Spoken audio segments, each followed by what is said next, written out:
Good morning, ladies, gentlemen, and everybody else, and welcome to another edition of the ETA NTS Finals. That's the English Touch Association National Touch Series Finals here. Action from Division 3 today.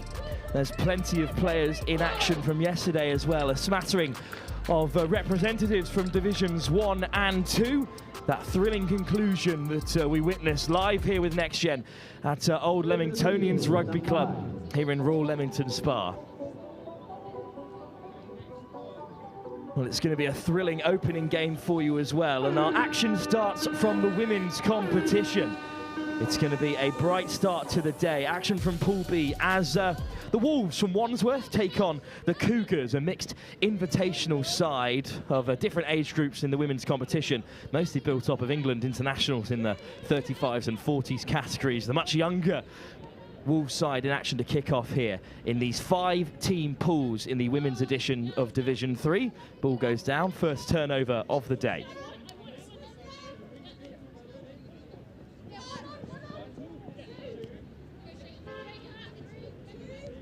Well, the format for the competition today is as follows. It will be 2 5-team pools in the women's editions, with the top 2 sides from that, first and second, going through to cup semi-finals, while the third and fourth side head through to a plate. There's a playoff as well for those 5th place teams later on this afternoon.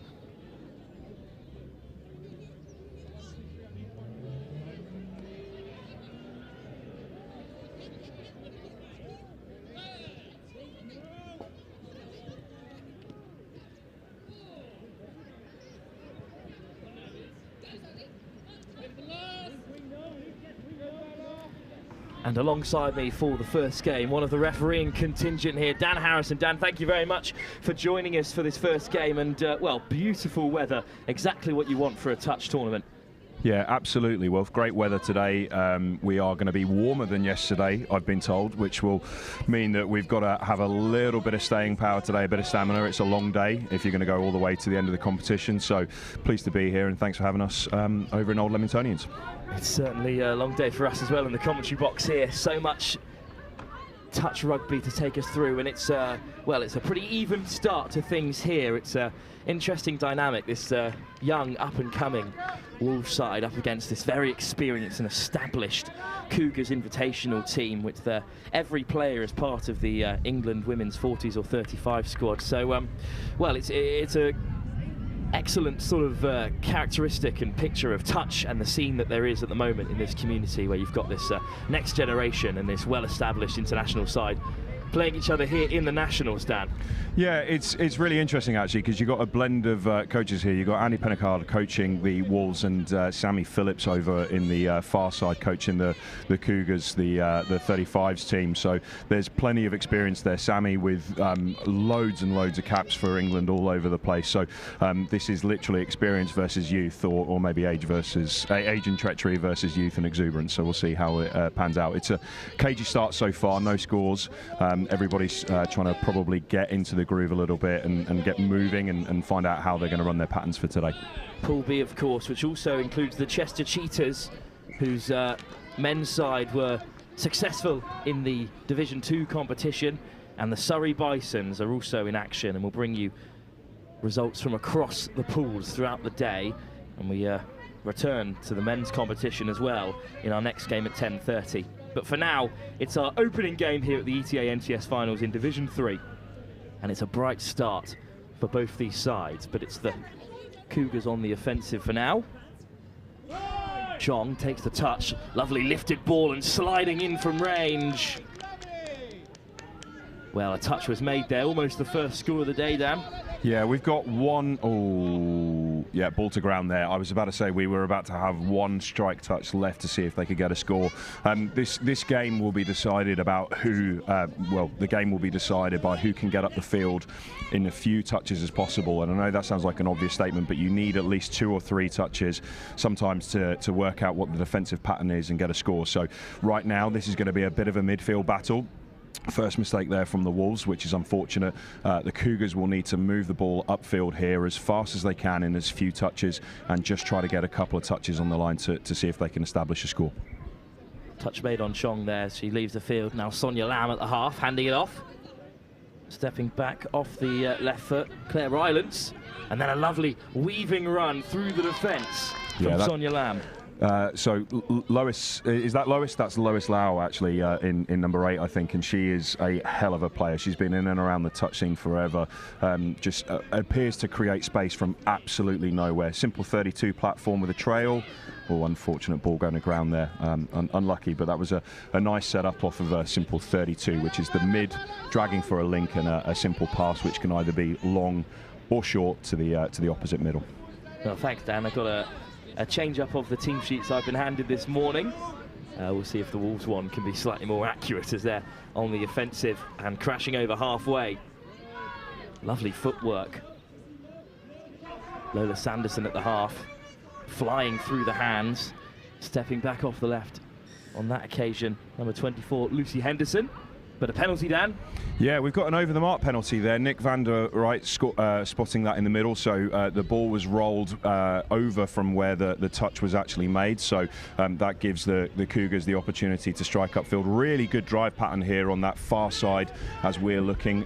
There's probably a couple of touches here, a bit of a fly play, bit of space here potentially. Oh, great covering touch there. Fifth touch.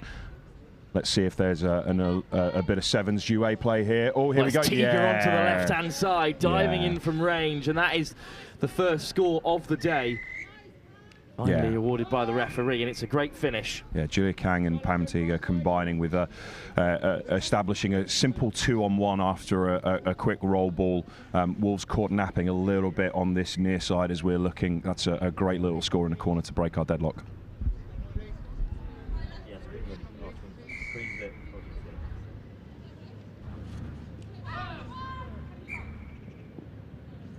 Well, it was a pretty fast carry by the Wolves women's side here, but they've been stopped in their tracks, unfortunately. Another penalty, Dan, a bit of an unforced error. Yeah, another over the mark. I think this is where Wolves just need to settle down a little bit and focus on some of the fundamentals. The Cougars team are just going through the basics and doing those very, very well, and sometimes that's the most important bit, certainly in the first 5 minutes, is that you've got to establish your running lines and just get your basics right. It is a game of fundamentals, and if you get those fundamentals right, then you're in really good shape. So Wolves need to settle a little bit and get into their groove, and the Cougars will be looking to see if they can build on those fundamentals and start to establish a bit more of an elaborate play to see if they can get a few more scores. For now, though, it's Rylance and Lois Lau operating through the centre, and Rylance has dotted down, but the score not given. Yeah, touch just before the ball was planted there, so a great covering touch by the Wolves.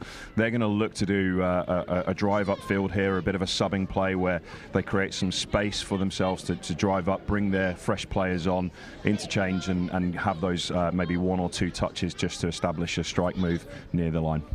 Ball inside. How many touches will the Wolves have at the line? Carried through the centre by Mendes. Yeah, so if we watch this play here, the blue team, the Cougars, they're just moving the ball so quickly to the box, and that's the first touch at halfway. That's the problem when you don't get the ball far enough upfield, because you allow the opposition, the attacking team now, to get a few extra touches. So this will be touch 2, I think. And they're a few metres away from the 7-metre line. So I'd expect the Cougars to have 2 touches here just to try to establish a score. That's the danger of not completing your set far enough upfield. Good running from Kang, but then great play to keep it alive. Chong, touch made. Williams checks back inside. Yeah, I think they lost the touch count there, so that was 6 touch. They thought they had an extra, it looks like, but that was 5th, and then the 6th touch obviously turned the ball over. Well, just the 1 try in it for the Cougars. They're the side in front at the moment.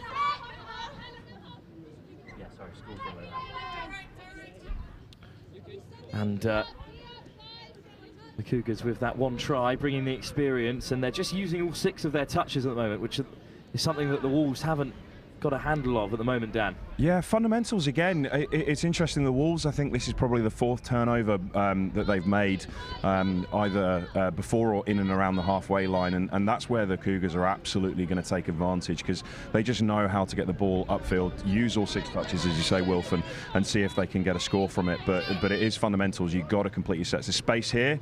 Well, that's a lovely ball from Lois Lau, who looks to set up another score here. That's the great experience of Lau, who was in action yesterday in the ETA Nationals Division 1.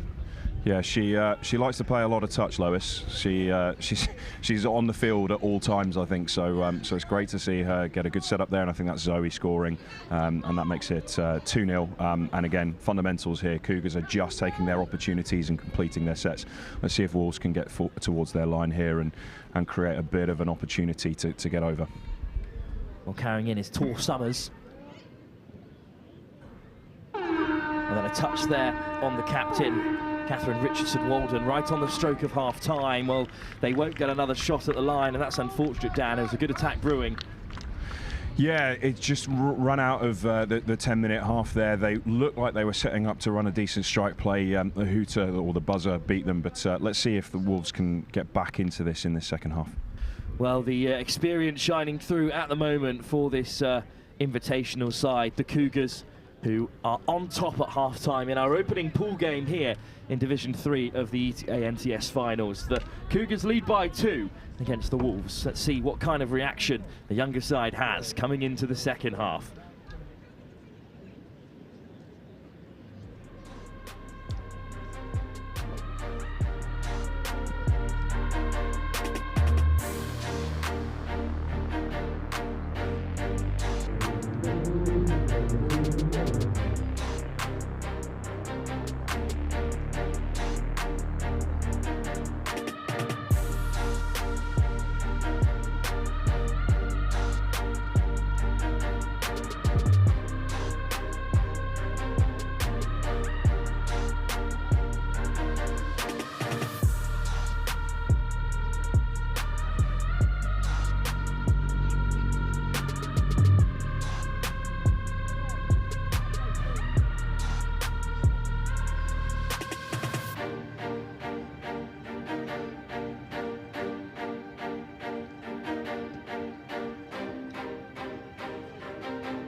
Well, the hooter goes to signal the start of the second half, and it's the Wolves side who currently trail by 2 on the offensive. A good opening drive from them. Their 2 number 9s operating in the centre, Tor Summers and the captain, Catherine Richardson-Walden. It's a better start, Dan, for the Wolves.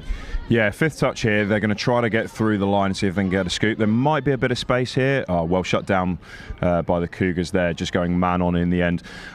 Yeah, I think they need a bright start here, the Wolves. It's a short half. 10 minutes is not a lot of time to establish what you're trying to get about, and a 2-score deficit can be tricky, particularly in a tight game where you're not getting your fundamentals right. So really important they build on this here. Good ball inside, and Lau and Rylance running the show in the middle.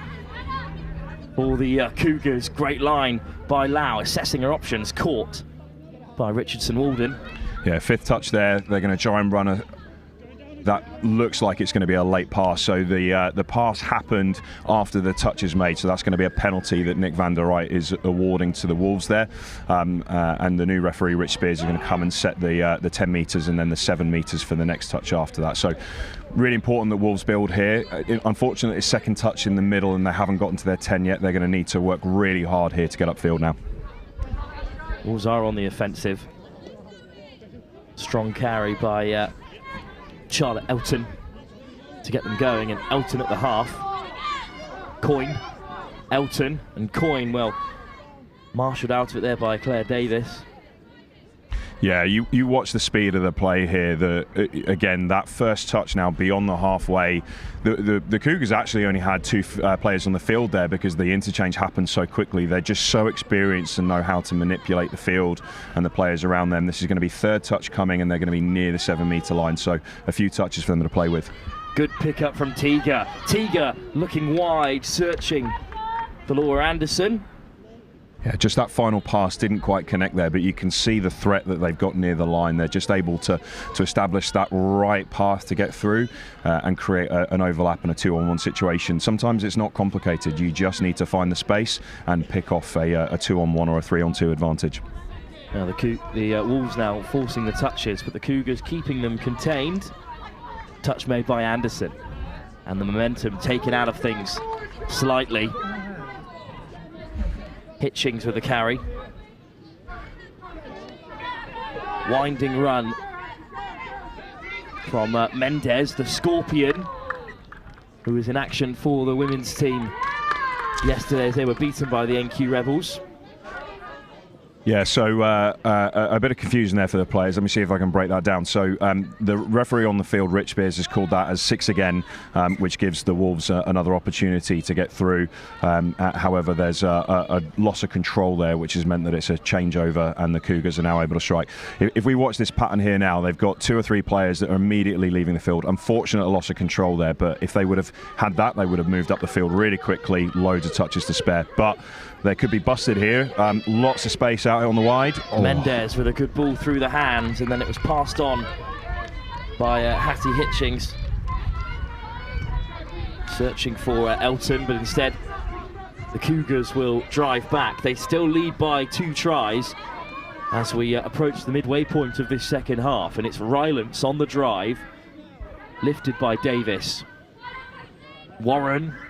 Good pickup from Lau, but another penalty goes against them. Yeah, so that's a hips not square, so you have to face parallel to the scoreline or at least make an attempt to. So the referee's turned that over there for not having hip square. It's becoming more prevalent in the game, and we're trying to watch for that and make sure that there isn't an unfair advantage. So good spot by Nick van der right there, and it gives Wolves the turnover and an opportunity to get upfield. Well, good inside ball to Tor Summers, sister of Alice Summers, of course. A touch rugby playing family, as you'll so often find. But final touch, they did make it into the half of the Cougars, but Lau will look to drive them back up the field. Carried on by Davis, and then just looking to open up the pitch. Steps inside from Tiga. Yeah, Lou Rickard there with a really straight drive. Unfortunate, unforced error there, but she brought a lot of drive and straight there, which would have put them in good stead and would have potentially put the Wolves into a bit of a rolling defence. Unfortunately, it didn't quite come off, but I'd say at the minute, the midfield battle's being edged by the Cougars. And that's what's keeping them on top, as Henderson carrying forward for the Wolves. Lovely footwork. Yeah, great width there. The Wolves are actually moving the ball really well. Their identification of space and width is good. Their handling invariably is pretty good as well for the most part. Unfortunate turnover there. That's an over the mark, and again, that's the 3rd I think in this game. That's probably the edge at the minute. Is just those fundamentals are not quite going to plan for the Wolves. Sarkis on the wing, formerly a sprinter, new to touch, and making contact there. Made a great break down the right-hand side. Lau, Rylance on the overlap. Yeah, 3rd touch at halfway there, so there's a couple of touches here for them to play with. They're going to look for a little bit of width. Good footwork. Lau evades the first defender. Davis wide once more. Lau, Rylance at the half. Will return it to Lois Lau. That's an excellent ball, 2-on-1. Passed out wide, but it's just on the toes of Sonia Lamb. So forward pass there, so it wouldn't have been a score anyway, but a forward pass, so that's a penalty. So the Wolves have got a real opportunity here near this sideline. Really important that they get this drive up, because this could be a score that gets them back into the game if they get their driving patterns right. So let's see what they can do. Sonia Lamb almost in there. The widest player, played in the New South Wales State Cup last December, as plenty of these players have in the Cougar side. So much experience in touch, and also internationally as well. Carried on for no though by Salah Davis, the Kiwi. but that's their final touch.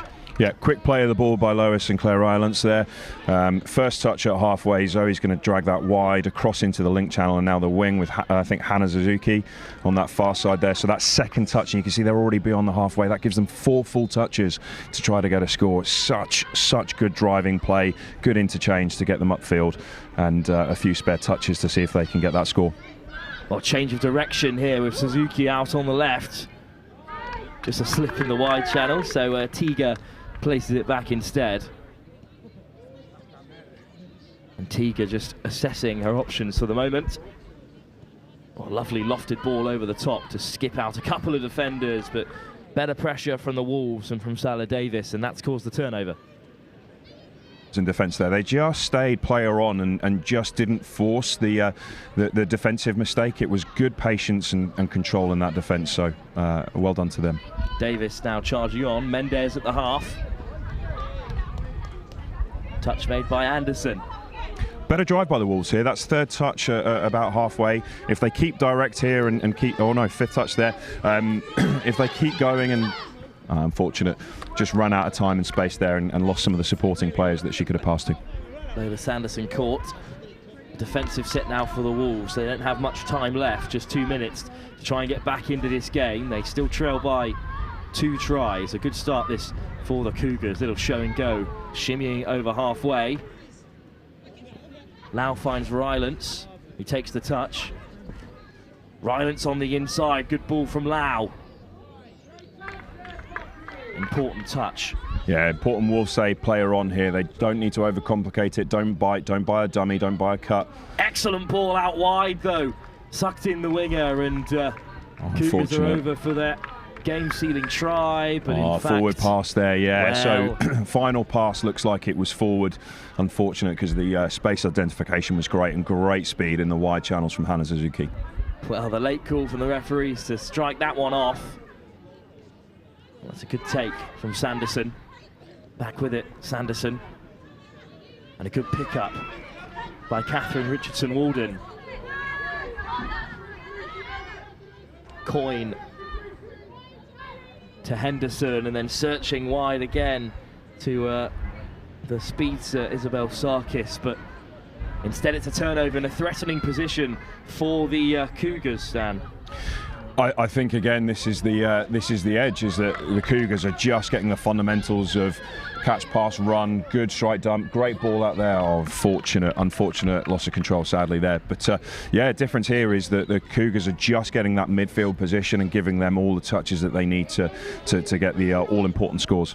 Tiga's ball just escaped the clutches of Anderson, so close for a game-sealing try, but in these closing moments I think it'll be a win for the Cougars in their first game. Brought in this invitational England side to get some sharpness up ahead of the World Cup, and well, they certainly are looking sharp, Dan. A victory for them in their opening game. Yeah, well earned. I think they got their fundamentals right. They drove the ball up the field well, forced the turnovers when they needed to, and when they needed to get the scores, they had the right players in the right place to get the ball over the line. So well done to them, but a valiant effort by the Wolves. They ran really hard and gave a good game against a very experienced Cougars outfit. Well, in our opening fixture then of Division 3 of the ETA NTS finals, it's a victory for the Cougars, one of the sides to beat, stacked with experience and international caps, and they've beaten the spirited Wolves side in the first round of fixtures in Pool B. Well, we move on swiftly to the men's competition up next as the Thames Valley Vikings, your old side, Dan, take on the Staffordshire Stormers in the men's competition. Yeah, that's a bit of a regional battle. So Staffordshire fit in the West Wildcats region, so we're going to have a good old ding-dong regional battle. So good luck to the Vikings, although, of course, I have to be impartial today, so hope both sides have a good game. Thanks very much for joining us as well, Dan. Thanks. And we'll be back live in just a few moments' time. Kick-off scheduled for 10:30. The Thames Valley Vikings take on the Staffordshire Stormers in our first round of the men's competition live on Pitch 1.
the midnight train going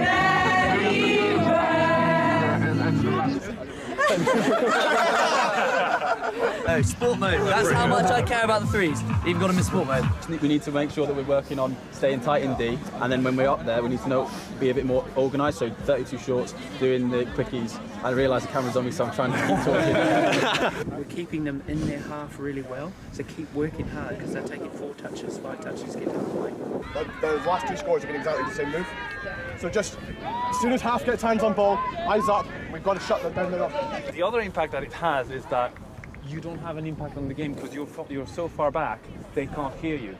If you're on or behind the line, Yes, let's go, guys. Now we're in it. It all starts in the middle, okay? If we work hard, the links don't have to step up, okay?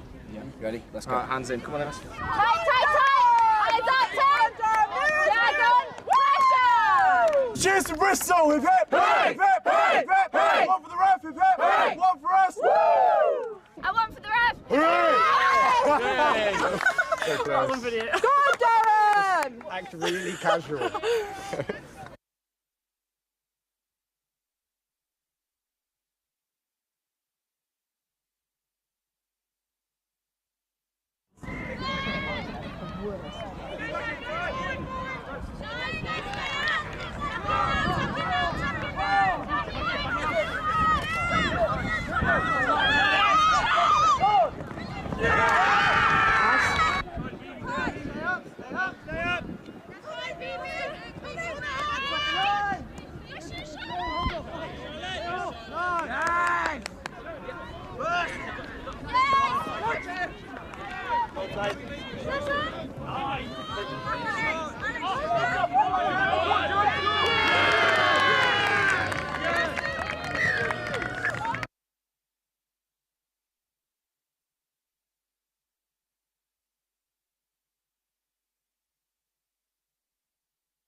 So if you see them, sweeper, watch the ball, rather than keeping an eye on your play, it's who's in your opposite position. Yeah, exactly. Because it's quite, including me, I will follow the player rather than the position. So if they swap, I'm swapping the player I'm marking. But also when we 1, 2, 3. so just come up. Welcome back then to the ETA NTS finals, and it's our second game of the day. A blockbuster from the men's competition as the Thames Valley Vikings take on the Staffordshire Stormers. It's the Thames Valley Vikings in the lighter blue playing from right to left, while in the darker blue and white mix playing from left to right is the Stormers. And joining me for this pool game, BB Pullers. Second day in action in the touch. Have just kicked off for the Thames Valley Vikings. A good win in the your opening game of the second day. But, well, a long weekend of touch for you, BB. What a performance and what a start that is. Oh, that is a great score from Massimo over there. Great score. The hole just opened up into the link and ball was put down so easily. Well, we were going to start with... by touching on the victory for the Thames Valley Vikings women's side. It could be shaping up to be a really good day for the Vikings across 2 competitions. We do hope so, yes. And it's useful you're here as well because Thames Valley have neglected to provide me with shirt numbers, unfortunately, for the game. So I have to rely on you, PB, to identify some of the players. Our admin had to go over to Ash, and she only managed to get in the women's one, so... But that's all right, we'll carry us through. It's the Vikings on the attack. There is Newton carrying to begin with. And this is a really bright start for the Vikings, stepping off the left, and now just a few inches away, looking for the missed pass, but the ball goes down. That's unfortunate. Well, you could see the idea, BV, but not the perfect execution. No, I think the ball was just a little bit too high. But now, though, it is the Staffordshire Stormers on the offensive. Well, good carry over halfway with a few touches in the chamber. Richard Clark, part of the Wildcats 45 side, and then an excellent pick-up, looking to scythe through the line. Unfortunately, it's a turnover there. And the Thames Valley Vikings looking to transition. Well, I can see the really hard-working admin team here from the English Touch Association updating the numbers as we speak on the spreadsheet. They are working tirelessly, the crew here, to keep this great event running smoothly. On the ball now is Malachi. He plays for Wildcats Boys 17s. Oh! Forward. I think that might just be a forward pass. That is so unfortunate. Well, the referee's in conversation and striking off what would have been an excellent second try for the Thames Valley Vikings. So for now then, it's the Staffordshire Stormers on the offensive, looking to open up. Great touch there. This Thames Valley side and really get things going. Well, they're not on the box side, so they've taken down a bit of momentum. But that's a good pickup from Tim Hogan, part of England's mixed 20 side at the Youth Atlantic Cup. Touch and pass over there. Well, the penalty, it is indeed, BB, and that is the difference at the moment between the two sides. The Vikings at least using up all 6 of their touches, whereas the Stormers are getting caught before they've really been able to get their attack flowing. Oh, a little bit late pickup. It's all right, they're still on it. Well, play is waved on. And once again, it's Richard Palmer this time on the offensive. Richard Palmer on the left wing. Carrying through the centre, Michael Bolton. There's Noah on the ball. Noah Thomas. Young Noah Thomas operating in the middle there, but well, the ball goes down and it will remain 1 score apiece. Yeah, Noah is also Malachi's teammate in Wildcats Boys 17, so they've played together, and they played together for Mohawks as well in Maidenhead. Malachi Randolph and number 29 Noah Thomas as well. But for the Stormers, it's a change of the guard on that left-hand side. Good footwork. Great footwork. And Richard Clark, another Wildcat, getting away. Touch forced in the centre.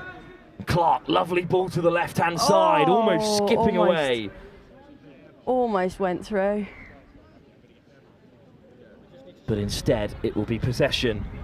Still with the Stormers, if not the try. Lovely pass through the line. Carried on by Xavier Conahan, part of England Boys Under-18s.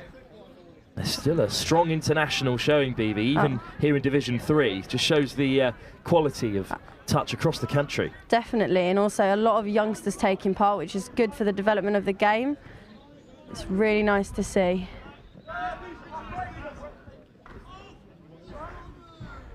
And for now then, it's the Thames Valley Vikings who are in the lead. But a penalty, BB, in a difficult position to give away. Oh yes, just over the mark. Well, the Stormers then growing into the game all the time. Richard Clark. They've got some good momentum now. Oh, that's an unfortunate drop ball in the same position that Thames Valley gave away that penalty. So Connor Hewitt freshly onto the field, and it is back for the Vikings. Matt Hole through the centre. All the way. Great score, great hole from Matt Halligan. Well, Halligan picked his way through the defence. Little show and go to begin the move, BB. Let's have another look at this here. Just injecting the pace straight through the line. Oh, quick legs and just ball down. Great score from Thames Valley Vikings. And in the blink of an eye, the Thames Valley Vikings go 2 ahead, as their full team sheet has also been revealed in the meantime. Finally. Just took them 2 minutes to update that, so top work from the English Touch Association.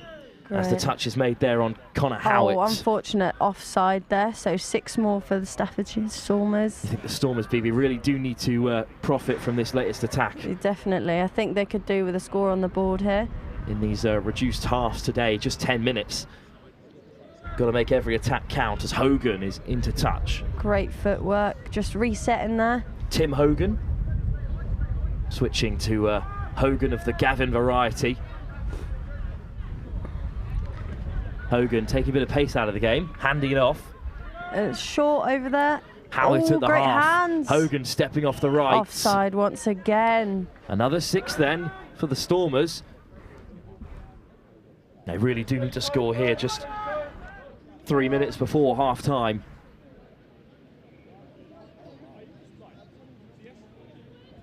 Mosley Goggins. Step off the Great right from Hogan. footwork. Ooh. Howard is caught.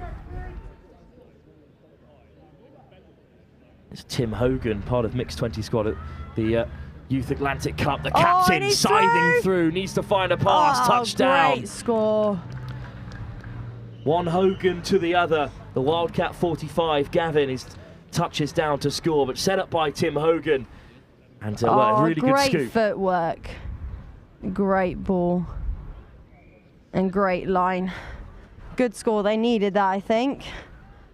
Well, they cut the deficit back down to 1 try before half-time. As Dan Harrison said, this is a real... Here goes Simo, Tom Simpson. Simo known to his friends. Simpson stepping off the left, finds a good pass, there's a man over. Out.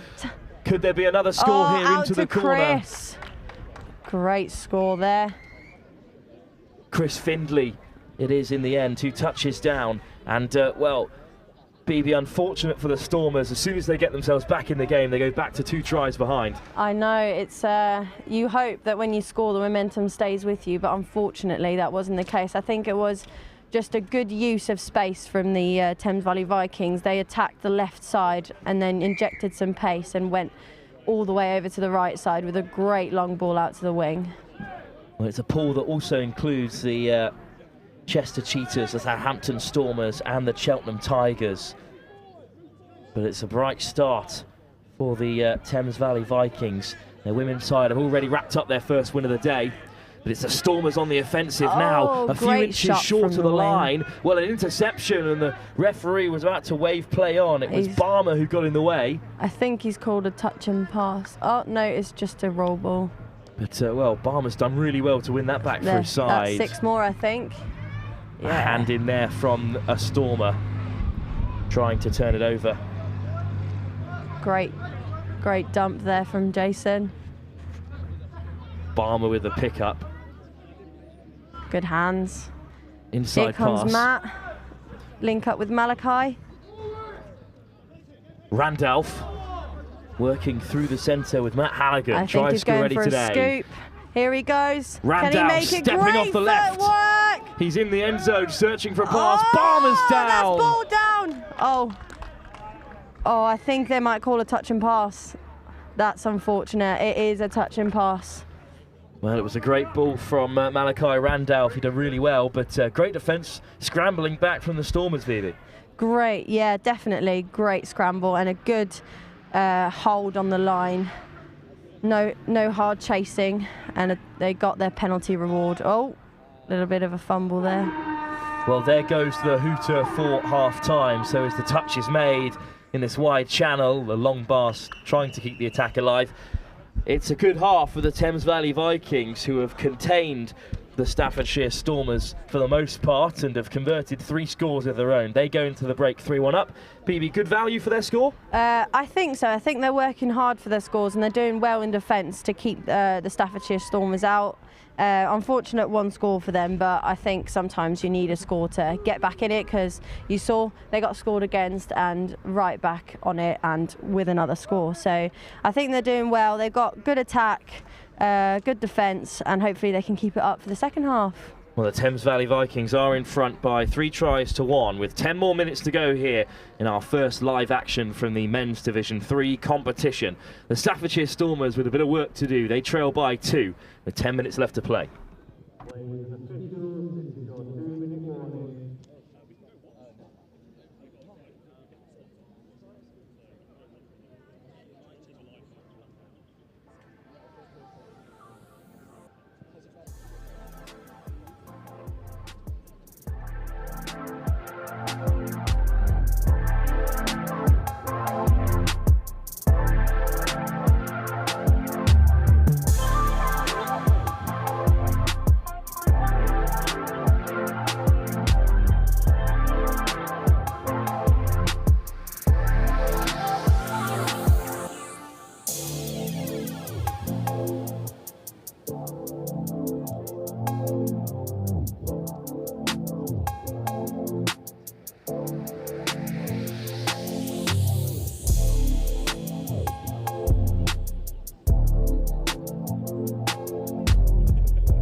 We're back for the second half of our second game here at the ETA NTS Finals. Division 3 action in the men's competition. The Staffordshire Stormers tap off. They trail by 3 tries to 1 against a Thames Valley Vikings side who have been in control in the first half. BB Pullis, one of the Vikings players from the women's edition who have already been victorious today, alongside me for the second half. More of the same to come from the Thames Valley Vikings, you'd hope.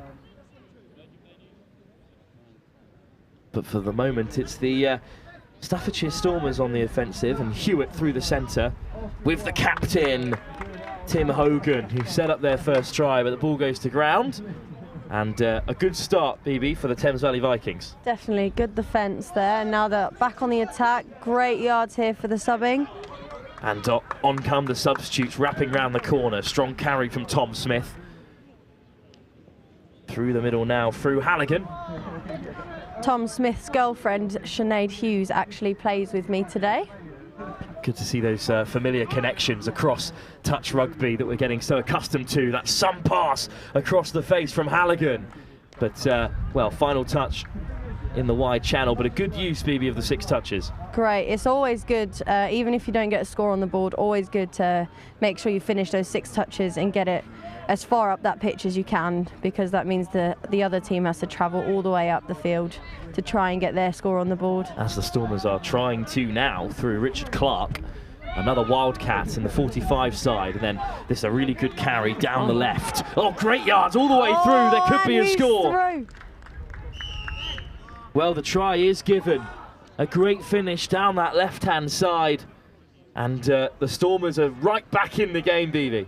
Yeah, definitely. He just found that little gap. He managed to squeeze through and put that ball down to put the deficit back down to 1. Well, it's short, reduced halves compared to what we experienced yesterday, of course. Just 10 minutes. So plenty of time, however, with 8 minutes to go for the Stormers to get back in the game. But also time for the Vikings to re-establish that 2-try buffer that they enjoyed at the break. Grace, long ball, beautifully weighted pass, but a touch made in the wide channel, BB, almost a great try. Oh, I thought ball was down there, but I think the sideline ref called a touch first, which is unfortunate. It was a great long ball. Last touch here. Final touch, almost through the hole. Noah Thomas just caught at the very last. But the Vikings once again using all 6 touches, driving the Stormers right back into their own half, and they've profited from this unforced error. Grace with a long ball, loads of space opening up. Through goes Noah Thomas again, but is caught. 5 touches at the line though, BB. Yeah, definitely. I hope they should use these 5 touches to get score on the board, hopefully. Jason Grace handing it off to Michael Bolton. Grace, Bolton. Grace on the inside. The arm went up from Tim Hogan. Great touch there. Good trailing line as well. Grace taking his time. The Vikings in front, popping it over the top. And there's another touch made. This time on James Ketting. The 5th touch here. Diving in from close range. 5th and final touch used up by the Vikings, but they're enjoying the field possession at the moment, BB. Definitely 100%, and they're using up all their 6 touches. I think so far in this half they've used all of their 6 touches in all of their sets, which is good. I think they need to be a little bit more aggressive on the line. I think they're wasting a few touches, but well, that's some carry through the centre by Richard Clark, and then he finds the pass to Jonathan Dolbear. That's unfortunate for the Vikings, but a good score there for the Stormers. Let's have another look at this excellent break from Richard Clark. Here is Clark coming onto the ball at great pace. And that's an excellent offload as well. Great realisation that he wasn't through and needed to pass off. That was really great. Dolbear, the beneficiary known in this Stormers side as Farmer John. And he has a score that all of a sudden gets the Stormers level. What a game this has been in the opening pool game from the men's competition, live on pitch 1 here at Old Leamingtonians Rugby Club in the ETA Nationals. Great ball. Oh, well, they could be in here in the corner. The arm goes up from Massimo Sardo. Or for Alex Fraud even, the Wildcat, but his protestations go unheard by the referee. Good ball from Randolph to put Barmer into the corner. Great score there. Good step as well. Great score on the wing. The link held the ball just enough and then passed it off at the right time for that ball to go down. The Stormers will tap off with under 5 minutes to go here. The Vikings have gone back ahead. Hogan steps off the left, his favoured left foot.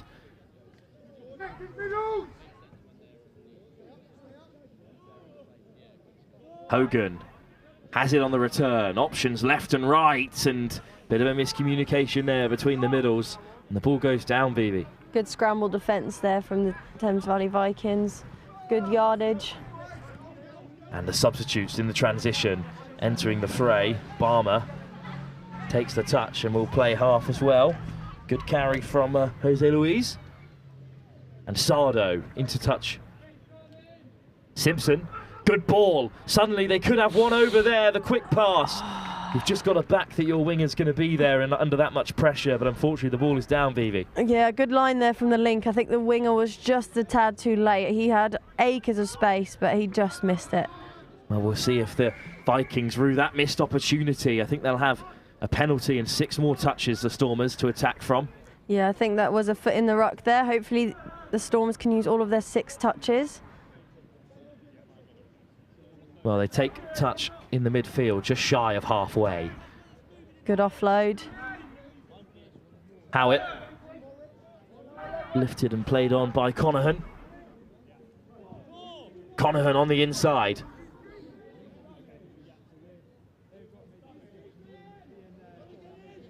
Conahan taking the touch. Howitt, good line through the centre. Once again from Clark. Good ball wide. And looking for that pass over the top, Alex Froud. Another Wildcat, part of the 45 squad. I think no try this time. I think that might be a forward pass there. On final touch, Froud trying to keep it alive.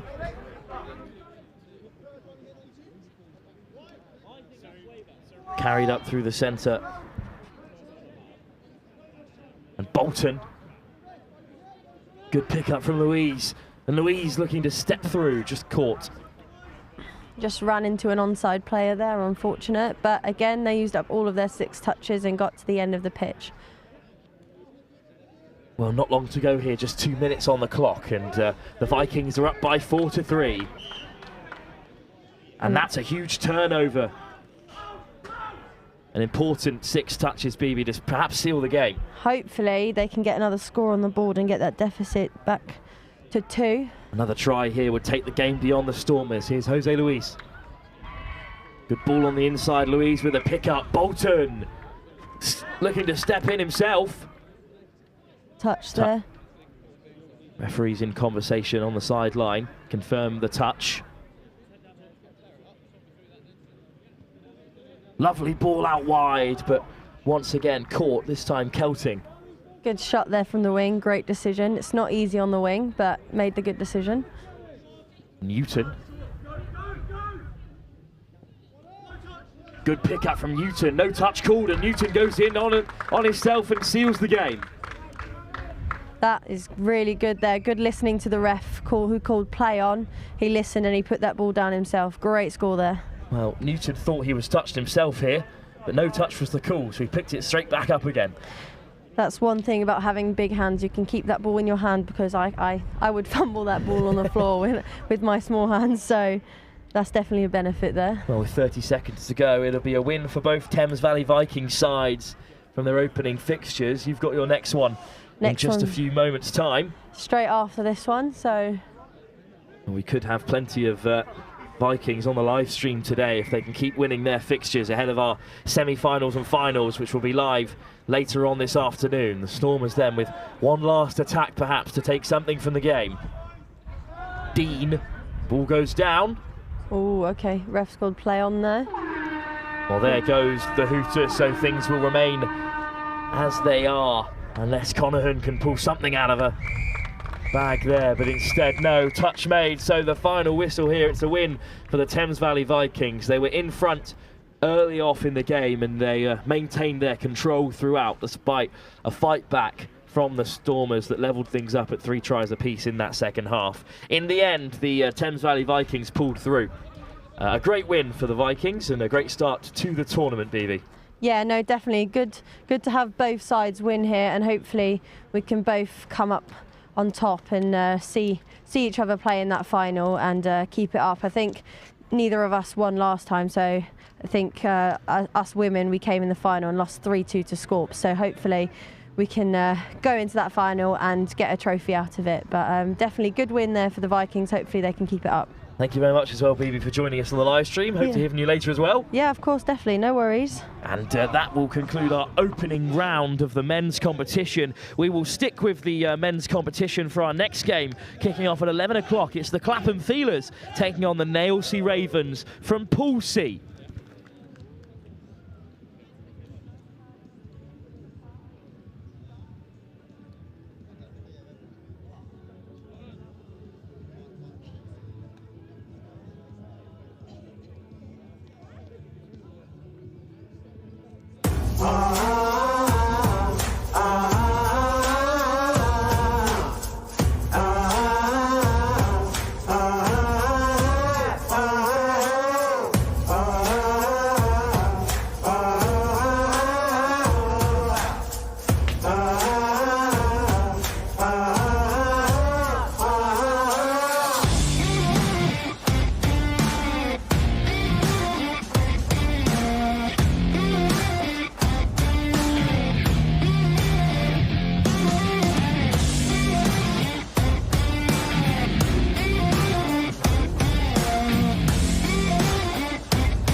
Just a city boy, born and raised in South Detroit. Took the midnight train going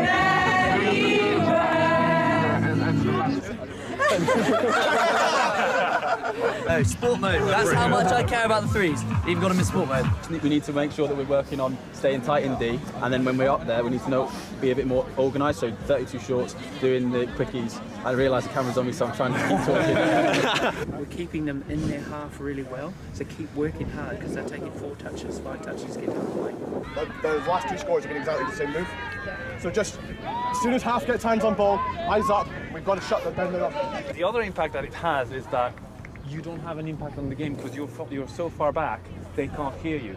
If you're on or behind the line, Yes, let's go, guys. Now win it. it all starts in the middle, okay? If we work hard, the links don't have to step up, okay? Yeah. You ready? Let's go. Hands in. Come on, then. Tight!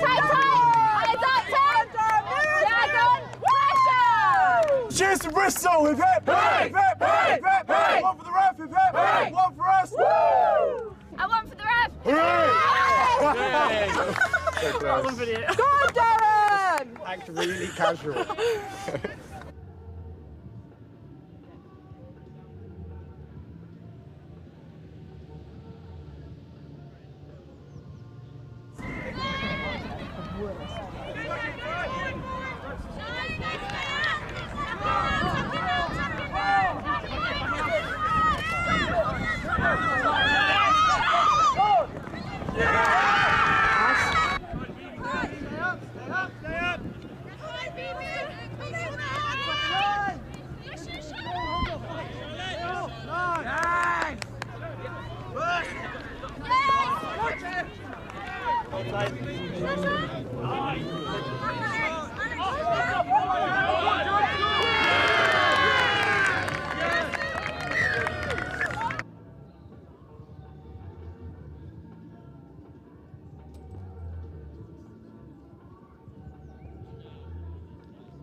So if you see them, sweeper, watch the ball, Rather than keeping an eye on your play, it's who's in your opposite position. Yeah, exactly. Because it's quite, including me, I will follow the player rather than the position. So if they swap, I'm swapping the player I'm But marking. also when we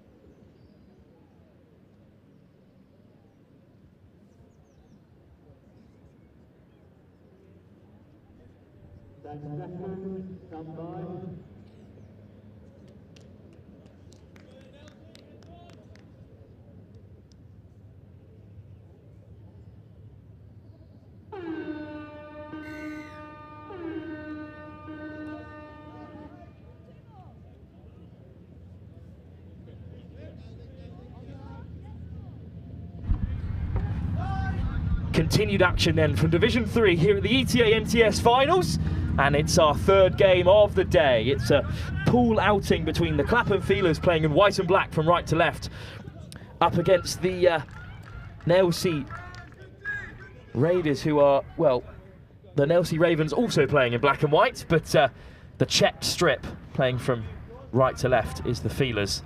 Bit of blue on the Nailsea side as, well, they're on their first attack of the day. And Theo Edwards from Nottingham Hoods, and also refereeing today, is joining alongside me. Theo, thank you for joining us here in the commentary box. Yeah, no worries. Looks like it's going to be a good day. It looks like it's going to be a beautiful day as well, and we've had some great touch so far, and it's Nailsea on the attack. Lovely step off the right foot there, but, well, a call from the referee to deny David Johnson his way to the try zone. It's a bright start for both sides, Theo. Yeah, it's a good start. They seem to be driving pretty hard. Clapham only got 8 players, so they should look to go pretty direct on this set. I doubt many of them will sub, so... Well, it's... I say that, and then they come to the box. Very impressive to be running a touch side with just 8 players. Doing excellently well as Squid Caffrey leaves the side. The Clapham Feelers, the largest LGBTQ+ touch team in London. This is their second ever series finals. They got off their tournament to a loss to the Warwick Knights by just 3-2, a close game. The Nailsea Ravens yet to play in this group. The London Galaxy and the Scorpions are also in it. The Scorpions beaten by the Galaxy in the opening game. The Galaxy currently playing Warwick, the 2 undefeated teams in the pool, at this very moment over on one of the other pitches. But for now, it's Nailsea on the offensive. It's Johnson. Good ball. Brooksbank on the overlap. Great pace. Injects into the attack. On come the substitute. Simon gets the ball away. Oh, and well, a bit of momentum, Theo, stopped there. Yeah, just a bit of an iffy roll ball from Nailsea. You want to be looking to bend a bit earlier, but they've still made it all the way through, and it's Hanford whose rollback was causing a break in the momentum, has crashed over. But I don't think the try's been given, Theo. I think the previous touch was half court, so dummy half picked the ball up and went straight into the touch, which obviously you can't do. Swanson there, who broke through. Currently living in Montpellier in France. Playing for Jacques Touch, but Nelsie bid a higher amount to keep him at the England Nationals this weekend rather than heading over to Paris. Yeah, obviously yesterday was Gif Touch in Paris.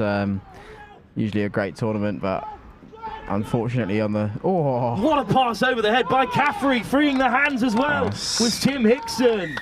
Lawrence Van Wyk went over for 12. Second pass is just a late pass, unfortunately. Well, that is such a shame. unfortunate, because that would have been an early contender for try of the tournament. Theo, what a score that was. Yeah, almost. that was beautiful. Pass over the head from Caffrey. Some player, Squid Caffrey, in action at the Nationals a few weeks ago in Nottingham. Also plays for the Galaxy in London. Coaches the Clapham Feelers along with Eric Williams, who's currently away praying for his wedding.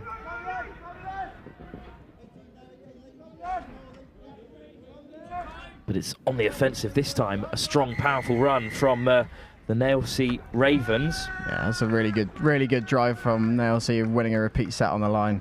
It's exactly what you want off the back of a strong transition. And it looks like a penalty at the line, so 6 touches. Brooksbank standing over it. Currently at Plymouth University, where he plays his Union.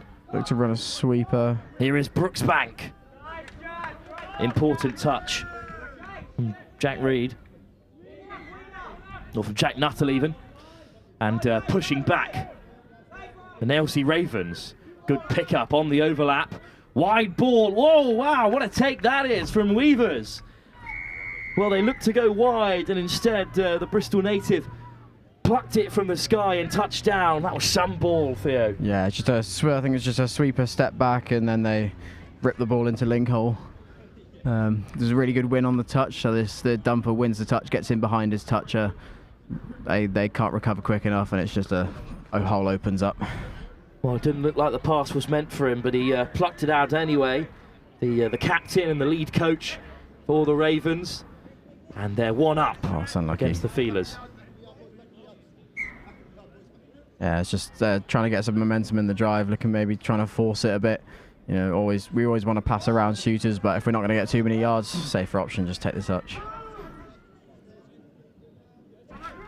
Driving through the line, though, for now, Nailsea Ravens back on the attack. Ooh.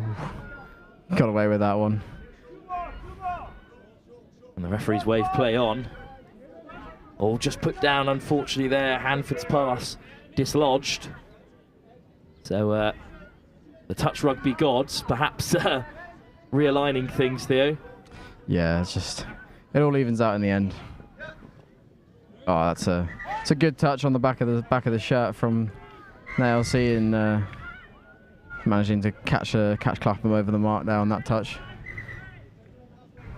Well, touch made on Nuttall, who kept the run going. So changing of the guard, Ben McGivelry. Touch made on McGivelry. So here goes Johnson again. Lovely footwork. Johnson at the half. Great line. Toby Linley tracking it up the centre. Oh, and now they're right and tight to the line. Yeah, it's a really good drive from Nailsea. They got a lot of pace on those first couple of touches. They just needed a nice set strike off the back of it. Squid Caffrey bringing it forward for the Clapham Feelers then. It's a barnstorming run, skipping away from a few. Excellent work, Nicholas Pertusis. And they've made some really great yards here. Caffrey at the half. What a great drive. Yeah, they managed to make it to the 7 on that one with one touch to strike. That's a really nice, it's a good option, but kind of killed the momentum a bit. But Caffrey going in himself. Oh, and they've given the try as well. What a finish by Squid Caffrey. Yeah, he's like living up to his name there with his tentacles getting underneath. Coaches this Clapham Feelers team, as we said. He's a really experienced touch player where he grew up playing it in Australia. Now moving to London, the Aussie international. Yeah, so he's part of the England Boys 18s coaching squad with myself and Josh Bendel, who was playing for Scorps yesterday. So we should be taking a pretty strong squad out to Vichy in the summer. Vichy, the youth tournament over in France. A really exciting time for England international team, of course, on the eve of the World Cup here that you'll be involved in as a referee. Yeah, so I'm going to be looking to go for an upgrade to World Cup to level 5, which is the highest badge level. So be quite an exciting opportunity to get that. And absolutely, clocking your hours today here in the Nationals, having played yourself yesterday. And this is a threatening looking attack by Nailsea. Good footwork from Swanson, who's keeping the attack away. Swanson on the turn, but the whistle goes. So penalty for a yes/no call. So we can't call a touch unless we've made it. Obviously, a lot of players are very honest. Say, yeah, I've called yes, I didn't make it. We don't reward them, but we only give a penalty. We don't want to go any further. Diving in from close range, Brooksbank, and the try is given. Will Brooksbank is the scorer. Lovely little link quickie. Just gets underneath the toucher, I think. Yeah, he just gets on the outside of his toucher. Just needs to pull a bigger corner there, get help from his middle underneath. Well, 2-1 then. The Nailsea Ravens back in front. This their first game of the competition. Each team, of course, due to the layup of the competition, gets a bye in every few rounds. For now then, it's Caffrey driving on the feelers. Lovely footwork, stepping through the hole. Petrusis almost away for a second time. Yeah, so they're on the 7 now. Going to look to run a 32 short. Caffrey looking for that loop pass. Another no look from Caffrey, but he couldn't find Ryan Davis this time. Yeah, space is opening up when they strike though. They're bending the line of Nailsea quite well, creating some holes. They've just got to execute.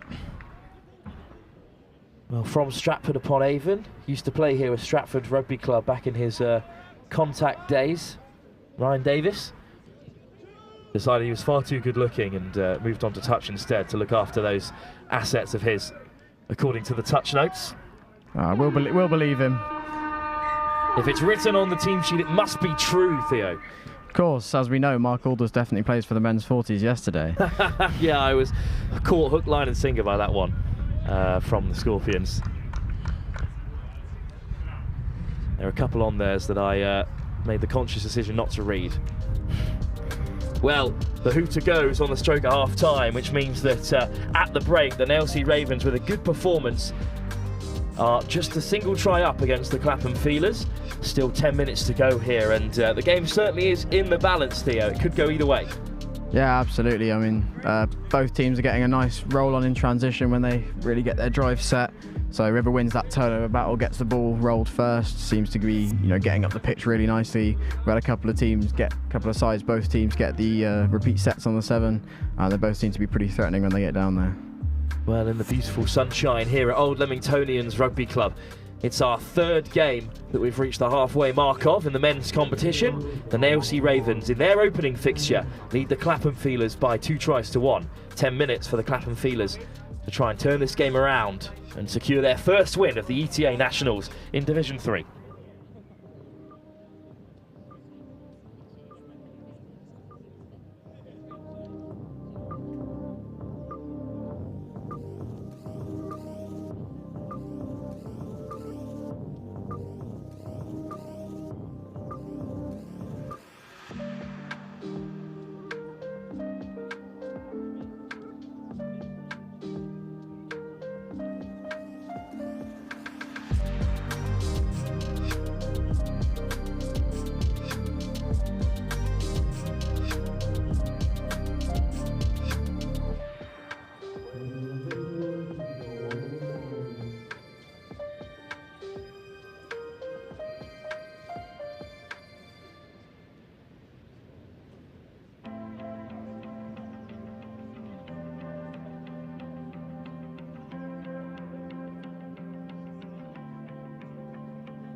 second half action to come in this nail-biting game between the Nailsea Ravens and the Clapham Feelers, where the Ravens are up by just the one try. And Nailsea on the offensive here, searching for a second. Johnson went all the way through, but a touch was made.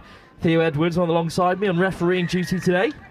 Yeah, so I think Chris Simons called the toucher offside. So they just proves when you drive hard, you catch them offside, get in behind, it's easy scores. Well, the try was given then. Johnson all the way through. And that's a perfect start for the Nailsea Ravens in this game. Good pick up from Caffrey. Patusis. Caffrey. Good line. Little show and go from Robertson. Oh, Robertson almost all the way through. Caught by Hanford. Hanford, a former rower. So look for this 32 setup again. Caffrey. Early relief. Patusis on the wrap, but Caffrey went himself. Diving in to make the touch. Jules Swanson. Yeah, it's that mid-link hole on the opposite side opened up really nicely. So they just fed the wrapper. Caffrey takes it to the right, and then, well, that's the final touch. So Chris Simon, CEO of England Touch, out there refereeing today. Swanson, lovely step, looking to get on the outside. Swanson with great pace. Across comes Robertson to make the touch. Ball by Chris Simon in the centre. Here's Joe that's Swanson. A strong touch, Jesus. Well, in came the strong touch, and Chris Simon, as I said, CEO of England Touch Association, has a handle on it out there in the middle. Yeah, very calming presence. Everyone knows him. No one wants to be naughty in front of him. So. Well, Adam Weavers scored that great early try. Touch made there on Andy Brooksbank in the England 55 setup. Plays at Southwest Saxon's 50 side.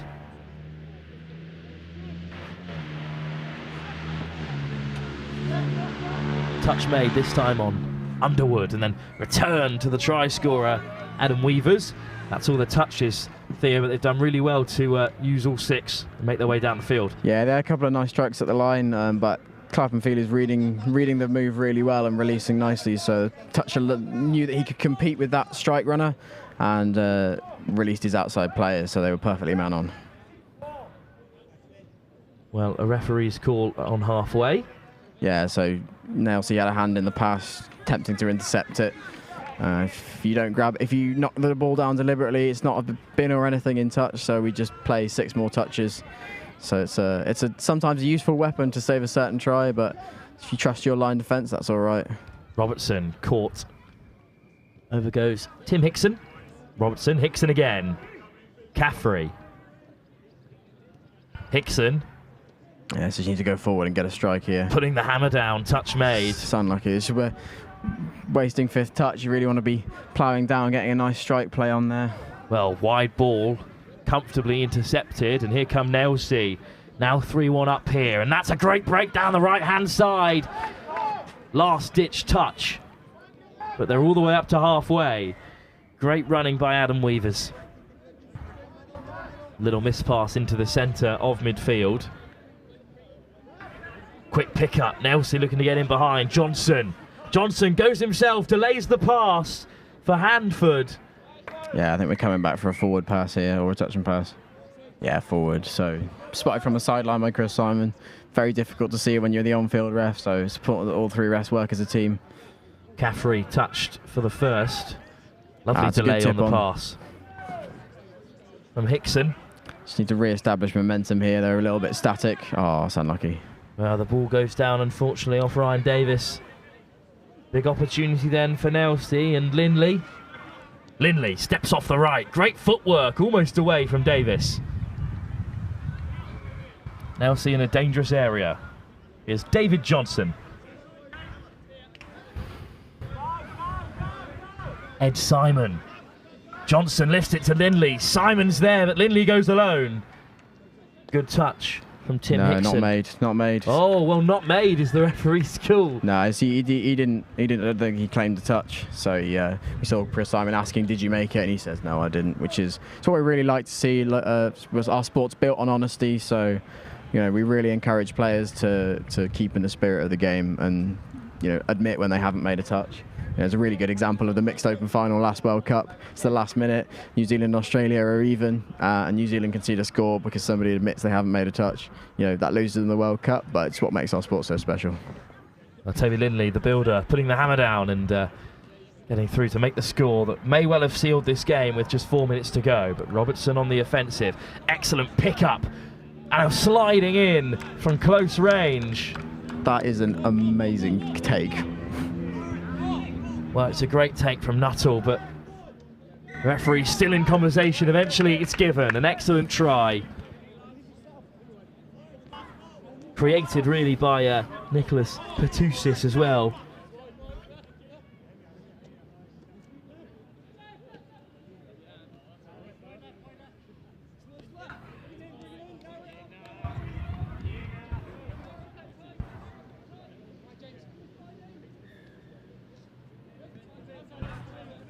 Well, that's an impressive score to get the Clapham Feelers up to 4-2.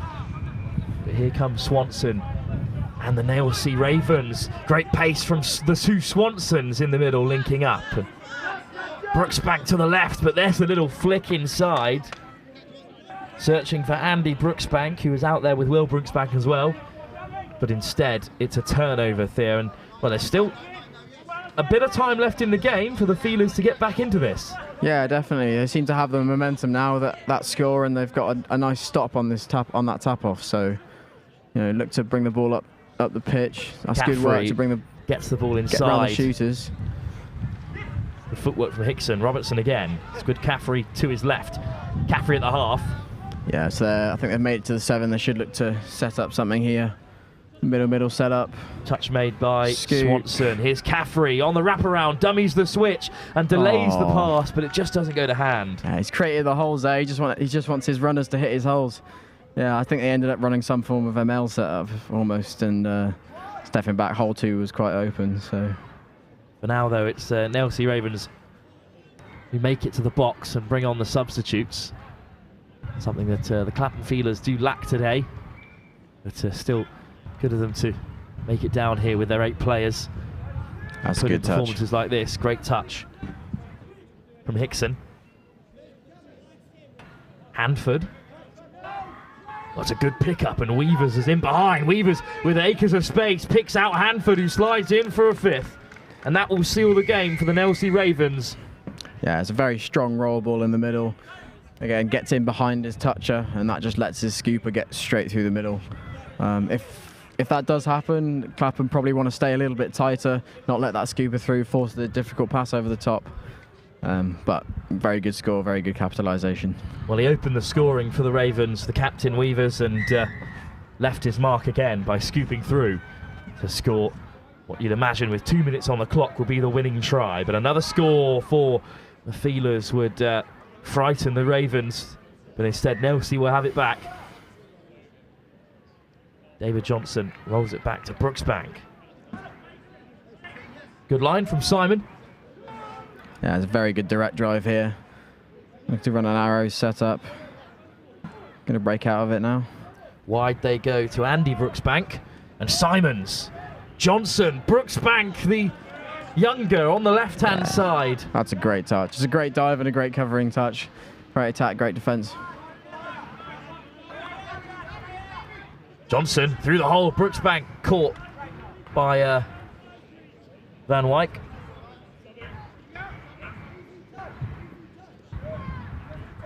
And here come the Feelers there, Noel, but a penalty call goes their way there. Yeah, so I think he was just a call to take the touch. So I don't think going for the ball was deliberate, but it was dislodged in the act of the touch. So we don't count that as a loss of control. We're just going to play the roll ball.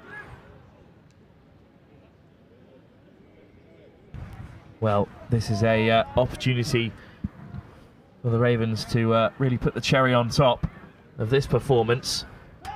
With just 30 seconds on the clock, lifted to Johnson, caught by Squid Caffrey. That's very good defence from Squid. He's recognised the play early, made a good strong touch, good exit, and manned on when he could. Johnson, Simon at the half, skips out Johnson on the return, penalty. Yeah, good call from Gareth, so you've got to get your foot over the ball. That should be it.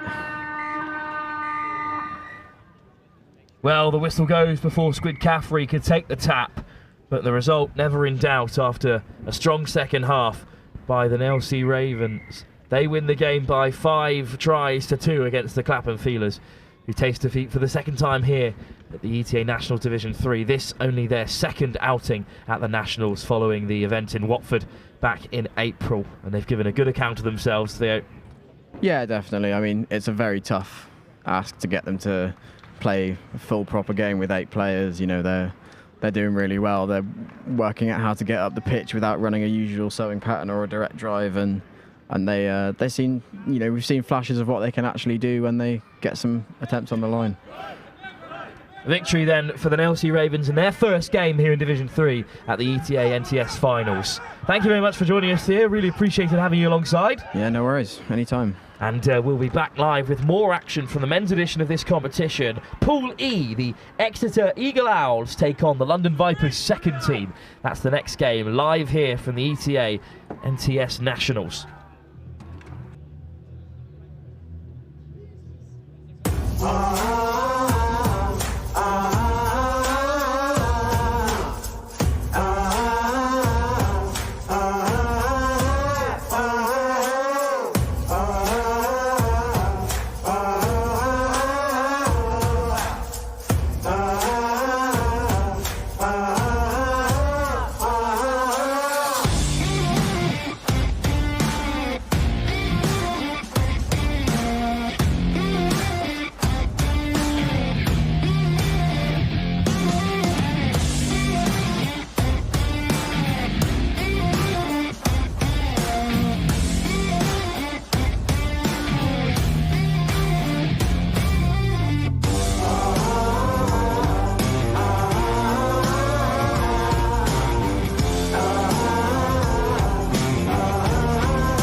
Just a city boy, born and raised in South Detroit.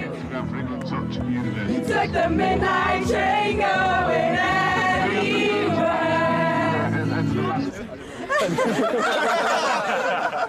Oh, sport mode. That's how much I care about the threes. Even got them in sport mode. We need to make sure that we're working on staying tight in D, and then when we're up there, we need to be a bit more organised. So 32 shorts, doing the quickies. I realise the camera's on me, so I'm trying to keep talking. We're keeping them in their half really well, so keep working hard because they're taking 4 touches, 5 touches, get to the play. The last 2 scores are getting exactly the same move. So just as soon as half gets hands on ball, eyes up, we've got to shut them down there. The other impact that it has is that you don't have an impact on the game because you're so far back, they can't hear you. If you're on or behind the line, yes, let's go, right? Now win it. The all starts in the middle, okay? If we work hard, the links don't have to step up, okay? Yeah. Ready? Let's go. Hands in. Come on, then. Tight, tight, tight! Eyes up, tight! Dragon! Pressure! Cheers to Bristol! Hip hip! Hip hip! Hip hip! Hip! One for the ref! Hip hip! One for us! Woo! And one for the ref! Hooray! Well done, Darren! Act really casual.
So if you see them, sweeper, sweeper, sweeper, watch the ball, watch the ball, watch the ball. It's rather than keeping an eye on your play, it's who's in your opposite position. Yeah, exactly. It's quite, including me, I will follow the player rather than the position. So if they swap, I'm swapping the player I'm marking. But also when we 2, 3. Yes! So just come up, if you're worried about being run round, come up and force them to do things. And then that way they won't be able to get all that space. up, Sarah, get Brad up, get toes on your toes. Get up! Get up!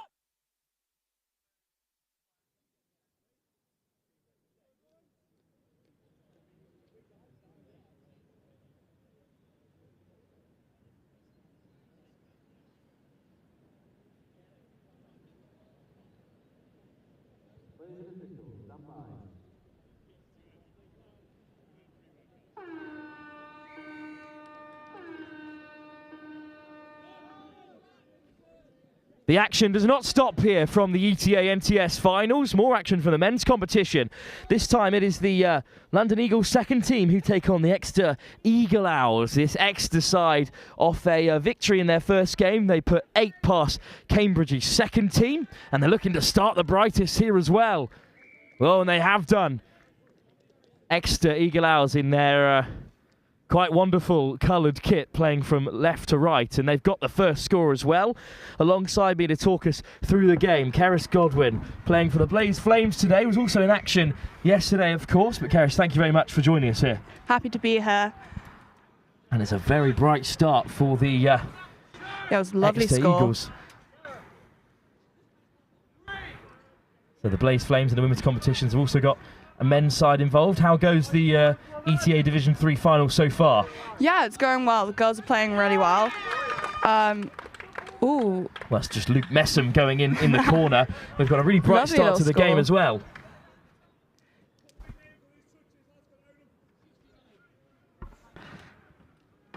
Just dot it down in the corner. Well, a great start to this game. A try apiece in the early stages.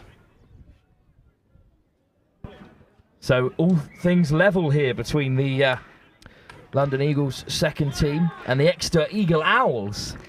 So eagle on eagle action here from Pool E. That also includes the green and gold touch side and Cambridge second team as well. No fifth team in these regular 5-team pools, so each team receives 1 win as Exeter on the offensive through Webster. Lovely little quickie play. Well, the touch was made this time. Good work from James Webster, who receives it from the half. Webster, long ball, hint of an interception. And that'll be the end to the attack. But Keris, the Exeter Eagle Owls looking pretty threatening. Yeah, definitely. And James is a massive facilitator for this side. A very experienced player, and we'll definitely try and push them to get the win here. For now, though, it is the London Eagles on the offensive, whose obviously men's team were in action yesterday. Fell at the semi-final stage. But good to see clubs of that size entering teams in all levels of the competition, Keris. Yeah, definitely. For now, though.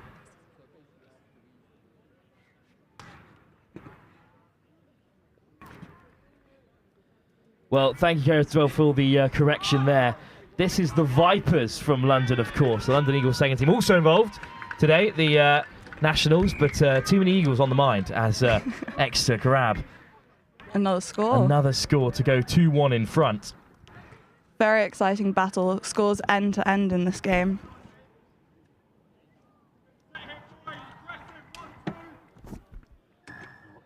well, the touch rugby action coming too thick and fast even for myself at times, but thank you, Keris, for the correction. Much needed as the Vipers come storming through here. This is a good drive from the Vipers. Hopefully they'll get a platform strike off here.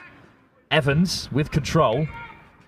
And Evans at the half. There's a sweep coming round to the right, but Evans goes himself. Needs support as the half. Lost the ball inside, and it's just beyond Cal Wolfel, who's never played touch rugby before his involvement with the London Vipers, according to their team sheet, which team manager Amy Tudge has assured me is both factual and completely made up at the same time. I will not know which is which. But that's a call from the referee to send the Exeter Eagle Owls back to halfway, Keris. Yeah, just a penalty for a hard touch, I think. So set of 6 from halfway. Should hopefully get a strike on 3 or 4. Maybe get another one and extend their lead. They currently lead by 2 tries to 1. And that's a great drive through the centre. Good pick-up as well. Stepping off the right and reaching over this time for the Exeter Eagle Owls. Well, that's another score to make that 3 tries to 1. Yeah, lovely score. Great momentum. Just had to dot it down. Well, a top start for the Exeter Eagle Owls, who look like a really threatening team in this Division 3 competition. Already beaten Cambridge by 8-2. A big scoreline to rack up in just 20 minutes of touch. Lovely step off the right, looking to get on the outside. Ball is through to Doody, and unfortunately touched at the last. So Doody hands it off. Done.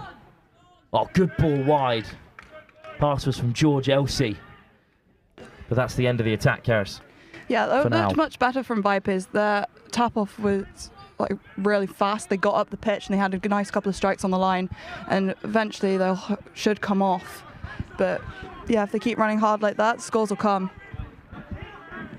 But for the moment, it's the Exeter Eagle Owls who work their way downfield.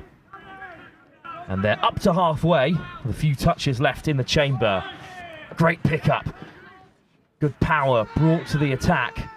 Oh, stepping off the right all the way through, needing some options. Good ball inside, and that'll be another score. Created by Andrew Smearden.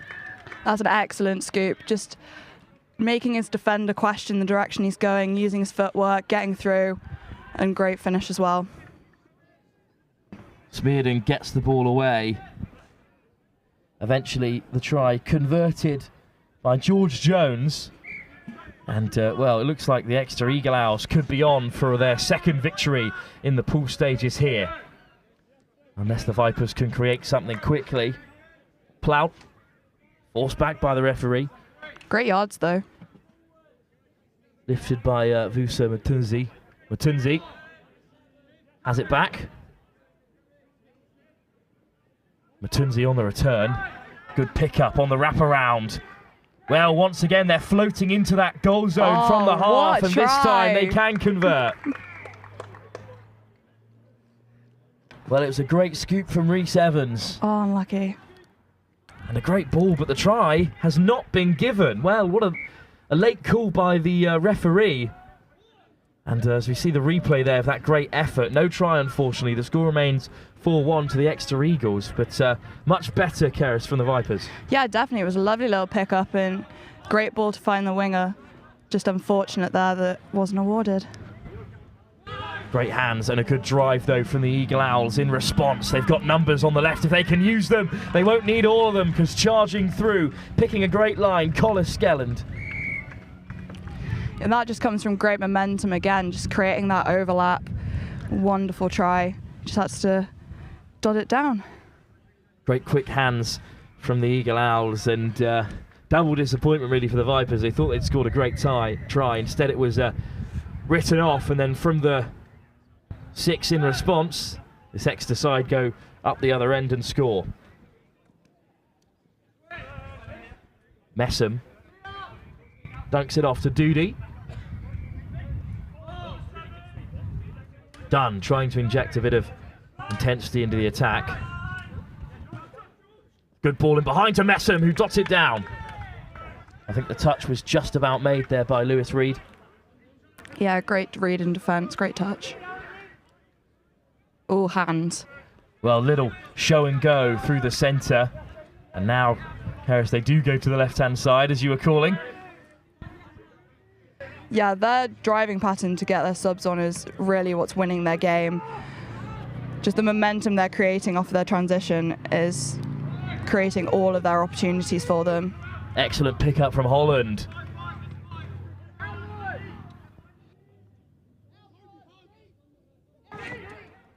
But his ball does not go to plan, so it's back with the Vipers. Long ball to free up Messam. Good physical touch on this right-hand side from Pip Skelland.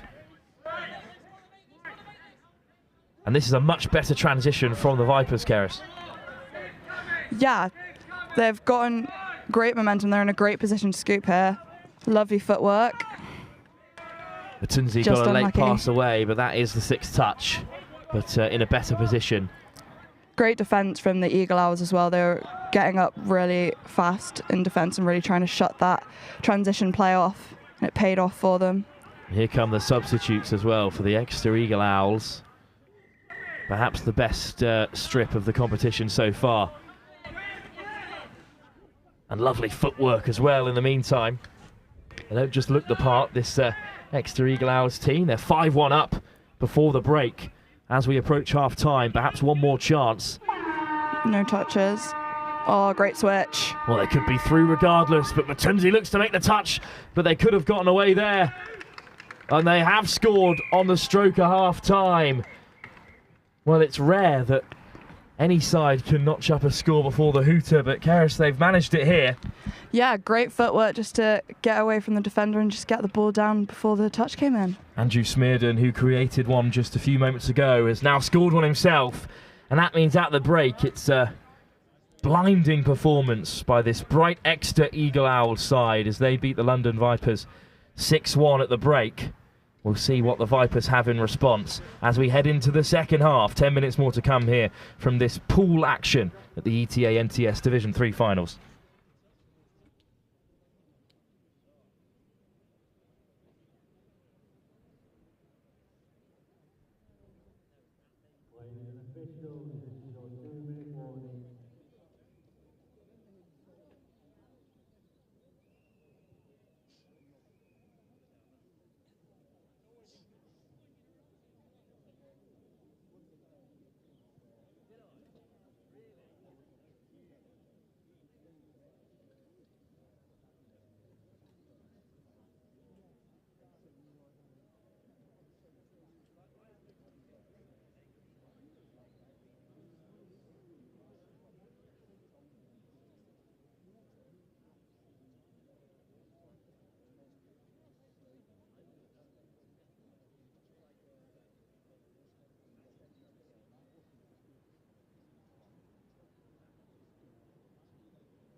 Ladies and officials, this is your 1-minute warning.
Second half to come here between the London Vipers second team and the Exeter Eagle Owls. And Oh, Keris, it's it was great a hands. really great performance in that first half from the Exeter Eagle Owls.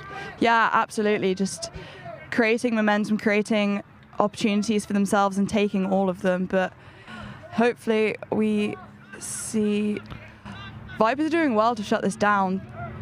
They've gotten up in the defence. It's much better than it was in the first half. It was almost Gregory Moore away down the right-hand side for the Vipers, but instead the Exeter Eagle Owls in response. That's a great scoop and a lovely ball. And there's a bit of green grass opening up there. The final pass from Lewis Unlucky. Reed doesn't go to hands. Now one of the two Skellons, this time Pip. Now one of the two Skellons, this time Pip out there on the left. Just too low. And, well, instead it's going to be a recycling of possession and 6 touches for the Vipers, but lacking a bit of momentum at the moment, Keris. Yeah, Exeter are doing really well to shut this drive down. But they're up to halfway, the Vipers, who trail by 6 tries to 1. Good ball and an even better take by Gregory Moore. But that's the 6th and final touch, but a good drive regardless, Keris. Yeah, definitely. Made the yards, killed it in the far corner, made Exeter have to work to get to their box.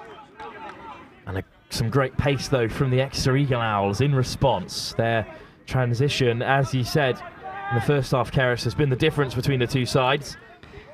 And they're carrying it on here with some good pace, taken in by Holland. And Holland, on the return, it was held by Southwell. And that's the last touch, but they've driven the Vipers all the way back to their 7-metre mark.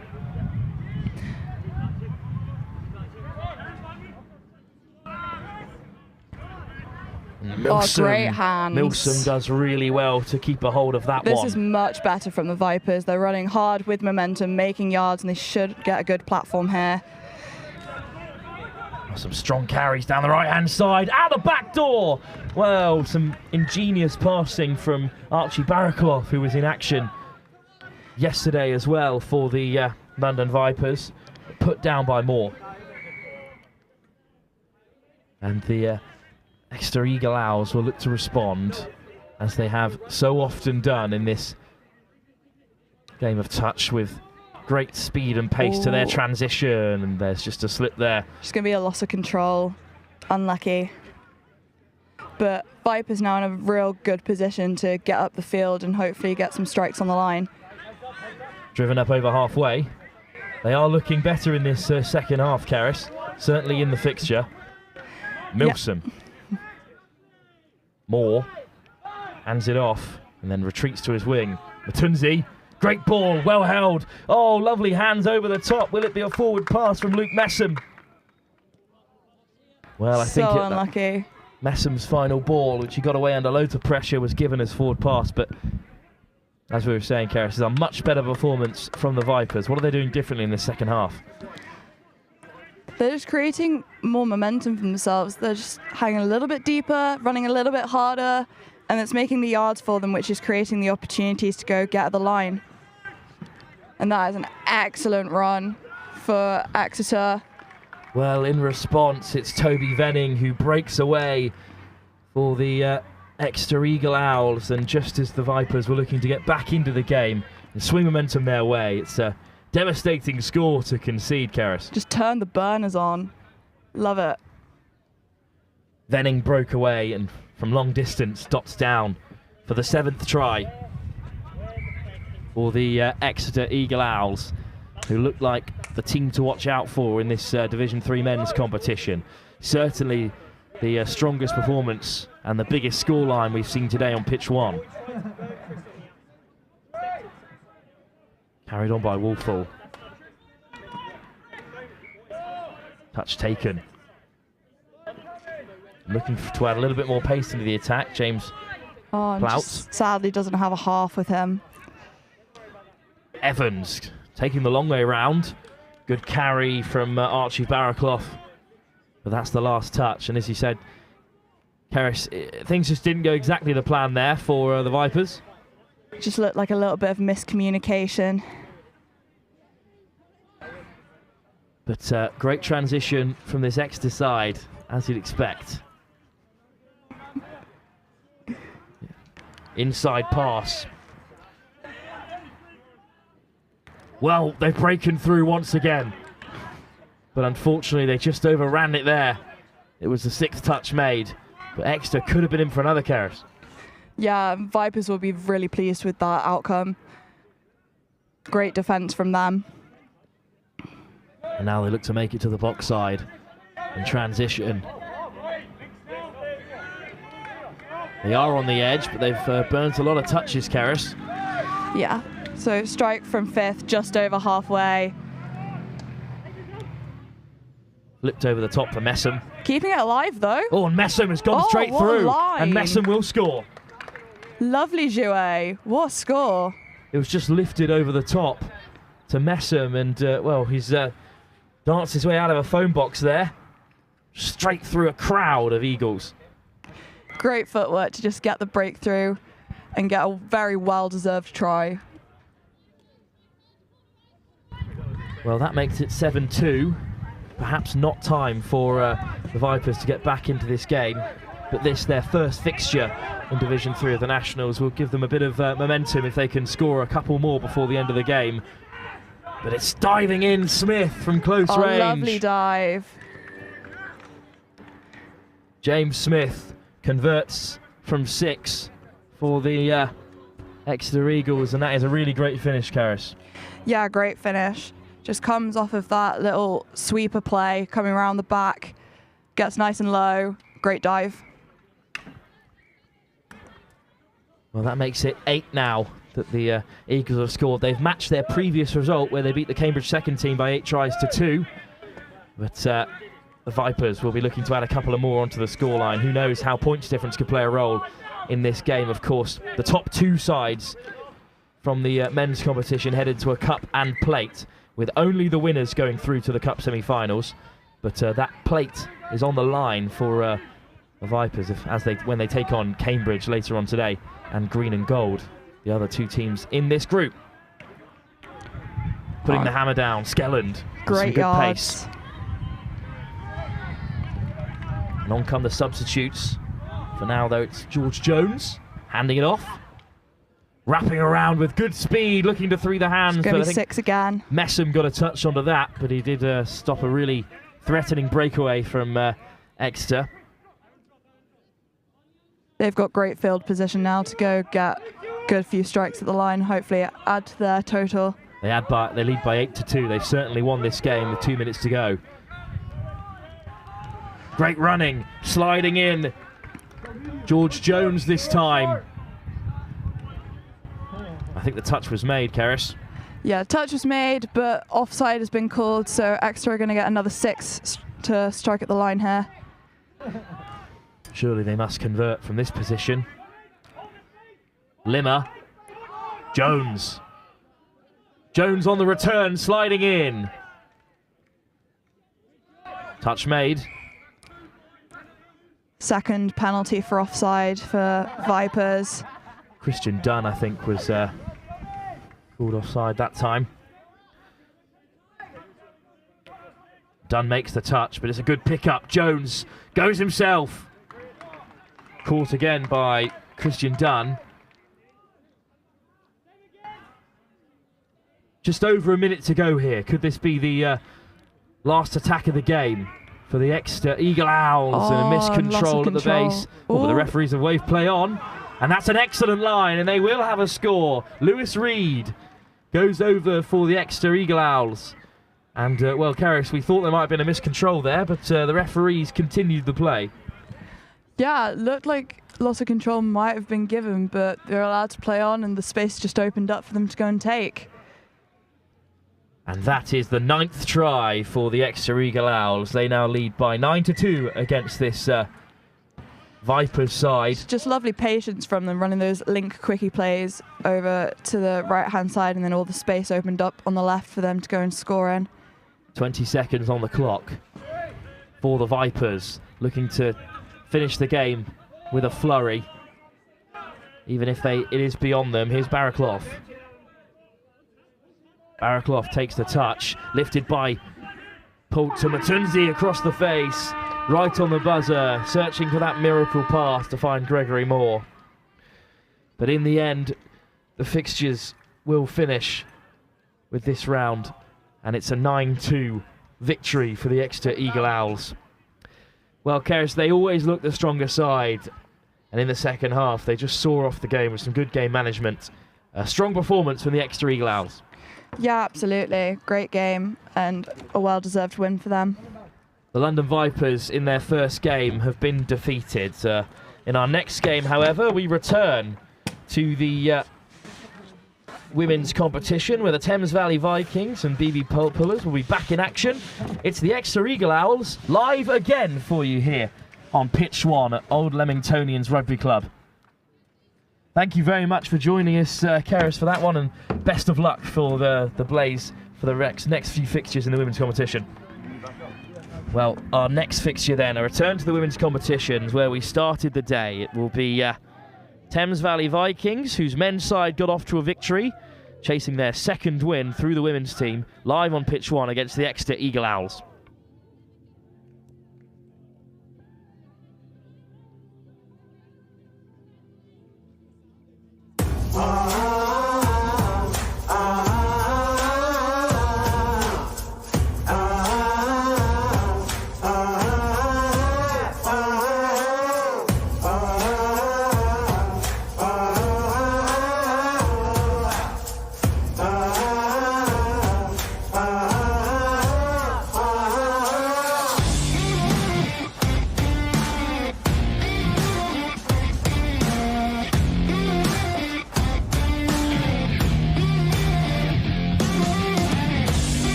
Just a city boy, born and raised in South Detroit. Took the midnight train going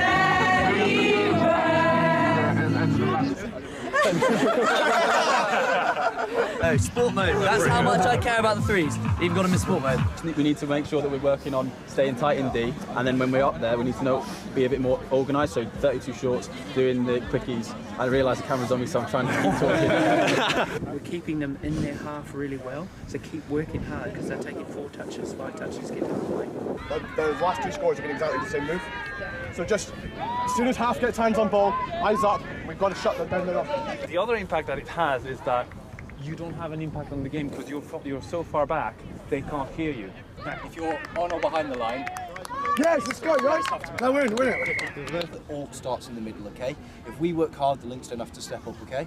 Yeah. You ready? Let's go. Hands in. Come on, Ems. Tight, tight, tight! Eyes up, Tom! Dragon!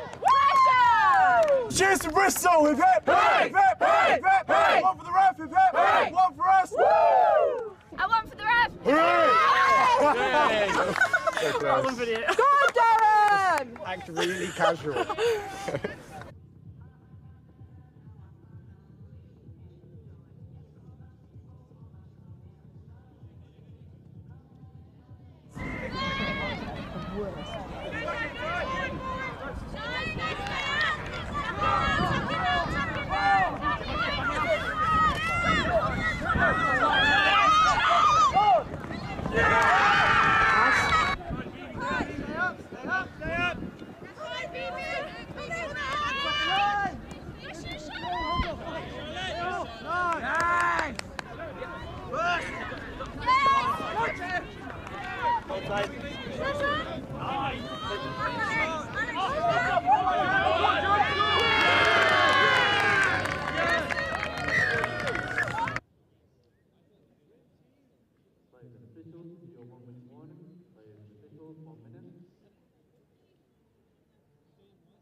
So if you see them, sweeper, sweeper, sweeper, watch the ball, watch the ball. We'll be having rather than keeping an eye on your play, it's who's in your opposite position. Yeah, exactly. Because it's quite, including me, I will follow the player rather than the position. So if they swap, I'm swapping the player I'm marking. But also when we 2, 3. Yes! So just come up.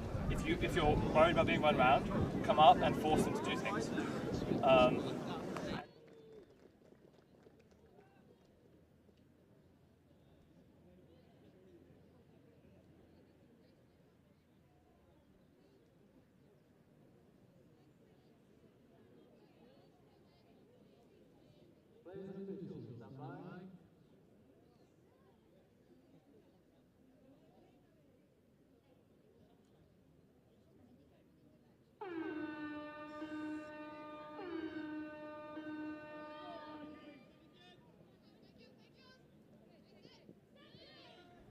Well, we're back live for more action from the England Touch Association's National Touch Series finals. It's Division 3, and it's our second game from the women's competition. The Thames Valley Vikings and the Exeter Eagle Owls, two sides whose men's teams have already won on pitch 1, are here for their third games. Joining alongside me is Claire Rylance, England Under-15 Mix International coach, and also part of the Cougars squad today. Thank you very much for joining us, Claire. No worries, thank you very much. Nice to be here. Lovely sunny day. It's beautiful weather in Royal Leamington Spa.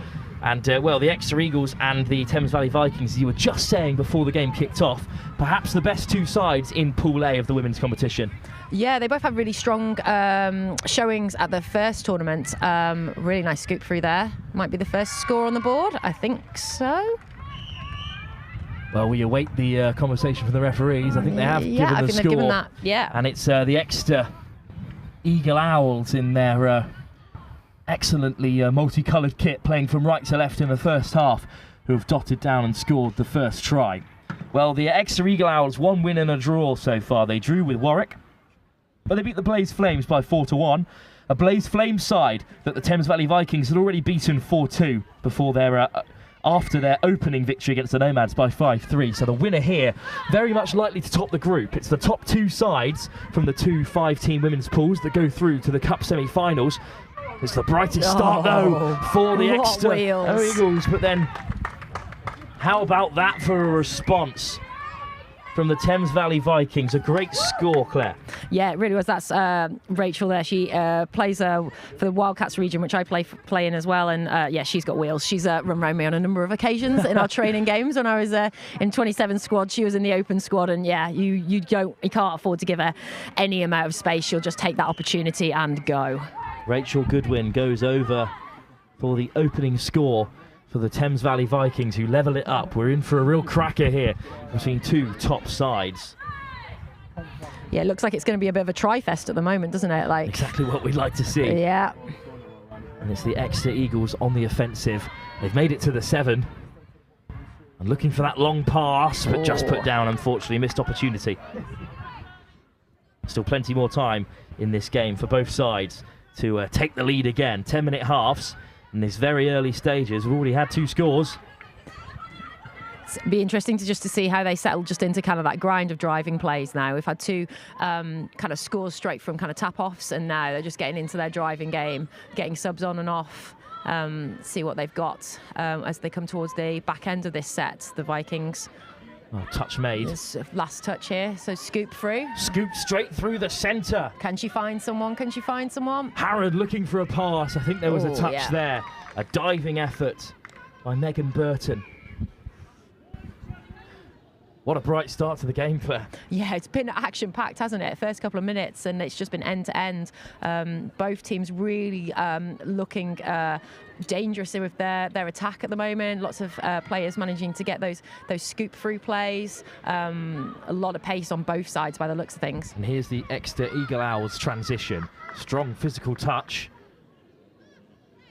Just play through by the refs. It's good from the Vikings in terms of just kind of managing to hold them up, restricted their yardage so far. And then the ball over the top, a speculative one, looking to cut open the Thames Valley Vikings side, but Amelia Shales was there in cover. Touch made, and Shales will play half, and they head towards the box side, this right-hand side, where the blue shirts are lined up on the touchline. Popped over the top. Good pass on from Cat Spring. Here they come. And an excellent driving run through the centre. Good ambitious attack. Anderson assesses her options and takes the pace out of the game, but then a great pickup and driving towards the line. BB Pullis over the top. Oh. Well, that was a really threatening attack, Claire. Yeah, it was really nice. They got the turnover right on halfway, which always helps. And then, yeah, some really inventive play to keep the play going. Just couldn't quite find that final pass at the end. Let's see how they do it. Kind of holding Exeter up here and what Exeter can do to get out of their own half. They've got to commit to this drive now and really work their way up the field. For now, then, Well, it's that's the not gonna penalty. help. It's a turnover. Big opportunity for the Thames Valley Vikings to go ahead. Yeah, I think Vikings just need to settle and just have a little look and, oh, that's not going to help. The pass is just beyond the widest player, Cat Spring, for the Thames Valley Vikings. So the Exeter Eagle Owls get away with one. Yeah, they do. Here they go, just got to reset again. Those Vikings players have been on the pitch for a little while now, so might be feeling it a little bit in their legs, and it's really an opportunity for Exeter to just run hard at them, pick off some of those players. And it's another unforced error, unfortunately, there, Claire. So Thames Valley Vikings, just the cleaner of the two sides, and that's the difference. Yes, it is at the moment. They're just controlling territory. We've mainly been looking over to our right. Ooh. They've just not quite been finding the passes, I think. Their defence has been very strong and kept them in the game and with the territory. But they've just not quite had those passes to hand to really punish the Eagle Owls. Well, we'll see what the Eagle Owls can create in response. They had the fastest start in this game. Driving up through the centre, Willoughby. This is nice. This is good field position for them now. It's been a little while since they've had good field position. Just lost their way a little bit. Willoughby just a little bit isolated through the centre. There you go, coming into their fifth touch. I expect a scoop play off this. While Taylor was touched and the ball went down. Yeah, I think refs maybe giving a hard touch. Suze Oh, just Pollard. a touch. So final touch then. Yeah. Willoughby, all back inside, and that's the sixth.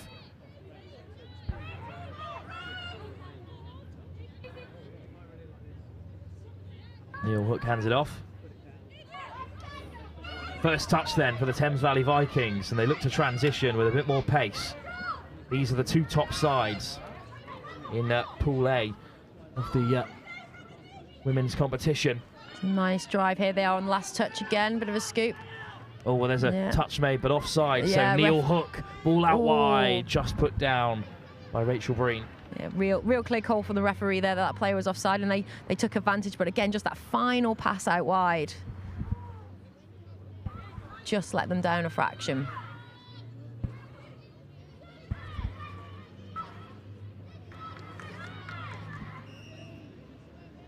And again, another rooking error here from the Eagle Owls, just handing possession back to Thames Valley Vikings. But Vikings really need to make some of this count because they've had so much of the possession, but just haven't quite got over that line yet.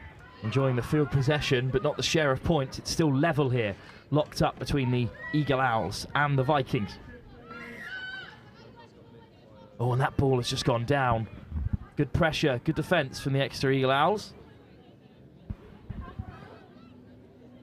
Well, it's a scrappy start to the game. Just good, strong defence on show as Sinead Hughes makes the touch. And another one from Hughes. I think I might have jinxed us by saying it was going to be a tri-fest early doors. Well, we're all locked up at one apiece. But the Exeter Eagle Owls with a good drive. Close enough to the line for a nice strike. scoop. Ball back on the inside, and well, that's the third touch in quick succession from Sinead Hughes, who's defended really well for the Vikings in the middle. Yeah, she really tracked back there. She didn't go straight after the scooper. She knew the scooper can't score, and she just trailed where that pass was likely to go and was just hanging there so that she could just take that touch as soon as that ball was in that player's hands. Cat Spring plays half and finds Melissa Gaultier. That's last. Here we go, scoop play. Lovely scoop from Pullers, who gets the pass away. Pullers on the inside. Stumbled BB Pullers as she got that late pass away and then couldn't take the return. Asking quite a lot from the Thames Valley Viking middle. Oh, a hip's not square there again. These rooking arrows just creeping in. It's another one. For, just Eagle like Owls. Thames Valley, just to play it nice and safe and just get a few strikes on the line, just get into their patterns and just actually, you know, put the plays that they practice on. Gaultier forces the touch. Here's Pullers diving in from range. Lovely The dive, arm. but great touch as well. Rose Willoughby just about made the touch. Pullers lays it back this time for Rebecca Anderson. Back with BB Pullers. Anderson on the inside to evade the high press.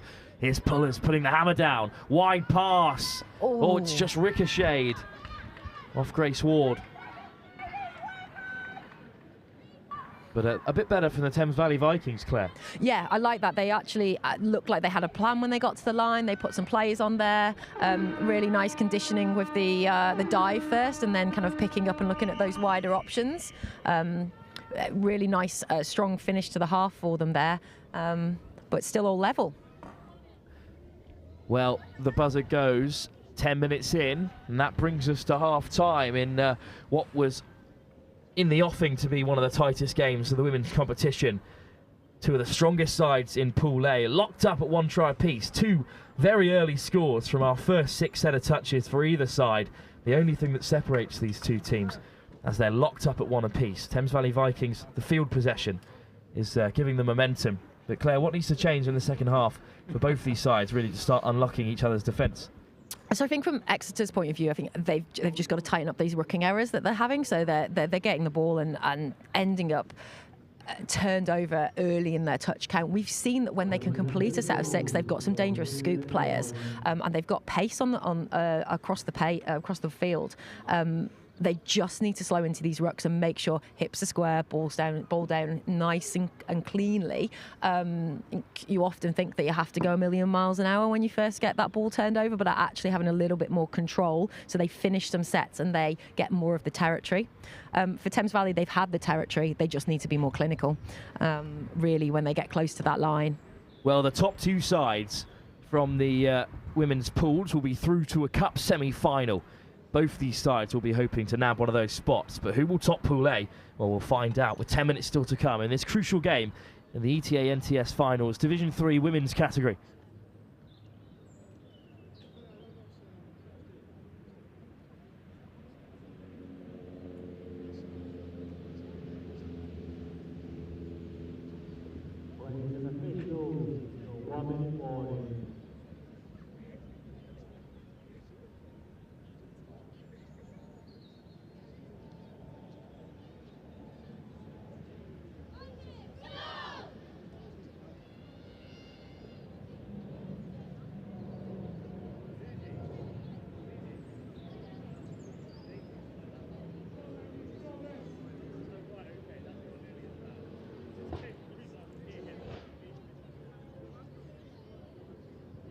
Ladies and officials, your first second warning, please take to the field and ready to play.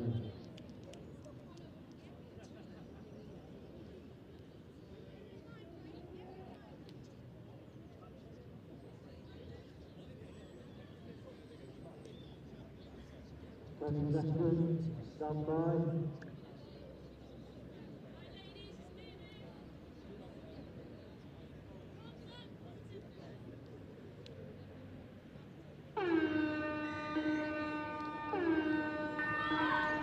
There goes the Claxton. So second half to come between the Exeter Eagle Owls and the Thames Valley Vikings. Both sides at the very top of Pool A of the women's competition.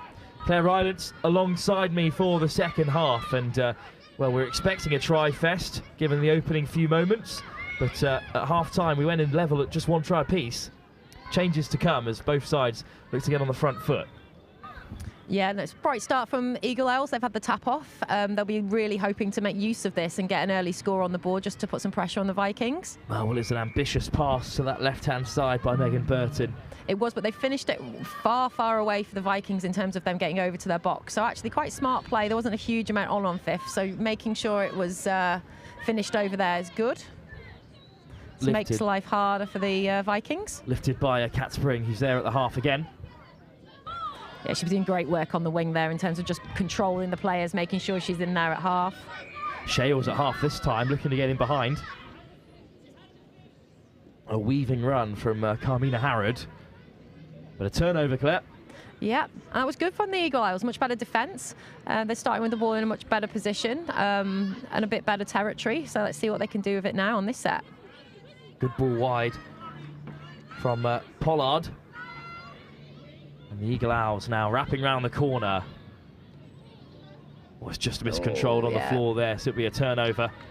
A missed opportunity, Claire. Yeah, very much so. They'd have been really looking to strike there. They've started brightly so far in this second half, a bit better in terms of their possession and territory. Oh, what's the ref going to call here? There was feet in there. Yeah. 6 more then for the Thames Valley Vikings. Hughes hands it off. Lovely ball inside for Spring in behind. And they're driving up well. Gautier. Yeah, they're going to get a nice strike here, I think, as they come. Anderson takes the touch. Pullis at the half, returns it to Anderson. One more to set here. Quickie play, all this space over on that right-hand side. Oh! Pullis got the ball away to Rachel Goodwin. She just couldn't, the line was begging and she just couldn't quite take it in. I also think the winger out there was on as well, Grace over on the far side. Yeah, they were too many options almost. They'd done really, really well on that set and really opened up the field. We're still locked up at 1 try apiece. The Exeter Eagle Owls have already drawn 1 game against the Warwick Knights, perhaps the other strongest team in this Pool A of the women's competition. Yeah, Warwick hometown favourites. This is where Warwick train. So I think they've got a really strong squad out today as well, Warwick. They're definitely dangerous in that pool. Here's Anderson for the Thames Valley Vikings, who are at close range once again, in touching distance of the Exeter Eagle Owls line, as Pullis just running the show. Yeah. And just miscontrolled at the half as Anderson looked to run away. I think she's collided with BB Pullis.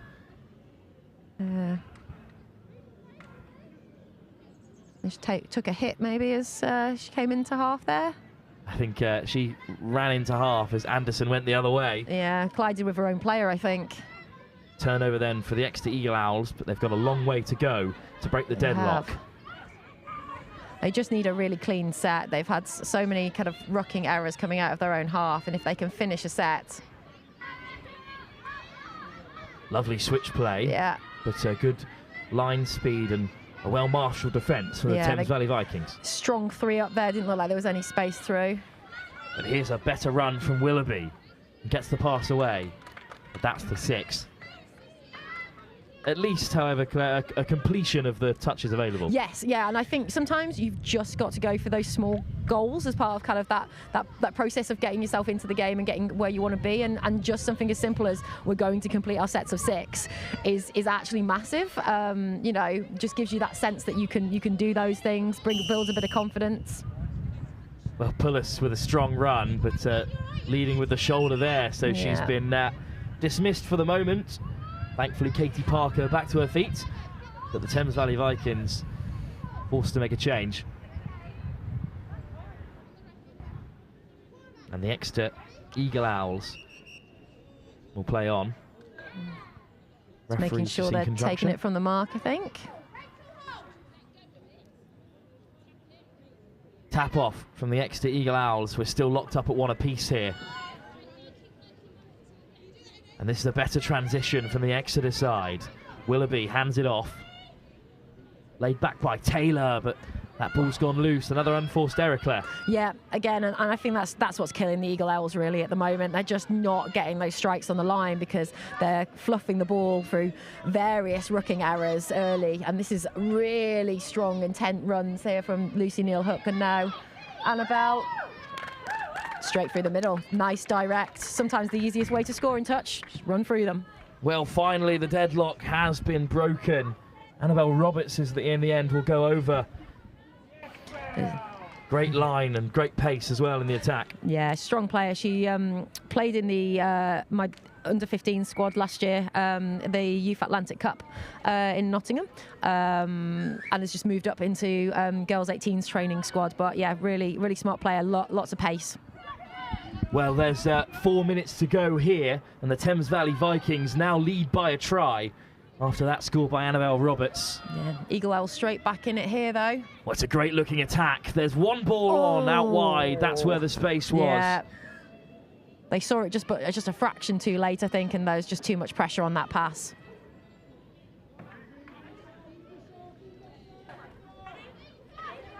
Well, transition then from the Thames Valley Vikings. Still time, though, for the Exeter Eagle Owls to get back into this game. 3 wins from 3 if the Vikings can hold on here. Spring, great line speed from the Exeter Eagle Owls, but Meg Lines, they got on the outside of her. Here's Hughes, Spring, Gaultier. Lovely Good straining injection up of there. pace. Pullis back onto the field. Anderson. There we go, coming into the 5th touch now, I think. Anderson to scoop. Anderson with great pace, Yeah, evades the brilliant. first defender. Pullis changes the direction of the attack, gets the ball away to Gaultier, and then the pass back inside is just beyond. Really nice inventive play there. Good strong finish to the set. A second try may well have sealed the game. For now, though, the Exeter Eagle Owls are still in touching distance. Again, they've just got to try and get some yardage against this really strong Vikings defence. They're really kind of punishing at the Eagle Owls and making it very difficult for them to get out of their own half. The 5th coming here, laying up a scoop platform. Well, Willoughby will orchestrate the attack then. Ball back inside, and, well, some good evasion from Emily de Ritter, but turnover. Gaultier now will carry box side. Pullis, Spring at the half, Anderson, and the changes are made. Here come the substitutes. It's the try scorer, Annabelle Roberts. And Lucy Neal Hook to scoop. She's got wheels. Neal Hook. But well met there. So Exeter really smart in defence there. They hung a player back who was by the referee, so they were onside. And the moment the scooper took off, went and hunted her down. But now then, the Exeter Eagle Owls with perhaps one last chance to level things up here. Well, a bit of a delay there. Bringing the substitutes on, the intensity taken out of the attack. Yeah, they're just struggling to create some momentum, but that's better. Last touch, though. Oh, great footwork. Brilliant Scooping footwork. Now through. someone's got to Needs follow support. There's numbers right and left. Can they pick them out? Well, that's a score for Pollard. And a huge one as well, with a minute to go. Massive. Absolutely massive. Fantastic footwork and evasion. And then it was just who was going to keep up with her, really. Megan Burton straight through the hole. Really impressive running, and all of a sudden we're level with just a minute to go. And Eagle Owls have not got their players on yet. As soon as there's 4 on, they can go. Shales desperate to get things underway for the Thames Valley Vikings. They'll have 6 touches to attack. Hughes. And they just need to be patient on these first 2. They've got a minute. They've got their set. They need to get to the 7. Good work from Shales and a good pickup as well from Harrod. McDonald. Harrod on the inside. And they're into that 7. McDonald, inside ball. Hughes is over. What a lovely inside pass there. A yard of grass on either side for Sinead Hughes to saunter in unopposed, and that will win the game, surely. Wow. Vikings have got their defence on early, so hopefully that will stop anything from a quick tap perspective, and I think the clock's just going to wind down. But yeah, lovely setup play and a really nice line from Sinead Hughes there. A great line and a wonderfully weighted ball inside from McDonald. Pullis makes the final touch. A huge victory for the Thames Valley Vikings, who have certainly secured their place at the top of this pool. They were through to the Cup final, needing just a draw against the Warwick Knights to secure top spot. Still work to do then for the Exeter Eagle Owls, who will have to beat the Nomads to secure their place into the Cup of the Division 3 women's competition here at the ETA NTS finals. But an excellent performance from the Thames Valley Vikings, and it wasn't the tri-fest that perhaps we predicted, Claire, but it did have a thrilling conclusion. No, definitely jinxed us at the start with those first 2 tries in the space of 2 minutes. But yeah, really fantastic game of touch and really nice tight finish as well. Really entertaining from both teams. Lots of speed, lots of great footwork on show. Yeah, really tees Thames Valley Vikings up well for going into the semi-finals. Well, some wonderful action then for the women's competition. We return to the men's, however, in our next game, kicking off in just 5 minutes' time, where the Horsham Tigers take on the Irish side, Old Wesley, their second team, after their men's side made it all the way to the final yesterday in Division 1. Thank you very much for joining us, Claire. It's been a pleasure to have you. No worries, thanks a lot. And hopefully hear from Claire Ryan a little bit later on as well as the day progresses. Then our next game in just 5 minutes' time, a return to the men's competition. Old Wesley second team up against Horsham Tigers. That's live next here on Pitch 1 at Old Leamingtonians Rugby Club.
Just a city boy, born and raised in South Detroit.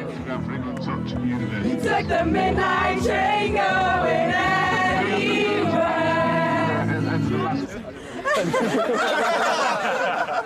Oh, sport mode. That's how much I care about the threes. Even got them in sport mode.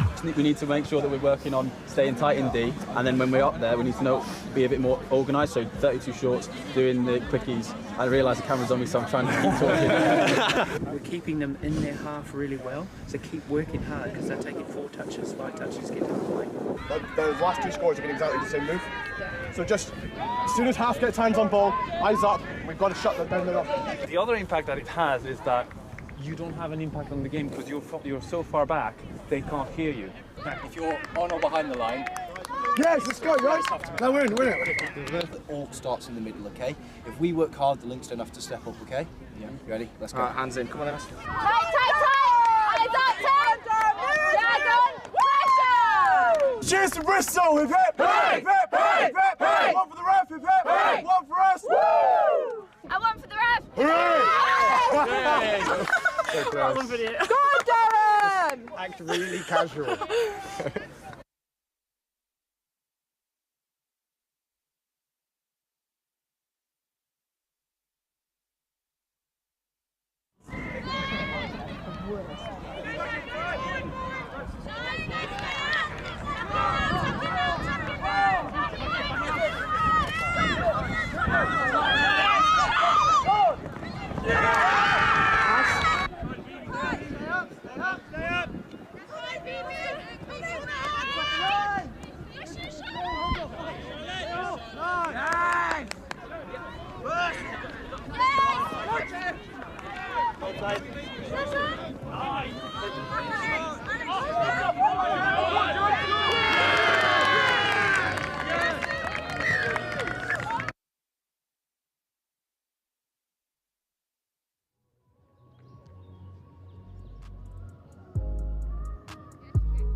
Well, we've got more action then from the Division 3 of the ETA finals here, and it's the Horsham Tigers in action in the green from left to right up against Old Wesley's second team, of course, whose men's side made it all the way to the final before they were beaten by the Scorpions in Division 1. This is a Horsham side searching for their first win of the competition after 2 losses, including a desperate 1-point defeat to the PFT Dogs. They sit 4th in the group. Old Wesley undefeated 2 from 2 and have yet to win a game by less than a margin of 4 tries, so they've been pretty dominant in their opening 2 fixtures. Alongside me to take us through this game is Vicky Davidson, who's just been in action for the Exeter Eagle Owls, so thank you for coming straight off the pitch and joining us here in the commentary box. Yeah, no worries, happy to be here. And it's a bright start for Old Wesley, who have gone over in the corner for the very first score. The Irish side are in front, and well, that was pretty clinical from their first 6. So Vicky, a really narrow defeat to the Thames Valley Vikings, but a great game, the tightest we've had so far on pitch 1, and still plenty to play for the Exeter Eagle Owls in the women's competition. Yeah, they were a great side. I mean, we thought we put out a great performance against them. They're a really, quick, well put together side, and it was a great game. Still plenty more to come from the Exeter Eagle Owls in the men's and the women's. The men's, of course, victorious live here on pitch 1 earlier in the day, as Horsham are on the offensive through Kevin Mann. And Mann, oh, what a pass that is! Looking to pick out Faulkner, but just beyond him. Threatening stuff, though, from Horsham, Vicky. Yeah, that was a great throw. Unfortunately, he's just missed that one. And Old Wesley will look to kick things off in attack. Carried up by Frank Ennis, father of John Ennis, who made it to the final yesterday. And this is a good transition. Touch forced by Gareth Elliott. Yeah, they've made the 3rd touch on the halfway line. That's what they want to get from that. And then they could go wide here. What a beautiful pass that is. And it's a second try in the corner. Yeah, in the right position. He can do some damage on the wing. Well, that is the second try of the game here. Great carry. And then a lovely ball out to Dylan O'Regan with his second score. There's some cracking mullets out today as well.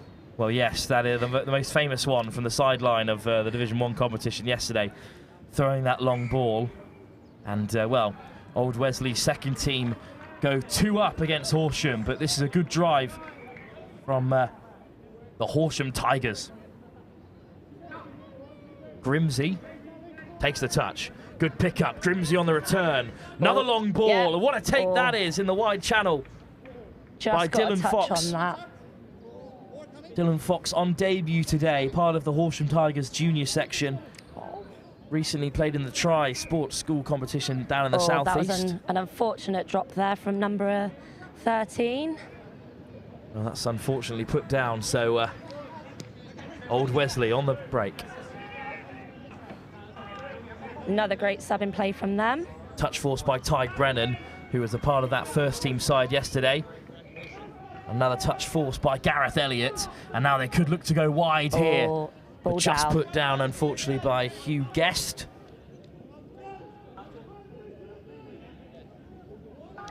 Well, here we go then. The Horsham Tigers on the transition. But I think the difference between the 2 sides at the moment, Vicky, has just been the Old Wesley using their 6 touches a little bit better, making it all the way to the 7 of Horsham Tigers. Yeah, their sub-in plays are a lot cleaner at the moment. The team on the left here need to make them a bit cleaner, I think. It's the Tigers who have used all 5 of their touches. And there's Andrew Jackson in the line to intercept. But here go Old Wesley on the rotation. 4th touch coming up. Hines with the pink hair looking for the return. Instead they change the direction and then just put down on the wing. Number 13, James O'Donnell, another member of that Division 1 final side, helping out on the wing today. But it is a turnover and in a dangerous position, Vicky. Yeah, it is. Gary Hines with the pink hair and apparently a major hangover as well after a big night out. Oh dear. With the Old Wesley players yesterday, according to my commentary notes. But at the moment they look to go to the right-hand side, diving in from range, a great effort. Up goes the hand of Stephen McCullough. Yeah, great defence on the line. Hines takes them on. Good line through the centre. Ball on the inside channel. Found that gap. Very good try. And that's a third for Old Wesley as they look to keep their undefeated run in their third game here. Well, they have yet to be challenged so far from their opening 2 games, really. 8-4 and 4-0 in those previous fixtures, and well, they're already approaching that initial total here. They're 3 up before half-time. Horsham, though, on the response. Kevin Mann hands it off. Little step off the left from Reece Lee. Clark, nice long ball. And the ball was down. Did Warren Potter score it? Yep, and that's good. They're awarding that try. Well, Potter has one back then for the Tigers. They were beaten by the Blaze by 6-3 in their first game. Before, of course, that really close 4-3 loss for the PTF Dogs. But they'll be hoping to qualify for at least the bowl competition. That's where the third place teams can end up. They can still do it if they turn things around here. But it's Old Wesley on the attack. A whistle goes, it's a turnover. Horsham Tigers escape, Vicky. Right, clean sub in play. That's what Vicky Davidson is calling for as they head towards the box. Nice third touch. Let's hope they can make a good attacking platform off this. Richie Bernardo with a weaving run. Slee. Oh, just put down. But I think a penalty. Yeah, I think they've given that for a hard touch on the player, so that'll be a penalty. 6 then for Horsham to get within 1 before the break. 2.5 minutes to go before half-time. Simpson takes the touch, good pick-up. And the inside line, teasing footwork from Tom Clark. Simpson, Clark, Slee. Simpson takes it to the right, looks for Clark on the inside. He's well marshalled. Another touch made by Gareth Elliott. That's okay, he's just feeling out those defenders, drawing them in, and then hopefully they can make something out of these last 2 touches. So this is their last touch now. Send it. Oh, intercepted. Interception now. And here goes the foot race. He's away. Has he got the gas?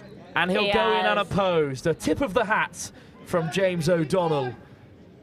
Number 11 is chasing him down, but he's not quite got it. Well, O'Donnell down from the senior side, but shuffled onto the wing for the sake of fairness. But how about that interception?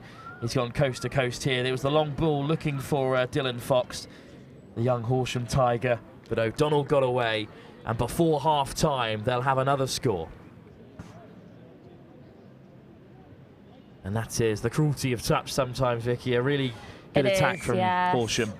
Sometimes that one well-placed player gets that interception. Great if you're that team, but unfortunately not so great if you're the defending team. No, not if you're the Horsham Tigers, who go 4-1 down. That's an excellent ball out wide, but it looked to drift forward from Kevin Mann. So Old Wesley will have the final set of 6. Forward pass, penalty, Old Wesley. Just a minute to go before half-time. It's a good pick-up. And here's the transition. Yep, coming in hard. Strong touch by Faulkner. And then by Jackson as well. And here's Brennan getting away. Ty Brennan gets the ball away. Soft hands, one more to the edge. And now the hat-trick, if he can make it into the corner. Racing away. Very good. Dylan O'Regan, a hat-trick in this game for Old Wesley's second team. Great subbing on play and a very, very successful attacking. Well, right before half-time, they did manage to squeeze in yet another score. It's been a pretty complete performance so far from Old Wesley's second team, over from Ireland and looking like real challengers in this men's competition. And that's half time. Well, at the break then, it's a 5-1 lead that Old Wesley can enjoy as they get some messages on board from the coaching staff. It's the same coaching staff in charge of the first team who were so successful yesterday. And the Irish club look to continue their unbeaten run in the Division 3 edition of the Men's English Touch Association National Touch Series Finals. Well, still 10 minutes to come in this game. Vicky, can Horsham Tigers get back into it? What do they need to do differently? Oh, I think tighten up that sub and play. I think as half, you want to make those balls a bit cleaner, a bit quicker, get a good subbing platform ready, and I think they could pull a few back here. And they're a good team, but they just need to, I think, drive a bit more. Well, the sun keeps beating down here on Old Leamingtonians Rugby Club in Royal Leamington Spa for our round 2 of the ETA NTS finals here in Division 3 in this men's competition pool game. Old Wesley are 5-1 up against the Horsham Tigers.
Ten more minutes to come.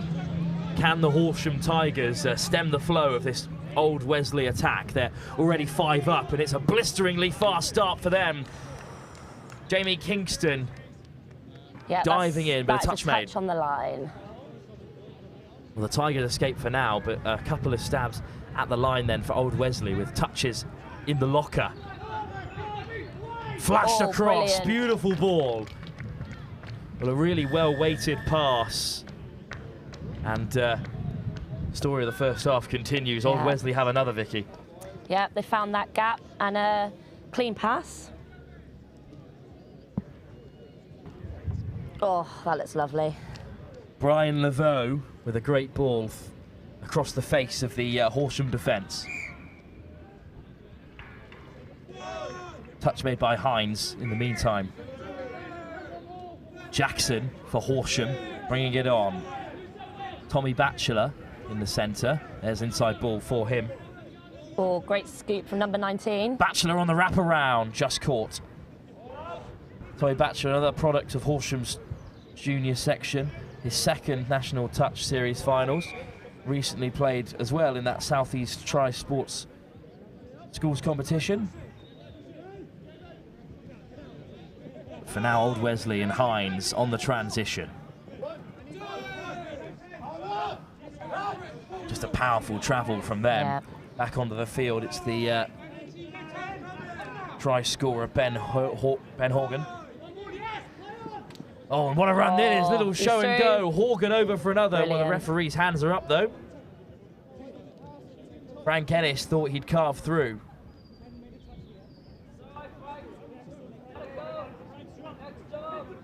And that's a turnover.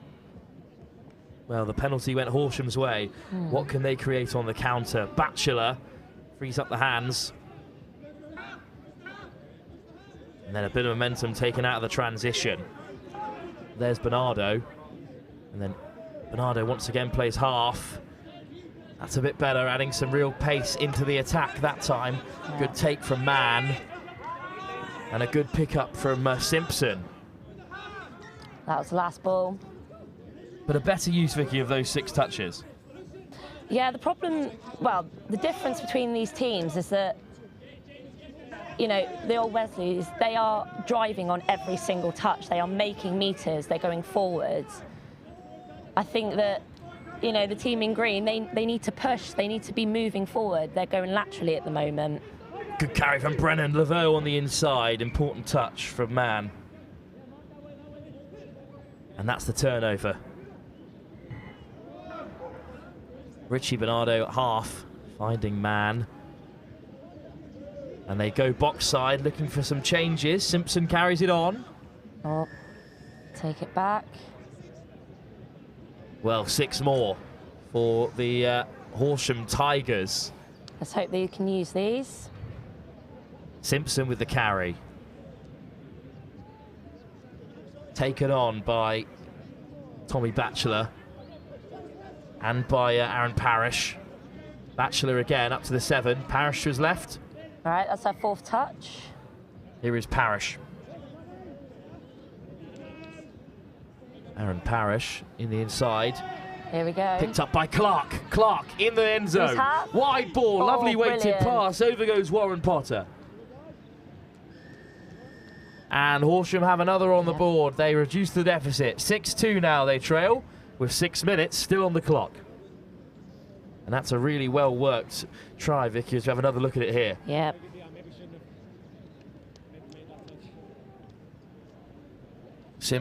Great run from Tom Clark, clean through.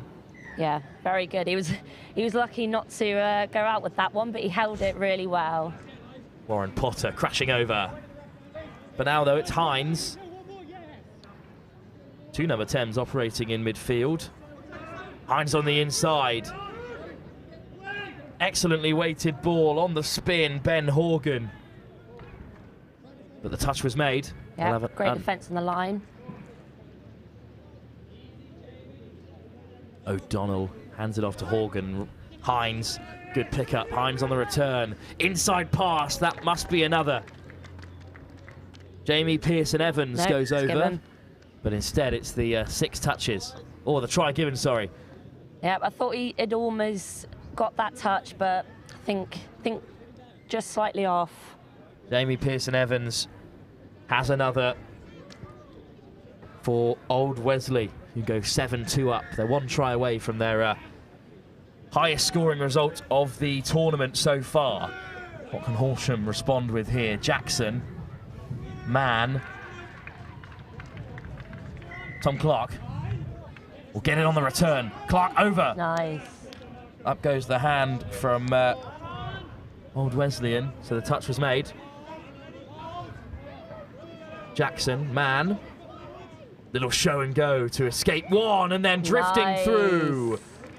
Offside is the call, so it will be a score for Horsham.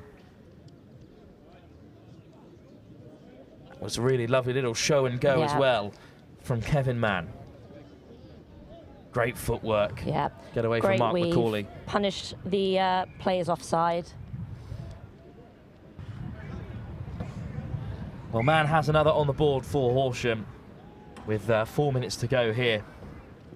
See if they've got enough time to get into the game, or can Old Wesleyan second team create another. Brian Laveau. Brennan wants it back from Laveau, and Brennan is over. And they've made it look pretty simple there.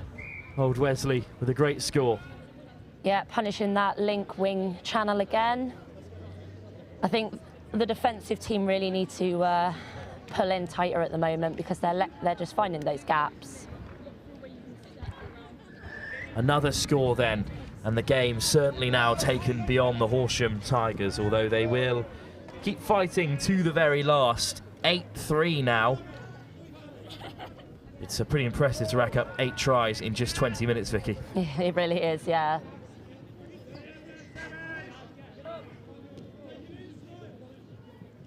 Carried in by Batchelor and just put down, unfortunately, by Simpson. Yeah, unfortunately, with this heat, your hands are getting a bit sweaty and you really need to be careful with that ball. Well, we'll look ahead to our next game, as this game is certainly beyond the Horsham Tigers. It's the Chester Cheetahs women's side who will be action after a really successful day for their men's Division 2 team yesterday.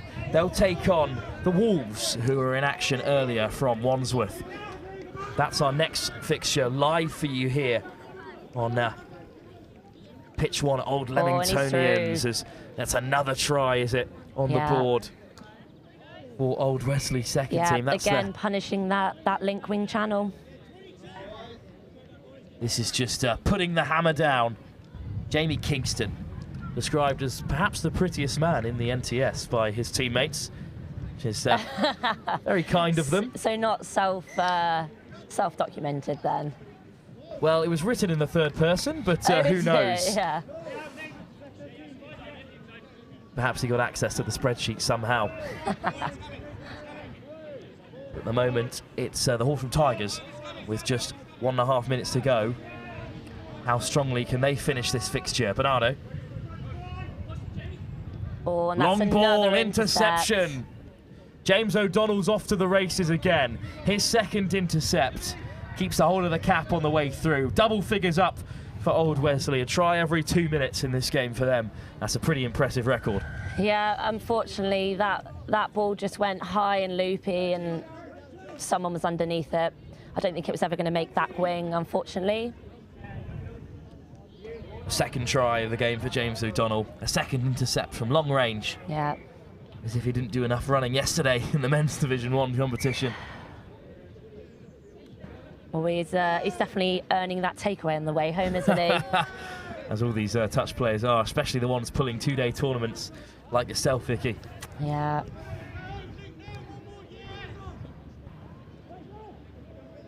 But for now then, it's an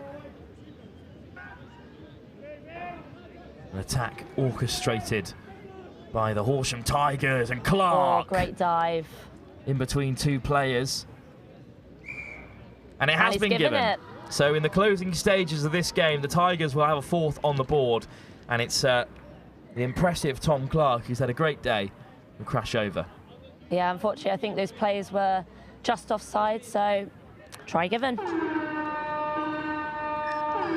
Final whistle then here in this men's pool game between Old Wesley and Horsham Tigers. Old Wesley's second team have secured their place in the latter stages of the competition. They'll just need a draw in their last game to confirm their place in the cup. Well, a really impressive performance, Vicky, from this Old Wesley second team. It was, yeah. Brilliant performance, really well executed, and good luck to them in the future. Well, Horsham Tigers will still have rugby to play in the afternoon. Knockouts in this touch footy finals day, regardless of where you finish in the men's pool. But for now, we'll switch back over to the women's competition, where the Wolves take on the Chester Cheetahs in an important deciding game in Pool B of the women's competition. Thank you, Vicky, for joining us. Vicky Davidson alongside for that game. No worries, thank you very much for having me. And best of luck for the Exeter Eagle Owls for the rest of the competition. We'll return shortly for our next fixture, where the Wolves take on the Chester Cheetahs.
of Detroit. Took the midnight train going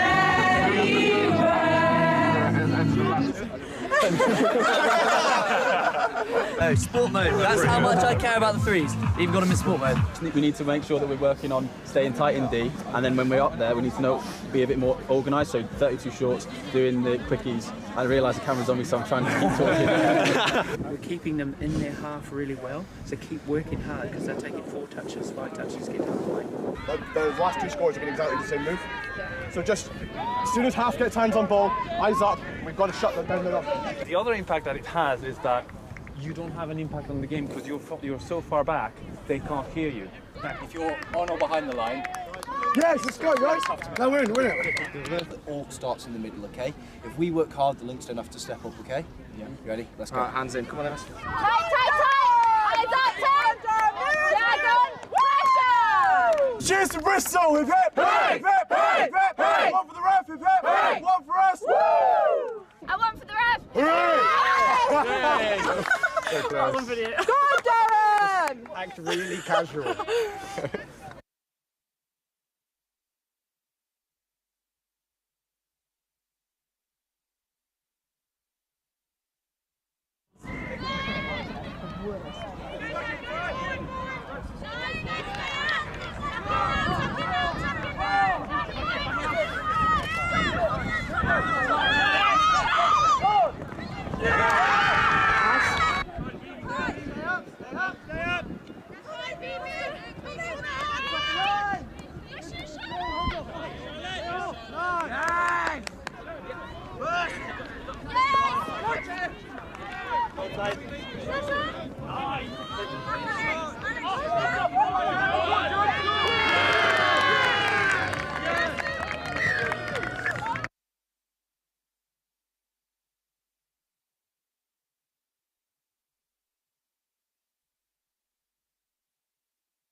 So if you see them, sweeper, watch the ball, We'll be having rather than keeping an eye on your play, it's who's in your opposite position. Yeah, exactly. Because it's quite, including me, I will follow the player rather than the position. So if they swap, I'm swapping the player I'm marking. But also when we 2, 3. Yes! So just come up. If you're worried about being run round, come up and force them to do things.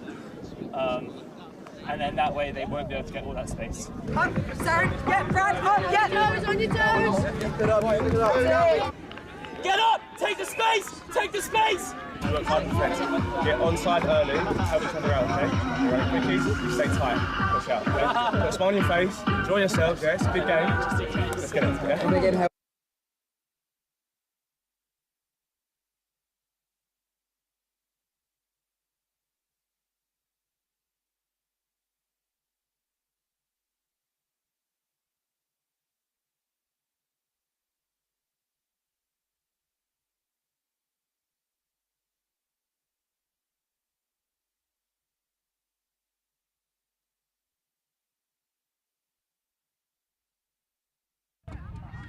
Well, we're back then for action from the women's competition here at the ETA NTS Finals, and it's action from Pool B where the Chester Cheetahs take on the Wolves' women's side based in Wandsworth. Of course, the Wolves were in action in the first game of the day against the Cougars where they were beaten 2-0. They've turned it around since then and racked up 2 wins, including, of course, their bye they receive from this 14 pool, which is meant to be 5. They beat the Surrey Bisons by 5-1. So a win here will confirm them a place in the Cup as the top 2 teams progress. A loss for the Cheetahs would basically hand them a straight shootout with the Cougars to see who progresses through to the top tier of the women's competition here in Division 3 of the ETA National Touch Series Finals. Alongside me for this game, Chloe Spencer, one of the referees today. Thank you for joining me, Chloe. Thank you for having me, Will. And yeah, real pleasure to have you alongside here as the Wolves go searching for Cup qualification. They've really turned it around following their defeat to the Cougars side, which of course made up of the England women's 35s and 40s players. But for the moment, it's the Cheetahs on the offensive. And running it in tight here, close to the line. Long ball and just dropped there in that wide channel. Well, almost the opening score. It was Dixon who went over, but couldn't keep a hold of it. And well, that is a bit of an unforced error, Chloe. So a big opportunity this for the Cheetahs. Yeah, it is. And they've now got a fresh set of 6. So let's see if they can use this really well. For now, it will be Can to get us going. And you've got Max as the on-field ref, taking control, letting everyone know where to go. Well, delay on the pass. But the defender was offside, so we've pulled it back. Fresh set of 6. Here we go again. 6 more then for Emily Can to play with.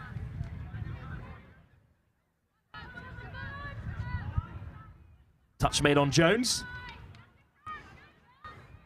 Well, need to add a bit of momentum at the moment to the Chester Cheetahs. Here is Emily Can handing it off once again into the centre to Emma Skobelski. And finally now putting the hammer down and looking to take on the Wolves' defence. Can puts the ball inside to Molly Galvin. But another touch made. Running out of options here a bit. They've not got any touches left. This is going to have to be all or nothing now. Oh, and what a shame. Wide to Georgie Dixon, and well, a bit of a missed opportunity, Chloe. They had 6 touches at the line and couldn't make them count. No, let's hope that they pick it up from here. They've got early games, they've still got time to play. It's Wolves then on the offensive. 5-1 they beat the Surrey Bisons. Cheetahs can only put 2 past them as they beat them 2-1. And that means that with 2 wins racked up, a win here will see them progress. Lovely footwork through the line goes Ella Coyne. Part of the mixed under-15 side at the Pacific Cup last year, even while being one of the youngest players in the squad at just 13. A great break, with a ball down, a turnover, Chloe. Yeah, that was 6 touch. Sorry, I don't have anything else to add. Absolutely fine. We'll see what the Chester Cheetahs can offer in transition as they take it to the box side. A physical collision there. And a very correct hard touch from the ref.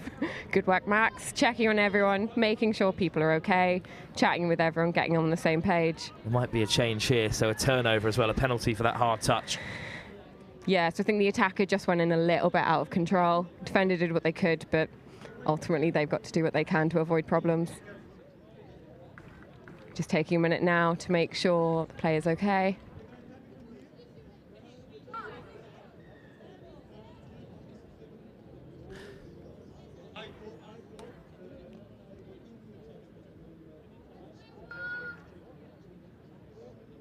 A conversation between our 2 referees that you might be able to overhear in front of us, Chloe. What are they discussing at the moment? So they're just confirming who went in with the hard touch, making sure they're on the same page to make sure we give the correct team the penalty.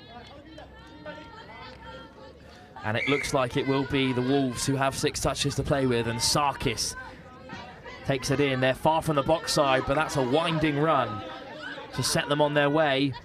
Lovely footwork, and here's the pick-up from Shaw.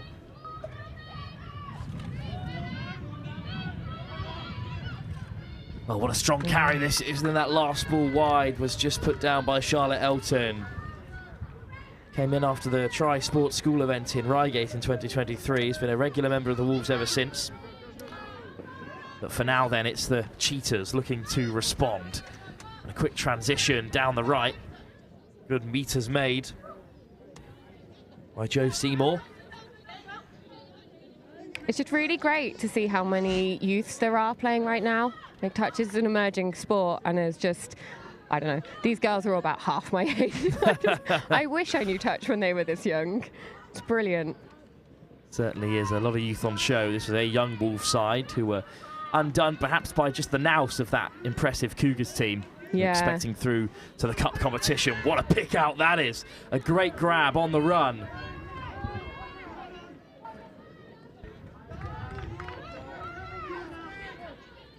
This is looking like a threatening attack. A great pickup by the captain, Catherine Richardson-Walden, and then, well, a 6 touch made. Well, this Wolves side started in 2016, the only dedicated youth touch rugby club in London. It's now grown to 80 members since then, with 40 players playing weekly between the ages 13 to 17 and from Wandsworth. There were 37 Wolves in the Youth England squads across this year.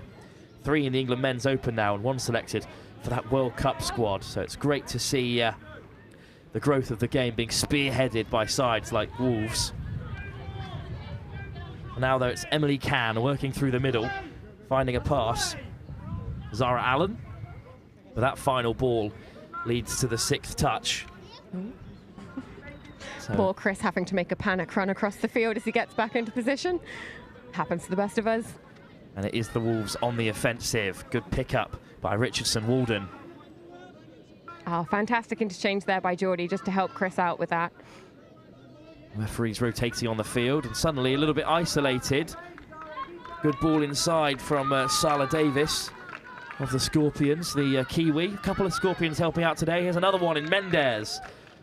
Pass just doesn't come out the hand. And unfortunately went forward.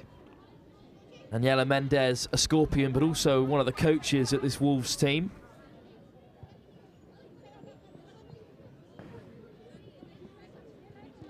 And here come the Chester Cheetahs and Emily Can.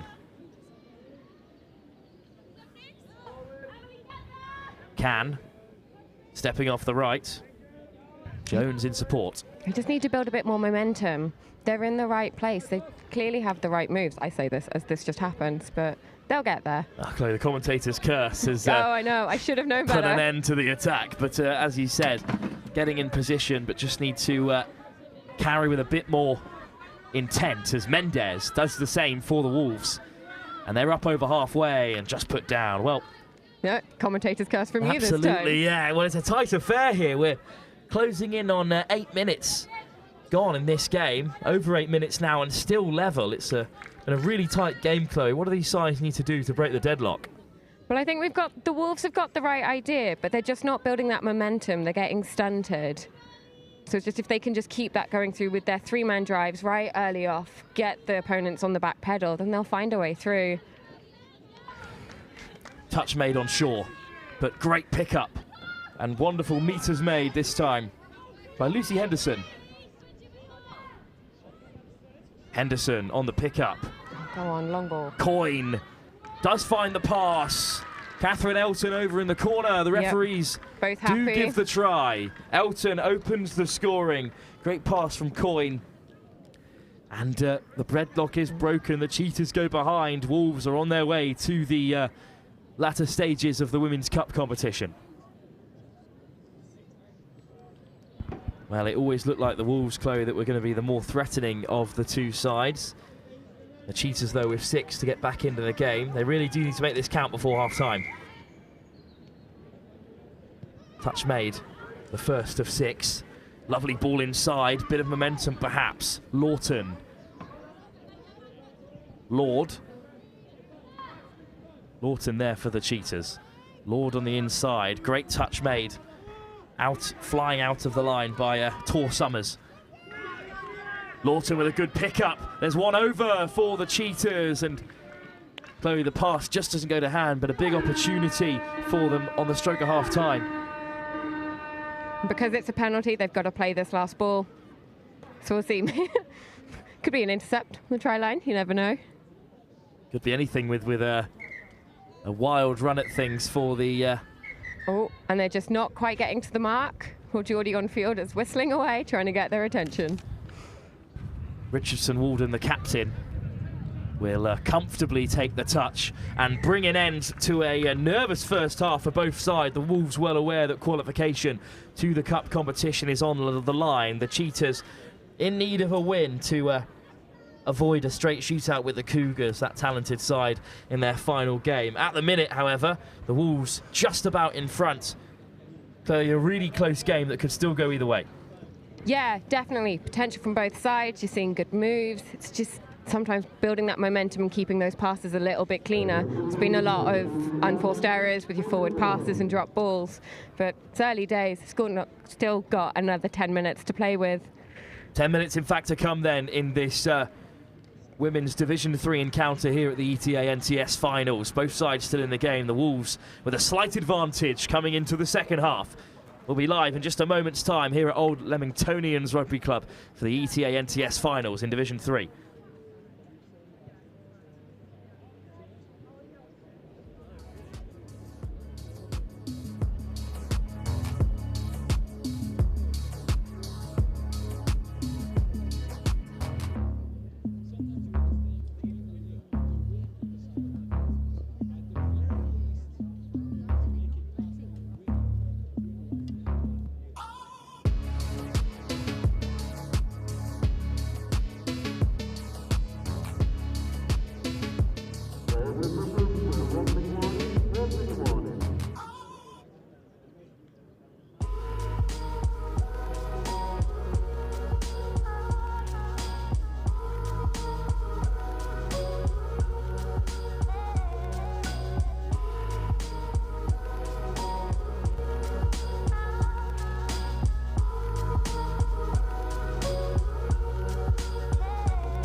10 minutes then for the Cheetahs to turn this game around. The Wolves in front, and with the tap off, Chloe Spencer alongside me, part of the refereeing team here today at Old Leamingtonians Rugby Club. And, well, we were just discussing at the break, both sides could use a little bit more momentum and go forward. For now, though, Mendez. Oh, lovely ball on the wraparound. What a take that is, diving in. Brilliantly done. What a take by Sanderson. She's been commuting from Canterbury weekly to train with Wolves in Wandsworth. Missed out on a spot in the mixed 15s international side last year. But, well, talented player. And that's an excellent take. Perfect start to this second half, Chloe, for the Wolves. Yeah, brilliant. Just what you needed. It's really great first with your first tap off when you've only got to play half a pitch and you've got 6 touches. And then's the time when you want to be taking advantage of it. Ooh. Bit of a loss of control from the attacker going in. That's unfortunate that the Cheetahs couldn't use their first 6 in the same fashion as the Wolves. A reminder that a win for them here will see them through to the Cup competition. This their final game. The Cheetahs still have the Cougars to meet. Great little darting run from Tor Summers.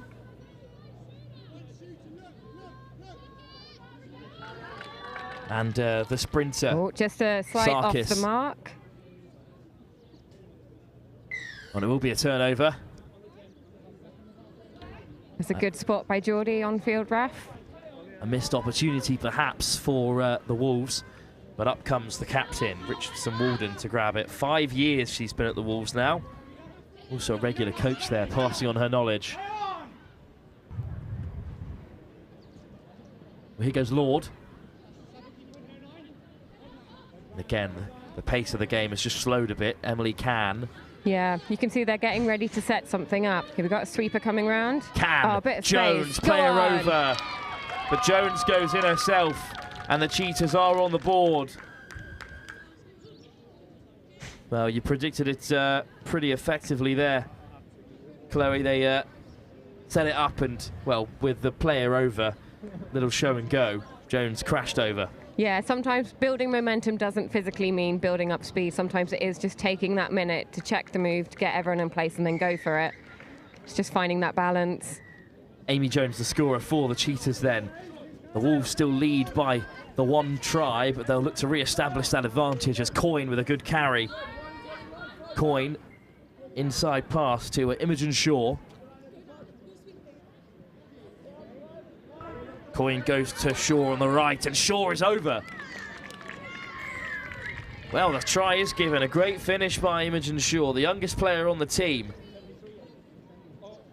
Gets another try. I think that was just a bit case of not being quite aware where the try line was. The attacker was just able to sneak in and find it. Well, the Cheetahs then responded quickly enough in this second period of 10. They'll need to do it again with their first set of 6 here, carried on by Jess Watts. And Watts receives on the in time, gets around Mendez. Good pick up from Lawton. Watts. Lawton has Calvin to her right. Whistle goes. Penalty for the Cheetahs. Got to be so careful when you make that touch from the side that you don't knock them off balance. I think Chris was just able to spot that and call it up as a hard touch. Lawton. Watts at the half. Has Lawton on the inside, but is caught by Mendez. Good defence from Mendez on the line. The Scorpion and Wolves coach. Interplay between the middles. Just miscontrolled at the half, but wait, the referee's wave play on. Oh, lovely ball back inside. Over goes Sophia Lawton for the score. But unfortunately, there was a touch and pass, so no score. Now the touch and pass from Jess Watts, I think, that last ball on the inside. And the teams now need to move quick to get in position, ready to defend for a set. The Wolves, on the other hand, happy to take a bit of pace out of the game. They lead by 3 tries to 1. In the sweltering heat here at Old Leamingtonians Rugby Club. That'll certainly play a factor, Chloe, as the afternoon rolls on. Yes, although I'm not going to complain. It's nice having good weather. Absolutely. If nothing else, it's keeping the midges away. Play on then for the Cheetahs. They have possession back after the ball went down off a Wolves player. So we've got an issue. We had someone subbing onto the pitch before their corresponding player had left. Geordie on the sideline spotted that, called for it, was ignored, and unfortunately they've been penalised for it. So here comes Catherine Richardson-Walden. Good ball inside, and a great winding run from Tor Summers. Richardson-Walden, touch made. Hitching. Summers. Poppy Hitching again. Interplaying with Tor Summers. Richardson-Walden on the overlap. Ball out wide. There's the touch made. So they'll be called back. For 5th touch. Let's see what they can do. Gonna regret saying that, aren't I? We'll see if they can create anything with 1 touch to play. Here's the final touch. Oh, and they've run out of options there. 4 minutes to go here. And, well, the game is still within reach of the Cheetahs, but they need a score soon. But put down, a promising opportunity for the Wolves to perhaps kill the game, Chloe. Yeah, definitely. The sort of yeah, it's Wolves. Wolves securing their lead, keeping it calm, keeping control of the game. The Cheetahs are starting to scrabble to keep up. Tor Summers handing it off and leaving the field. Substitutes made. Oh, lovely weaving run. Caught by Xanthi Lord. Richardson-Walden at the half. Coyne. Pick up by Richardson-Walden, and off she goes, scooping into the end zone, needing support. Who's there? Ball back on the inside, over goes Ella Coyne for the score. And surely that will seal the game for the Wolves through to the latter stages of the Women's Cup competition here at the ETA NTS Nationals. Finals day. And it's a Cup rugby on the cards for this Wolves side in Division 3.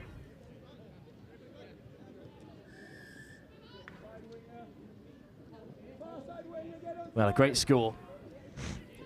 And the game possibly taken beyond the Cheetahs with 2 minutes to go.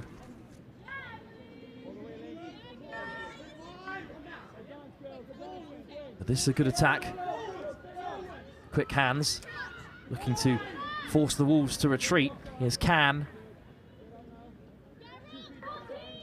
Emily Can. Goes wide, good take and quick hands. But the touch is made just short of the line.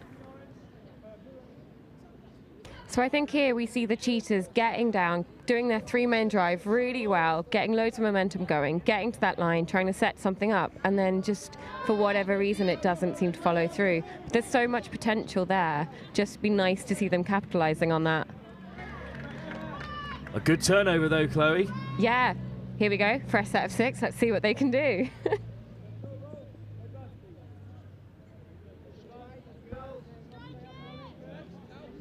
Touch made on Amy Jones, try scorer for the Cheetahs.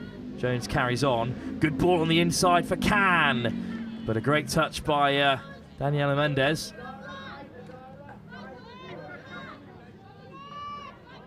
Emily Can. Ball back inside.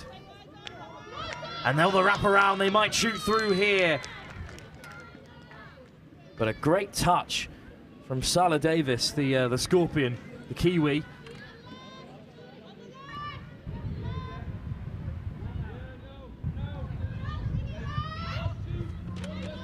Oh, evasive footwork from Zara Allen, but the ball went loose and it was intercepted by Davis. But a penalty. For offside. And just leading up to that was a lovely interchange where Geordie was able to come off the pitch, Chris in a better position was able to step on, and the rest together as a team were able to keep control of that match. Really good to see. Well, just 45 seconds to go here, and the game certainly is the Wolves as they spring forward on a great transition. Lovely pickup. Wolves are in behind, almost got away from Can. Great touch from the Chester Cheetah. And that's the 6 touches used, but a good transition, Chloe. Yeah, really brilliant. Well, we look ahead to our next game where Old Wesley's second team from Pool F are back in action after their big win against the Tigers. They take on the Blaze Inferno, looking to confirm their place in the Cup competition with a win there. And then after that, it's the final round of pool fixtures from Pool C as the London Scorpions take on the Warwick Knights. before Pool D action where the Cheltenham Tigers take on the Southampton Stormers. So the final rounds of pool action to come before the semi-finals begin at 3 o'clock. Great hands from the Wolves for the moment, however, still playing on field here against the Cheetahs. But that will bring an end to the fixture. In the end, a strong second half performance from the Wolves, who ran away with things a touch. A great victory for them against the Chester Cheetahs, and the Wolves through to the latter stages of the cup competition. This very young youth side based in London, the only junior touch side in London, and well, they're representing themselves well here, Chloe. They really are. It's so fantastic to see so many young, really good players just having a bit of fun in the sun and doing really well. Up next, however, it is a return to the men's competition. Old Wesley's second team in action yet again up against Blaze Inferno. That's action from the ETA NTS finals here in the men's competition. Live, kicking off at 1:30.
Just a city boy, born and raised in South Detroit.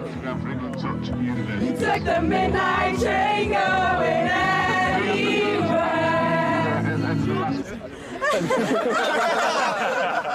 Oh, sport mode. That's how much I care about the threes. Even got them in sport mode. We need to make sure that we're working on staying tight in D, and then when we're up there, we need to be a bit more organised. So 32 shorts, doing the quickies. I realise the camera's on me, so I'm trying to keep talking. We're keeping them in their half really well, so keep working hard because they're taking 4 touches, 5 touches, get to the line. Those last 2 scores have been exactly the same move. So just as soon as half gets hands on ball, eyes up, we've got to shut them down there. The other impact that it has is that you don't have an impact on the game because you're so far back, they can't hear you. If you're on or behind the line, yes, let's go, right? Now win it. It all starts in the middle, okay? If we work hard, the links don't have to step up, okay? Yeah. You ready? Let's go. All right, hands in. Come on, then. Tight, tight, tight! Eyes up, Tom! Dragon! Pressure! Cheers to Bristol! Hip hip! Hip hip! Hip hip! Hip! One for the ref! Hip hip! One for us! Woo!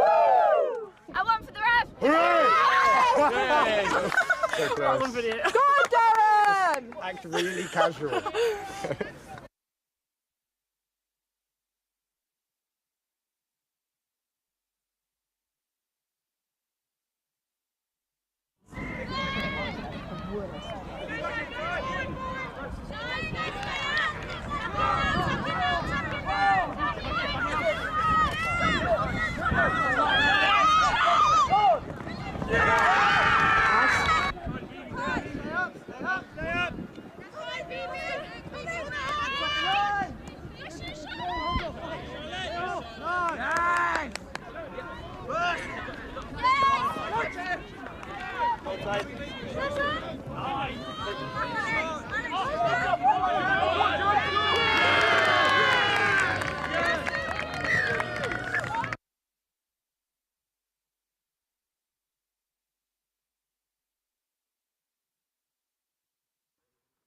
On this with the this mic.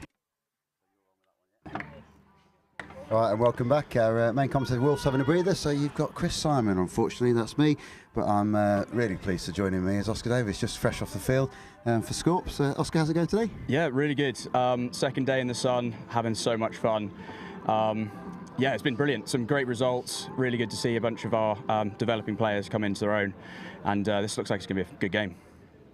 Yeah, so we've got Blaze Inferno up against Old Wesley. They've had a good weekend so far. Did well yesterday. Their women win Division 2, and their men coming up just short against your ones in the men's Division 1 title. Yeah, I try to look at all games, non-biased, but it was a very fun one to watch as a Scorpions fan and player, must be said.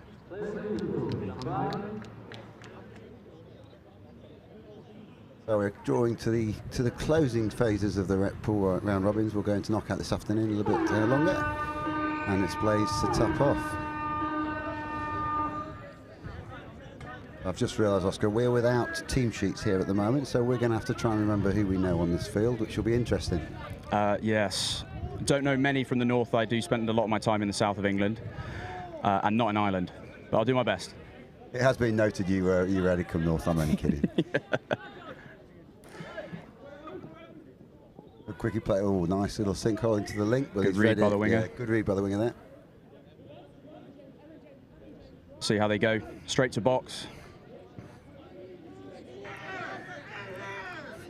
You can hear the Irish from over here, at least. Anyway, they're on the far side of the field. There's a bit of yelling going on already.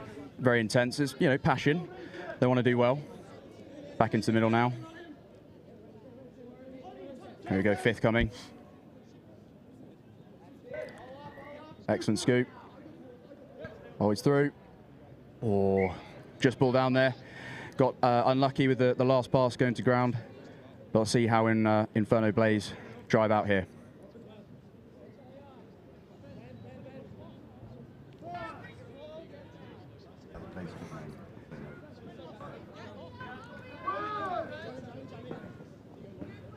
Good footwork there. Ball coming, good momentum.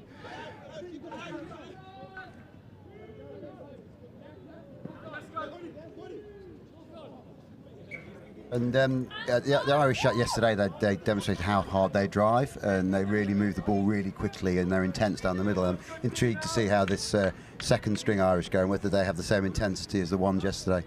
Yeah, it's definitely something that's coached over there, is running each team that they play off the ball. It's something, when I played them in the past, I've never enjoyed it. It looks to me like they've got a lot of good go forward, especially when they're in the middle of the park. So I assume they'll be cut from the similar cloth. Yeah, and I think there's a couple out there. I think Ty's playing for them today. I can see him in the box. He played yesterday. Yes, yeah. It's an interesting choice on the mullet, but it's quite a strong one. What a finish in the corner. Just skipping away, drawing the last defender with an inside ball. Yeah, it's deceptive pace because there are a few bigger lads out there, and carrying a bit more weight than probably your average touch player would do. But they're quick. They're really quick, and I noticed that in round one 3 weeks ago. I think they call that power, right? Absolutely, power and strength. A lot of time in the gym.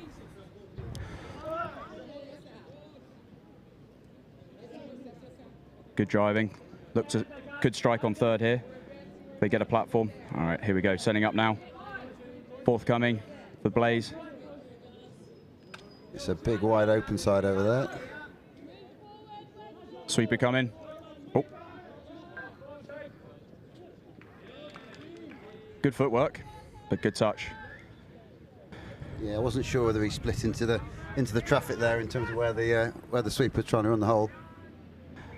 Maybe a bit of miscommunication there, but made the best of it. Yeah. Giving themselves time to reset there with a long ball over the top.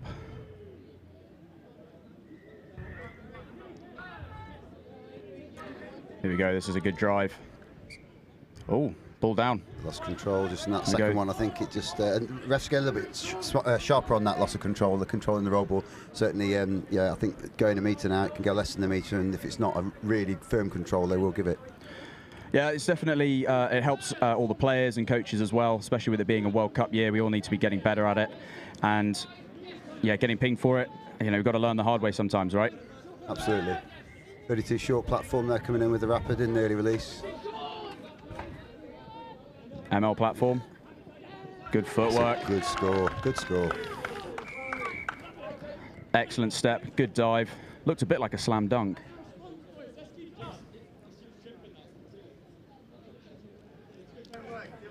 Scores are 1-1. Good game so far. Let's see what Wesley have on the tap off.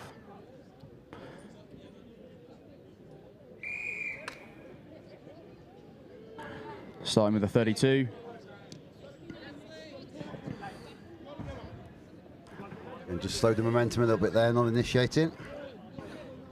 Just 33. Fourth coming. Oh, ball down.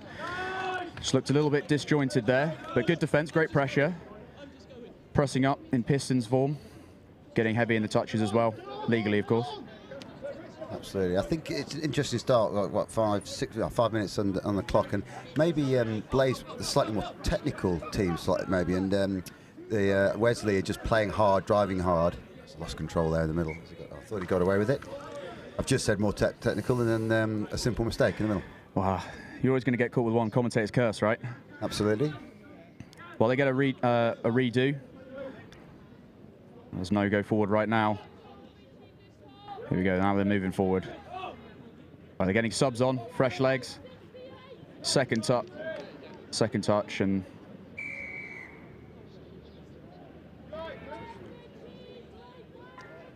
I'm not sure what the call. It might have been a touch, no touch, might have been offside. Didn't see the ref's call.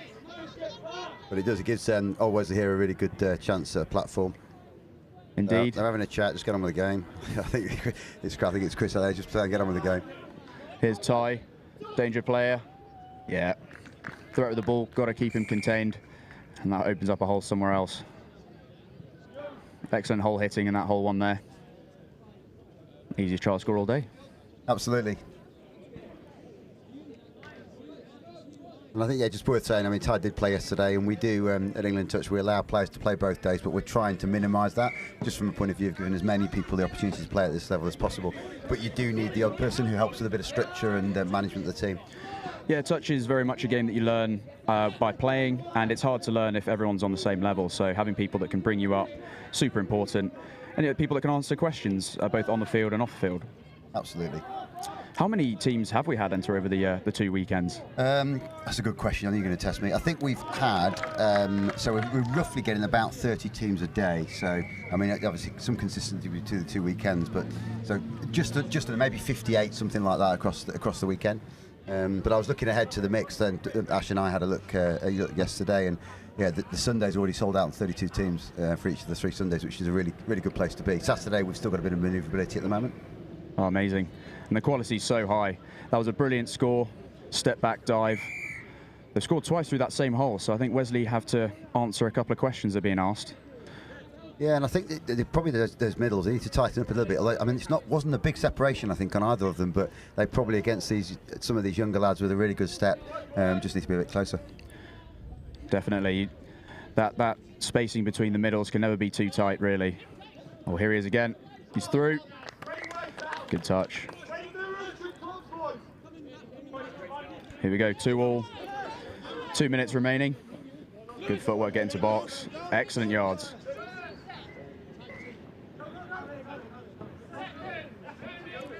Second touch on the halfway. Third touch. There we go, they've lost a lot of momentum here. Almost went for over the mark then. They had a look at it, both refs, I think. Well, it's always good to have a bit of flow. Good pickup. Good touch. Good set, killing it down on the line. Completed sets is always a must as a coach and a player. If you can complete all your sets in a game, whether you win or not, you're going to put them under pressure. Absolutely, and that is what you coach, isn't it? Yeah, score or get to 6, one or the other, and try not to concede the ball. Certainly not in your half. And I mean, Blaze now be looking to put Wesley under pressure, keep them down there. I think almost a no-touch call. Good to see they're going with the attacker, initiating. Absolutely, and that's again been a change of referee in this season, is unless it's a clear and obvious, play on. Great covering touch. Let's see if they've got anything up their sleeve for a 5th touch. Any cuts, loops. Just run hard. football drive at the end there? Well, you know, you've got to try. But they've killed on the right area, making them work to get off. They've already taken 1 touch, not moved anywhere. 2 touches. They're at the box, but they've still not gone forward.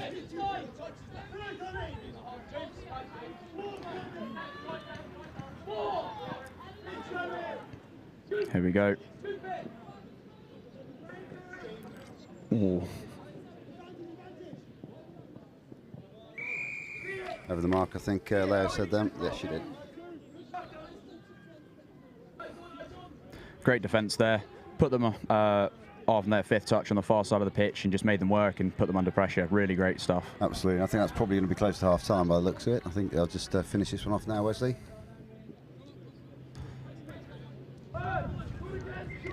Yeah, Hooters will go any minute now.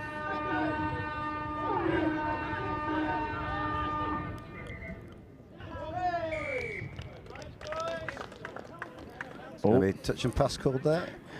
You can't finish a half on a penalty, so here we go. 1 touch remaining. Half time. Thanks, Oscar. Fairly even half, 2-2. Score shows us when it feels about right, I think. Probably a bit of power and direct running from Wesley against some good stepping from Blaze. Yeah, 100%. You kind of nailed it at the beginning of the half. 2 very different sides in how they approach the game, but equally matched in ability and execution. So the second half will be very good. I assume these teams are probably playing for top of their pool. Yeah, I would think so. I've not looked at it. I've been refereeing, you've been playing, I've not looked at it yet. But what we will do is, whilst we're having a little break at half-time, we shall check out the scores and come back to you very shortly. Cheers.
Almost caught us by surprise there, and it's caught the refs and the teams by surprise. So our second half is about to get underway. Really pleased to say Oscar Davis from Scorps is still with me, Chris Simon, who's got a stint on the commentary while Wolf has a bit of a rest. So Oscar, we just had a quick look at the table. These two are both unbeaten, vying for top spot. Yeah, it's been a super even game so far. We'll see which side is the strongest second half side. But the comms in the box over here for Blaze, in just a bit of earwigging that I did during half-time, was that they just want to fix those sort of execution errors they're making as they were coming towards the box. So making sure they're completing their sets like we said. That's a great score to start though. Ty, he's been on field for 2 of their 3 tries now. Bit of a danger man, you'd say. I was going to say, yeah, very much the danger man for them. And I think if you're in the Blaze box now, you'd be trying to nullify him, playing much tighter, force him on the open long side when he's on the field. Just thinking about who you're playing against you rather than just treating it as one team.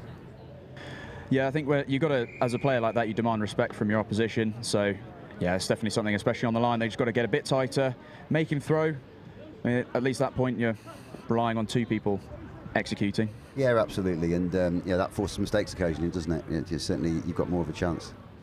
So Blaze driving quite hard here, up to the 7. I think it's in 3, is it? 4 coming. There we go. 2 strike. Well, 1 strike left. And I'm pretty sure it's Joe Tyne out there 33 bossing counties. It. Is that a touch? I think that's ball down. I think it's a touch. I think he's given a touch. Sick touch. Good effort though. When Blaze are going forward, they look really good. They're just not always initiating their touches, kind of just making it a little bit harder for themselves. Absolutely. I think that's the nature of yeah, with Blaze as a good squad. I know the work that Julian and Shani Gilden have done up there in Crewe and Nantwich, and they sort of bring youngsters on, and with that you sometimes get an imbalance of some experienced players alongside some new players who maybe don't do all the basics quite to the same level. It's unfortunate, late count getting in there. I mean, it always looks lovely when it works out, but it's a very high risk reward play. And also, I mean, that's what Division 3 is for, going back to what you were saying before, just, you know, getting players opportunities to play at a high level, structured. I mean, having 3 refs in every game, that's massive. Absolutely, and yeah, today no player refs. It's a testament to those that have put their hand up and put on the yellow shirts, because it is phenomenal to have all these games, and I should know how many games it is, but it is an awful lot. I think we've got roughly just under 40 refs here, each doing 6 games, so it's fairly good, that. It's phenomenal. It's definitely been one of the more fun, sunny and structured NTSs in my lifetime. Yeah, I don't want to speak too soon, but we had a little bit of sun in Watford for Falarians in round 1. We had some sun at Nationals, didn't we, which was actually a pleasant surprise. We've had 2 days here. I'm hoping this carries on all the way through to July the 21st. Well, yeah, that was what you told me at Nationals, that you predicted the weather was going to be like this for the next couple of months, and so far so good. I hope so, and we even had 1 day rain when we weren't playing touch, so that we could dampen the pitches just a little bit to make sure they don't dry out too much. Anyway, so as a tap for Blaze, they've got in essence a tap off here, haven't they? Yeah, good go forward, 10 metres on the first touch. Yeah, another 10 on second there. Here we go, they should have 2 strikes here.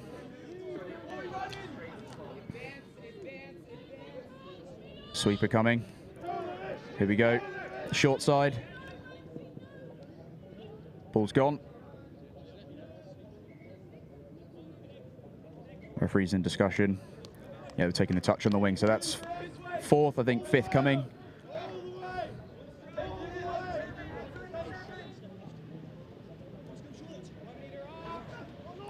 He's offside. Great finish in the corner. Good finish. You thought that ball looked down from here, didn't it? I think it's a good finish. 100%. And we can see if we can have a look on this replay now, Oskar. Just to reaffirm what we were both saying, I think. Yeah, that ball's down. It's a great finish from the winger. Really good finish. Catching it with 2, transition to 1 hand, get the ball down before the toucher can come in. And great heads-up play by that link. Getting inside, winning the short side battle, engaging that winger defender as well. It's a hard skill to do. Yeah, and we're back at all square, and I think it'll be interesting because these 2 teams look like they're both going to be win their other games in this pool. And if they do, and this ends up a draw, it'll obviously go down to tries difference and then tries scored in terms of who goes through to the coveted top spot, because only 1 goes into the cup. Well, that'd be quite an interesting outcome. Here we go, fire up from the middle. Great touch. Good read by the link. But also something we missed just prior was it looked like a 33 counties trail line or a ninja. Looked lovely, but great defence from both middles. They seem to have gotten a bit tighter in this half now. Yeah, very much so. And hopefully that message came out at half time. They've managed to slow the drive down there here, Wesley have. And that's 5th already. It's a good platform. Yeah, it's a shame all that hard work on defence just kind of didn't come to fruition there on the drive off. Wesley working really hard. It's impressive he managed to change that between both hands before dumping the ball. Yeah, I mean, again, they are some good touch players out there, the Wesley players. I think they've. I've been chatting to Michael and a few of the other guys over this weekend and 3 weeks ago, and they love coming over here. And it's really nice to see them play because it's slightly different to probably what we're used to. Yeah, speaking from my own experience, went on tour last year to Ireland where we played their club sides, and it was 1 day, similar sort of minutes of rugby, Oh, I had cramp everywhere, and I wasn't the only player. They just run you ragged. So it's really impressive that Blaze are keeping with them right now, making them really empty the tank.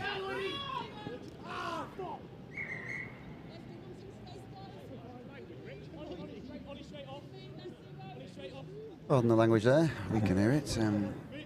That felt like the football dive you were mentioning earlier. It was. I think it was more dramatic than you need to make out. But got lucky there, clear 7 on for Blaze, but got away with it. And I think is this 4th? Excellent yards. Set a good platform here. Someone's got to take off. Good defence from that middle. Keeping on his outside, squared up. Yeah, these last, what we've got, 3 and a bit minutes to play. It feels to me as though both teams probably just got a little bit tired in the drive in the midfield, and it feels like it's slowed down a little bit, although Wesley are trying to prove me wrong again. Certainly the last 2 drives Blaze have done, they've only just got over halfway, really. Yeah, definitely. It feels like Wesley is winning that midfield battle. And that's a phenomenal score. That's good hands in the middle. Little check off over the top, sort of unsighted pass.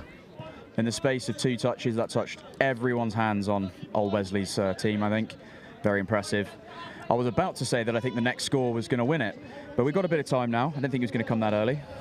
And it was tight. Again, found himself in the middle with a little no-look pass over the top. Special team, special players.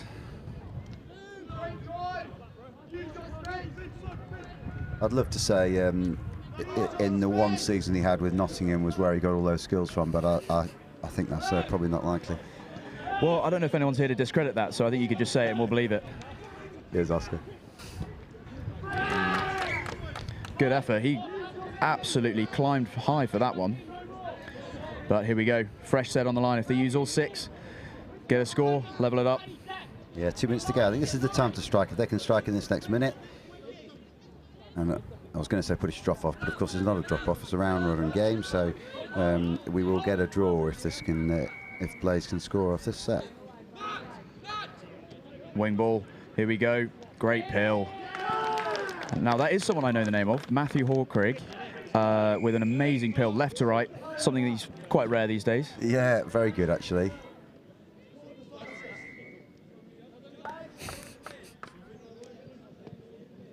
His team is congratulating him as being the pharmacist, throwing and delivering that pill. Very good. Don't give up the day job there, will you, Oscar? So Wesley at all square here, 4-4, just over a minute to go. Wesley driving hard, looking to get back on the score sheet. Ty is back in there, bossing things. That's a good touch. Great touch, but they definitely probably should have hit a step back and gone back through that middle. They got very, very, very wide there. Absolutely, and I think you might see Ty here on an ML maybe hitting this link hole. We shall have a look. That or a counties. Here comes a it's a quickie. Oh, he's going to give it. Oh, no. Nope. Sideline refs discussion. I think are they going to give a forward pass off the ruck maybe? Feels like it might be a forward pass off the ruck here. Or is it just to check? Yeah, forward pass of the ruck, I think, is what they've given. And again, we're seeing more of those these days, where the sideline refs is having a look at that, and where it's clear and obvious, they are giving them, which I think is fair enough, because you should be getting yourself in a position not to do that. Well, that leaves the pool wide open here. So the next game for both of these sides is going to be pretty important. Or, in fact, I think that was actually Wesley's last game. Yeah, it was, yeah, and so they've won 3 from 3. I think Blaze got 1 more. It'll be interesting because you obviously will maybe play one of these 2 teams. You're not. You're going to finish second, aren't you? Unfortunately. Yeah. Well, I guess we will play. So you one probably of them. will play those then. Who would you most likely to face? I don't want to say just because at some point I'll end up playing one of them and it'll be awkward. But either way, both sides look very strong. I'm not looking forward to either side if I play them to run at me. I'm quite tired. But don't tell my teammates that. I won't. Thanks so much, Oscar. Very good to have you. And I'm also signing off shortly. We shall catch you again after a little break. Thank you. Thank you. Oh my God!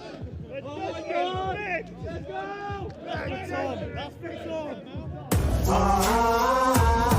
on!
Just a city boy, born and raised in South Detroit. Took the midnight train going anywhere.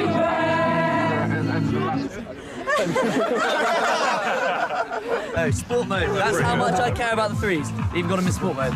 We need to make sure that we're working on staying tight in D, and then when we're up there, we need to be a bit more organised. So 32 shorts, doing the quickies. I realise the camera's on me, so I'm trying to keep talking. We're keeping them in their half really well, so keep working hard because they're taking 4 touches, 5 touches, get to the line. Those last 2 scores are getting exactly the same move. So just as soon as half gets hands on ball, eyes up, we've got to shut them down the middle. The other impact that it has is that you don't have an impact on the game because you're so far back, they can't hear you. If you're on or behind the line, yes, let's go, guys. Now win it. It all starts in the middle, okay? If we work hard, the links don't have to step up, okay? Yeah. You ready? Let's go. Hands in. Come on, Emma. Tight, tight, tight! Eyes up, Tim! Dragon, pressure! Cheers to Bristol! Hip hip! Hip hip! Hip hip! Hip! One for the ref! Hip hip! One for us! Woo! And one for the ref! Hooray! That one for you. Go on, Darren! Act really casual.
So if you see them, sweep off, watch the ball. It's rather keeping an eye on your play, it's who's in your opposite position. Yeah, exactly. Because it's quite, including me, I will follow the player rather than the position. So if they swap, I'm swapping the player I'm marking. But also when we 1, 2, 3. Yes! So just come up. If you're worried about being run round, come up and force them to do things. And then that way they won't be able to get all that space. Up, Sarah, get Brad, up, get toes on your toes! Get up! Take the space! Take the space! You work hard defensive. Get onside early, help each other out, okay? Alright, quickies, you stay tight, push out, okay? Put a smile on your face, enjoy yourselves, yeah? It's a big game. Let's get it, yeah?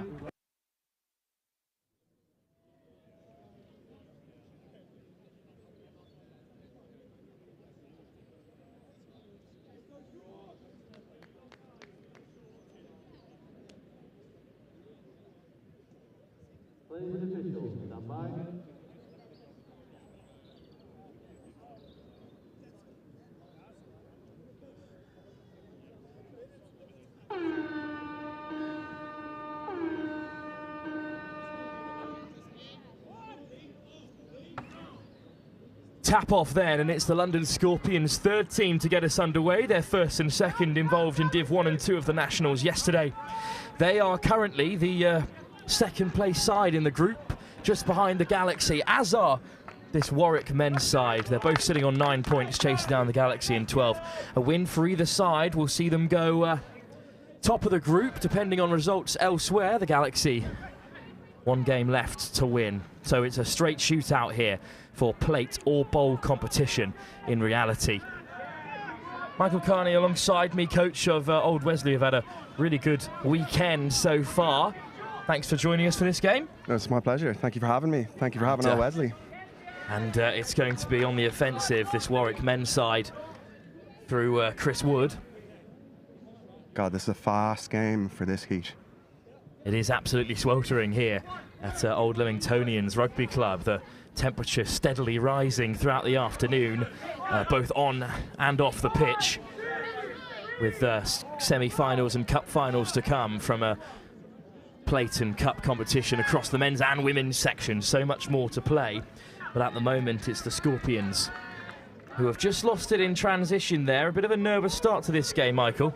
Yeah, both teams are just trying to feel each other out. I think there's a few heavy touches on second, third, and both teams are just testing each other, making sure the roll balls are good. Well, it's been a mixed bag of results for both of these teams so far. The Warwick Knights started off with a 4-7 loss to the Galaxy, but then they beat the Clapham Feelers by 3-2 and the Nelsey Ravers by 6-3. And that's got them to this point, tied on points with the Scorpions, who have beaten both those sides and also lost to the Galaxy. So this really is a straight shootout for second place, it seems. All the Galaxy have got to do is beat the Nelsey Ravers in their last game, which you'd expect them to do, but all form can often go out the window in these sort of competitions. At the moment, we're all square. So this really is a straight shootout for plate competition. That's only the top side from each of the men's pools gets through to a cup semi-final. Second place through to the plate and third to the bowl. Yeah, it's quite do or die even in the group stages. We experienced it last round. We were in the same group as Galaxy and lost to them by 2 scores, and they won the cup and we won the shield, is it? The second? Plate or the bowl or the shield or whatever order there is. We'll, of course, get those cups ordered for you as and when it comes to it. But we are into the deciding rounds of the pool stage here. Lovely ball over the top. Warwick on the offensive. It was all 6 touches used up by the Scorpions. As of yet, nothing to break the deadlock. Well, lovely pick up there from George Gerish, and he goes all the way before flinging a wild pass inside, and only can find green grass here at Old Leamingtonians' first pitch. And once again, Michael, a turnover in possession. Neither side able to break the deadlock so far. Yeah, you can start to see that. I think the shooting is starting to slow down a bit in the heat. Both teams are starting to be a little less aggressive in each other's faces and the touches in the midfield. It's hard to play in that heat that way. Absolutely, it's really tough at the moment, and then flashed by the right-hand side. Oscar Davis searching for a support man, but instead it's just gone behind, and another turnover.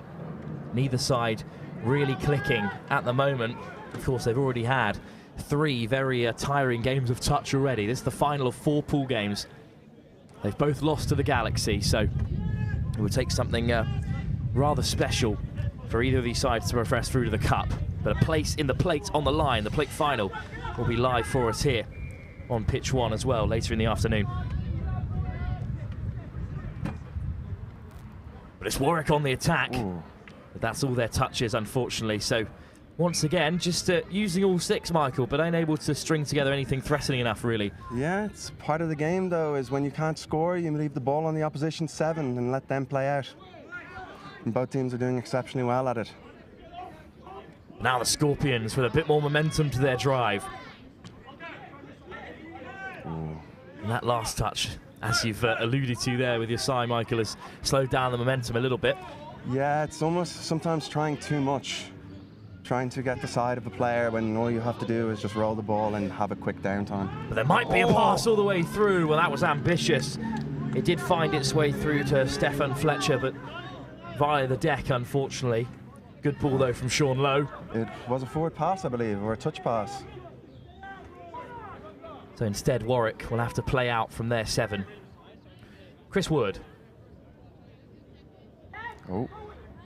Bit of a miscommunication, but the field might open up a touch here for this is going to be tough Warwick. for Warwick. They're trying to box and get out of their half at the same time. Ah, brilliant. Good Brilliant ball inside check. to relieve a bit of pressure. Touch made on halfway, good pick-up. Warwick looking to get in behind. Little flick out the back door. Just in front of the support player. I think both teams are starting to see the space. They're just not executing quite what they want to. The space is starting to open up. Players maybe not tracking. Oh, mistake there and turnover and good yardage. Well, there's big opportunity then for Warwick. Perhaps the best of the game. 6 touches and plenty of space to move into. Here we go, they have the pod on now.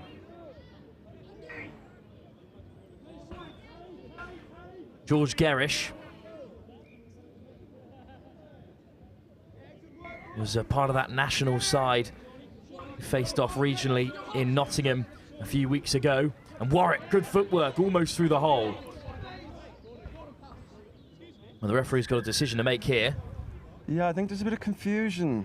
I think Scorps are claiming a bounce ball and the other team just wants to play away. It's going to be a penalty for In the Ruck.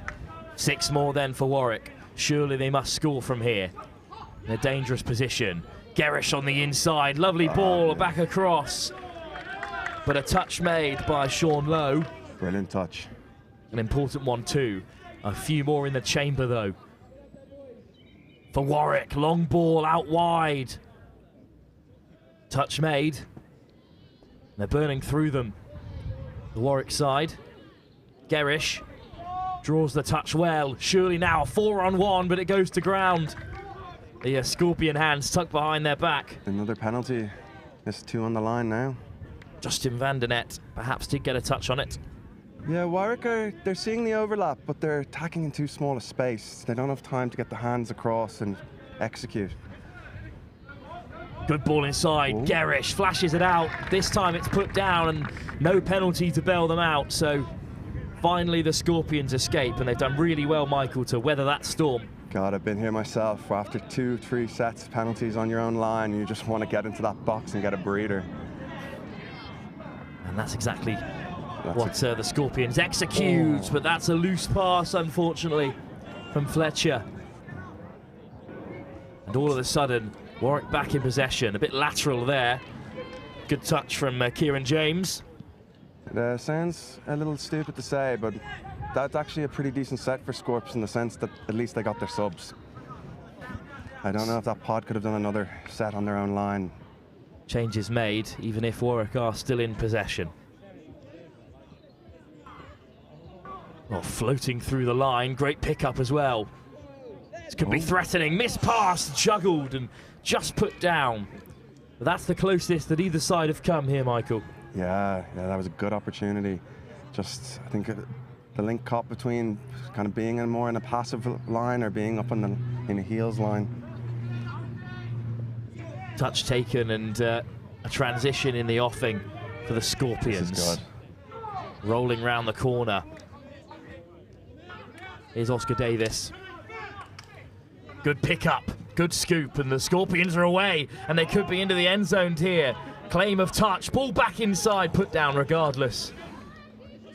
And a quick transition from Warwick, but that's an unforced error. And suddenly, the Scorpions with their best attacking opportunity of the game. Right before half-time, can you believe it, Michael? Almost 10 minutes gone already. Yeah, it's fast. It's a very fast game. Warwick just a little guilty there of trying to get out of their own half, trying to get going while the other team, while Scorps weren't set. But unfortunately, they forgot the rule of coming out of your own line, and that is you need to be set before you go. And they've taken it on regardless, and it's forced the turnover. So here's Bundle. Here we go. Oh, it's on out wide, charge down. By the winger, sorry. Well, it's that was one of those try or give 6. A yellow card in any other format of the game, but 6 touches at the line. God, if you yellow card for slap downs and touch, there'd be no people left on the pitch. Keeping it alive. There's the long ball. This surely must be the first score. A buzzer beater for the London Scorpions, and that's got them in front going into the break against Warwick. What a time to score, Michael. Yeah, I don't think it changes anything for Warwick. Warwick, regardless, would have been going in either as a draw or 1 down, but for Scorps, it very much changes their team talk at half-time. This is a good game. It may open up in the second half. You know, a lot of defensive sets, a lot of energy used. I think once both teams have a few opportunities in the second half, this game could kind of jump into life. Ed Day's late try the difference for the Scorpions' third team, which is a testament to the depth at the club that they're competing in this Division 3 pool. A win for them here will secure them a place in the plate. Depending on results elsewhere, if the Galaxy are heavily beaten by Nailsea, they might slip through into the cup competition. But regardless, a win here would knock Warwick out of the plate contention, and well, they'd be replaced by the Scorpions themselves. 10 minutes for the Scorpions to hang on to their slender 1-try advantage.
10 minutes to come then.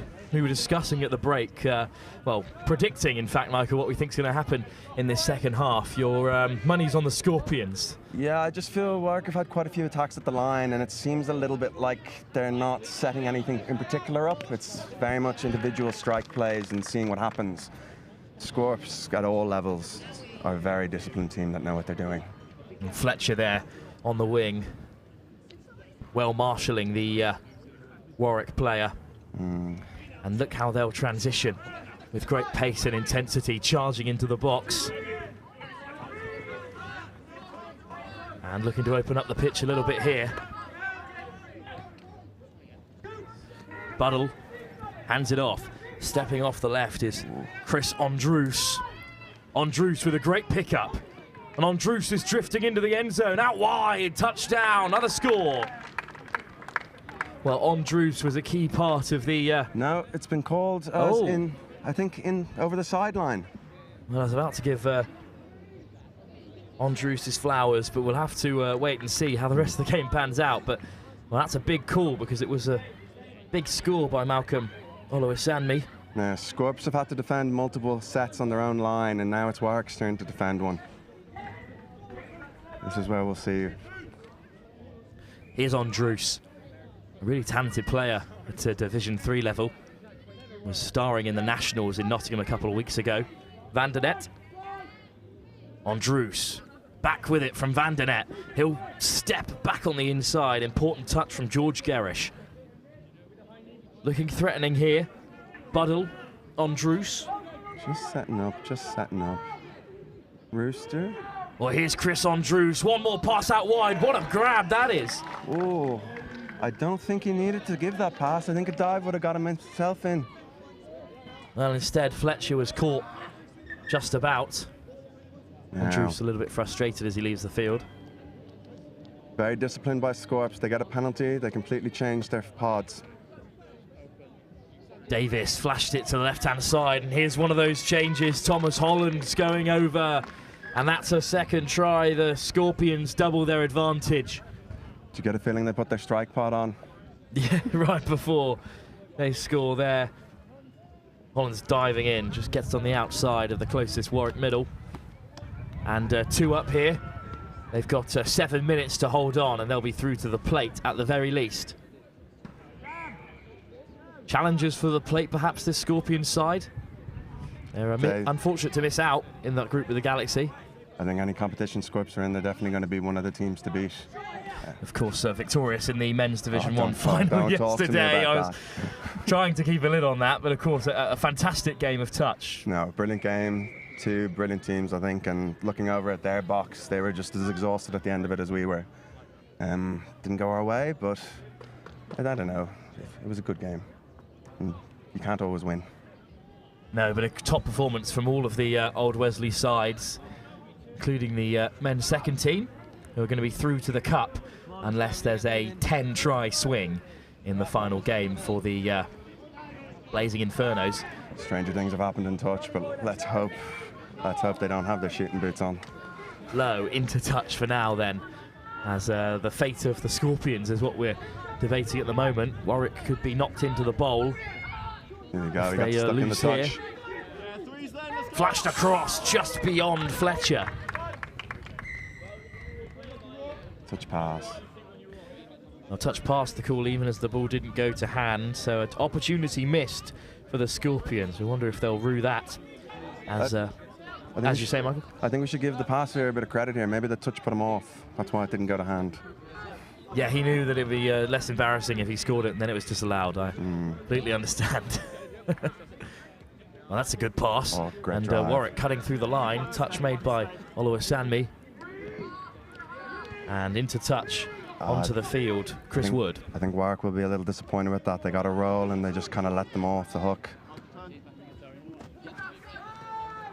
Touch made by Price. But a penalty goes against them. That's a shame. It's over the mark. That's a tough call. This second half, things just aren't going Warwick's way with 5 minutes to go.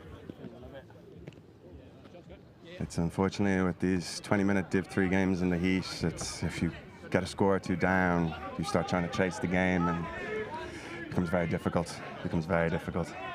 Oh, he did well to hold on to that. Well, just about. Callum Price kept a hold of it after a little show and go. And now they look to open up the field. Buddle into touch. Lovely pick up by Andrews. Once again, he scoops through. Interception this time. Well, the Scorpions are denied. It's a good pick out by Warwick. Came close though, Michael. Very close. Very good by the winger. Didn't leave his man. Stayed in the passing lane, even when the scooper was in over the dead ball line. Well, we've got a big game up next as well. It's our final pool fixture of the day ahead of the Cup semi-finals in the women's competition. The Cheltenham Tigers take on the Southampton Stormers, two new sides into the competition. That's the next game, which will be kicking off at 2:30. For now, though, Warwick searching for a route back into this fixture. They trail by 2 with just 4 minutes to go. But that's a turnover, and it's probably not deep enough in the Scorpions' half, Michael. No, see, the discipline of Scorpions is starting to come into the game now. They've always subbed, they've always boxed, they've always brought the ball forward into the opposition half. And over the course of 20, 40-minute games, or 20 or 40-minute games, that can kind of wear a team down. Obviously, as we saw yesterday, and I think Warwick are seeing right now. Good pick up. Van der Net, options left and right, looks to go himself and looks long, and it's a great pick out and a great score by Malcolm Oluwasanmi. Beautiful ball. It's Justin Van der Net with a lovely weighted pass, and this time Oluwasanmi will not be denied by the sideline. No. Well, that's some pass out of the playbook there to find Oluwasanmi. Well, this game, Michael, perhaps beyond Warwick with just 3 minutes to go. I'd say it would be, but at the same time, there's still 2 games left for Warwick after this. They want to put in a good performance for the last 3 minutes and not kind of die out in the end of this game. They'll be into a bowl semi-final, and perhaps one of the best teams in that bowl competition. Here's Wood, hands it off and fades off to the right. They go back left instead. Touch found. Well, that's a lovely weighted pass. The hand went up from Hollands. Is he giving a touch? Penalty for dropping early. Yeah, there was a rooster wrap and the middle shot and the link didn't. Almost away, but Wood has it with 6 touches for Warwick. Good ball inside, stepping off the left. I don't think he had full control of that, so we'll go back for another set of touches. 4 more in the chamber. You can see the urgency from Scorps is going down a little bit on their line defence. They're happy to just kind of let Warwick play in front of them a little bit more. Here's Wood. Forces the touch. Good lift. They could be in on the wide channel. It just slips beyond the furthest man, and it's possession back with the Scorpions, and that might have been the best chance. I think if Warwick look back in this game, they'll see quite a few opportunities for themselves, even though it's probably 3-0 beyond them now with 2 minutes to go. But there was opportunities in this game for them. Just forcing the Scorpions then to transition from deep inside their own territory. Little show and go to make some extra yards. Teasing footwork from Oscar Davies.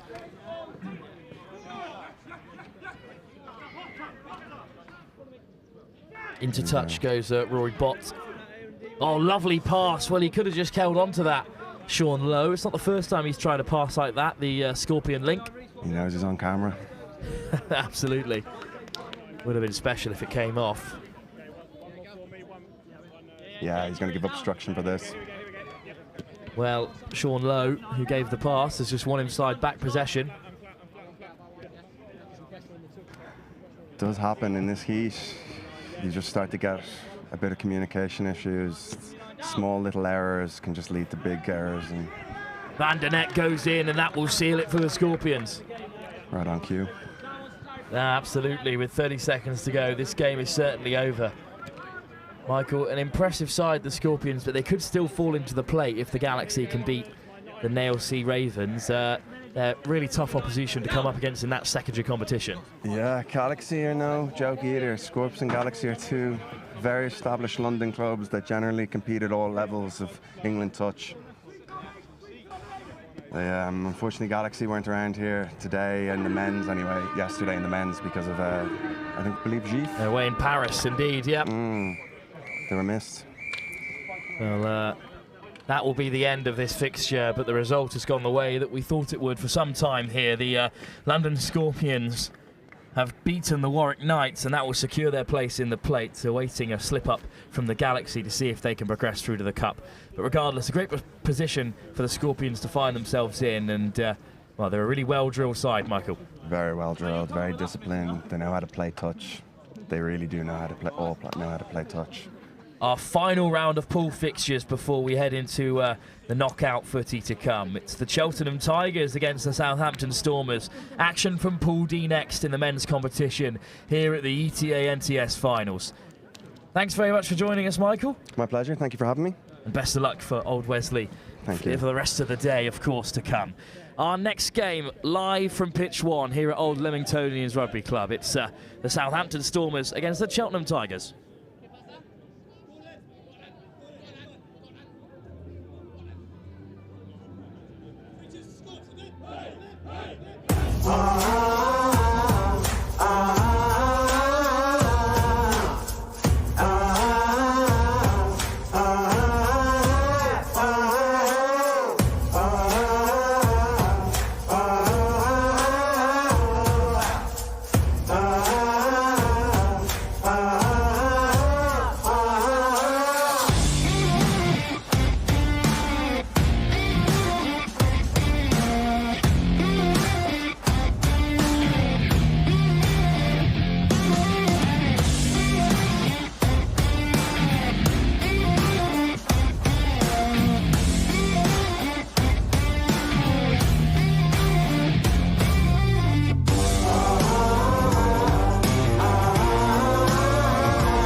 Just a city boy, born and raised in South Detroit. Took the midnight train going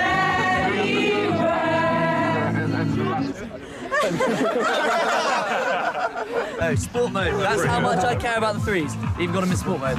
We need to make sure that we're working on staying tight in D, and then when we're up there, we need to be a bit more organised. So 32 shorts, doing the quickies. I realise the camera's on me, so I'm trying to keep talking. We're keeping them in their half really well, so keep working hard because they're taking 4 touches, 5 touches, get to the play.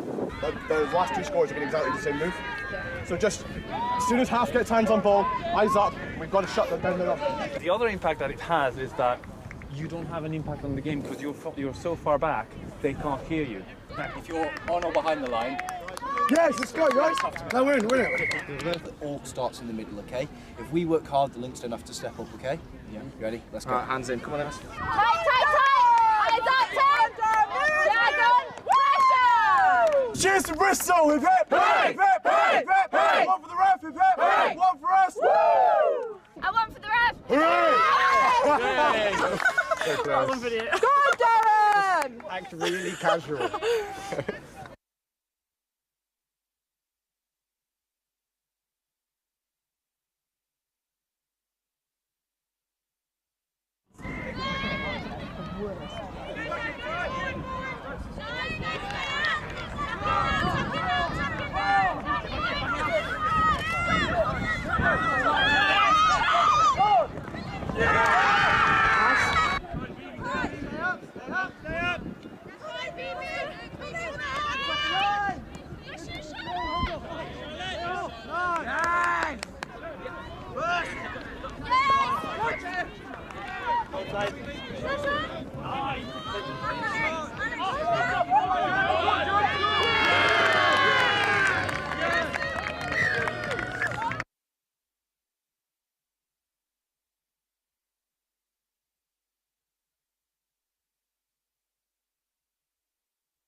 Our final round of pool fixtures then, live here from the ETA NTS finals. It's, well, a seriously significant clash.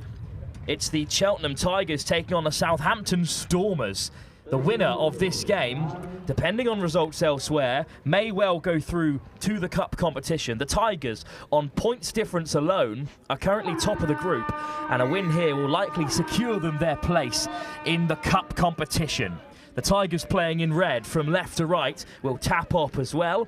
Alongside me, Sammy Phillips, England 35's international and coach of the Cougars today. Sammy, thank you so much for coming and taking in this crucially important game with us. Oh, thanks for having me. No, like you say, early score there. A great start for the Tigers. What a bright start, and it's Dylan Davies, the Wales under-18, who goes in for Cheltenham. Well, they've had very similar runs to the latter stage of the pool stage. The only difference is the Cheltenham Tigers managed to draw the Thames Valley Vikings, the other top side in this group, whereas the Stormers, Southampton, were beaten. But, however, with one game remaining, if the Thames Valley Vikings slip up and the Southampton Stormers win here, then they could go through to the last game, relying on the Chester Cheetahs to get a result there. Lovely start to this game, however, for the Stormers. Oh, end-to-end stuff. Jacob Grimes goes darting away on that right-hand side. But I'm not sure the try has been given. But as you said, Sammy, really end-to-end to begin things here. Little show and go, almost through the hole. Thomas Bricknell. And then taking the pace out of the attack. I think he took his half by surprise as well. Baxter flashing it across, ball down. Off the knees of Oliver Porritt. Would have been some take out there. But a really bright start to this game, Sammy. It is, as you can see, the pace is pretty fast, pretty intense. Often that can sometimes lead to errors, though, as we've just seen. Big turnover, an important one as well. The Stormers, with a win, will keep their hopes of Cup rugby alive. It will at least secure their place in the plate competition. A win here, and, well, it would be a mighty goal swing for the Thames Valley Vikings in order for them to overtake Cheltenham. They currently lead on points difference by 9 points to 3. But they'd like to rack up a couple of more here and secure their place in the cup. Southampton looking to spoil the party and on the offensive through Rhys Jones.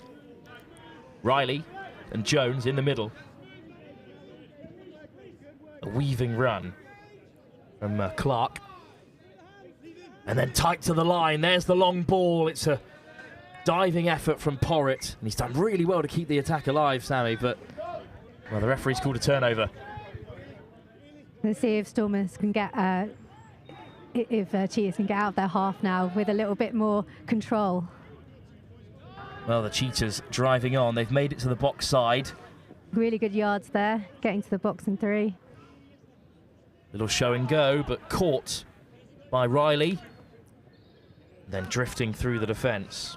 Marcus Evans. Failed to kind of set up a strike there on 5th, so he'll have to just freestyle now to create something. Well, Marcus Evans at number 10, key to this team. He's the most capped Cheltenham player in their history. England's senior mixed captain as well. And Evans does make a big stop there. Good ball to Riley. Round the corner. Southampton on the counter. Lovely pass, and they've got a bit of green grass to run into in behind there. Porritt is caught. Steve Lines drifting through the defence. Oh, the first time tip on. Well, Thomas Bricknell goes to ground, but they might be a touch behind in the pool standings. But Sammy, Southampton have started really well here, despite going behind early. They have. They're really up for this. They just need to have a little bit more composure as they get into that strike range, 10, 15 metres out from the line. Just take a bit of control and look at some precision and exactly what frameworks they're running, rather than just playing and trying to score through every single gap in the defence. Good grab from Bricknell. Touches in the chamber then for Southampton Stormers.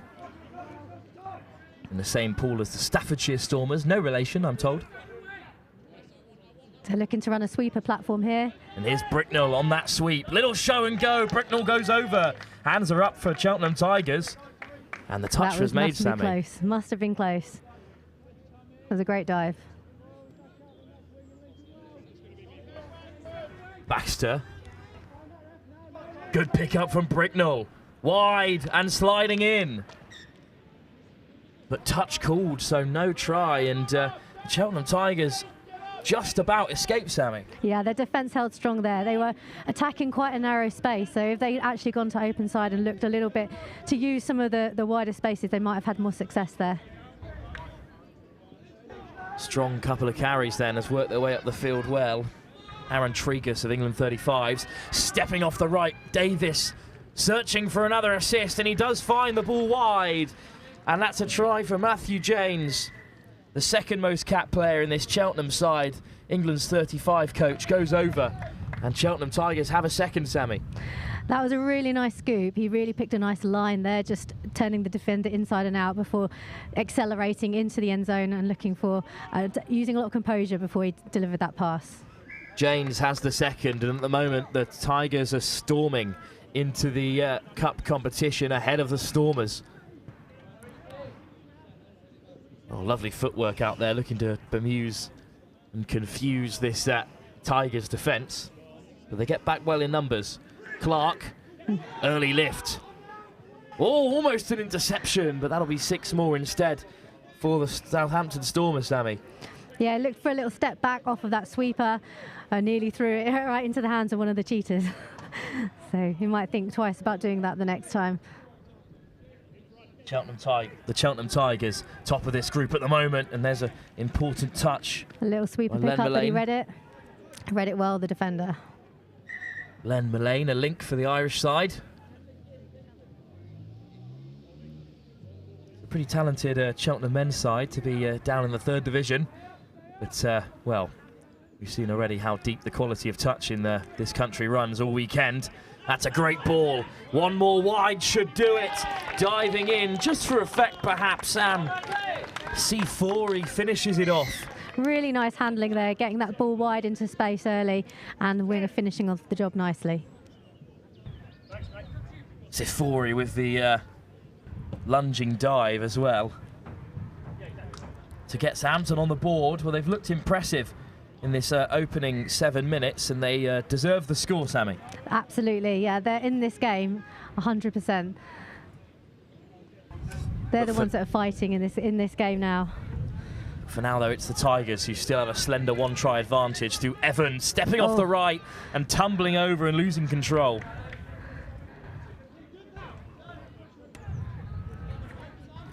And Southampton will transition. This game, Sammy, really could go either way. It really could. Southampton on the attack now. Good speed into that roll ball.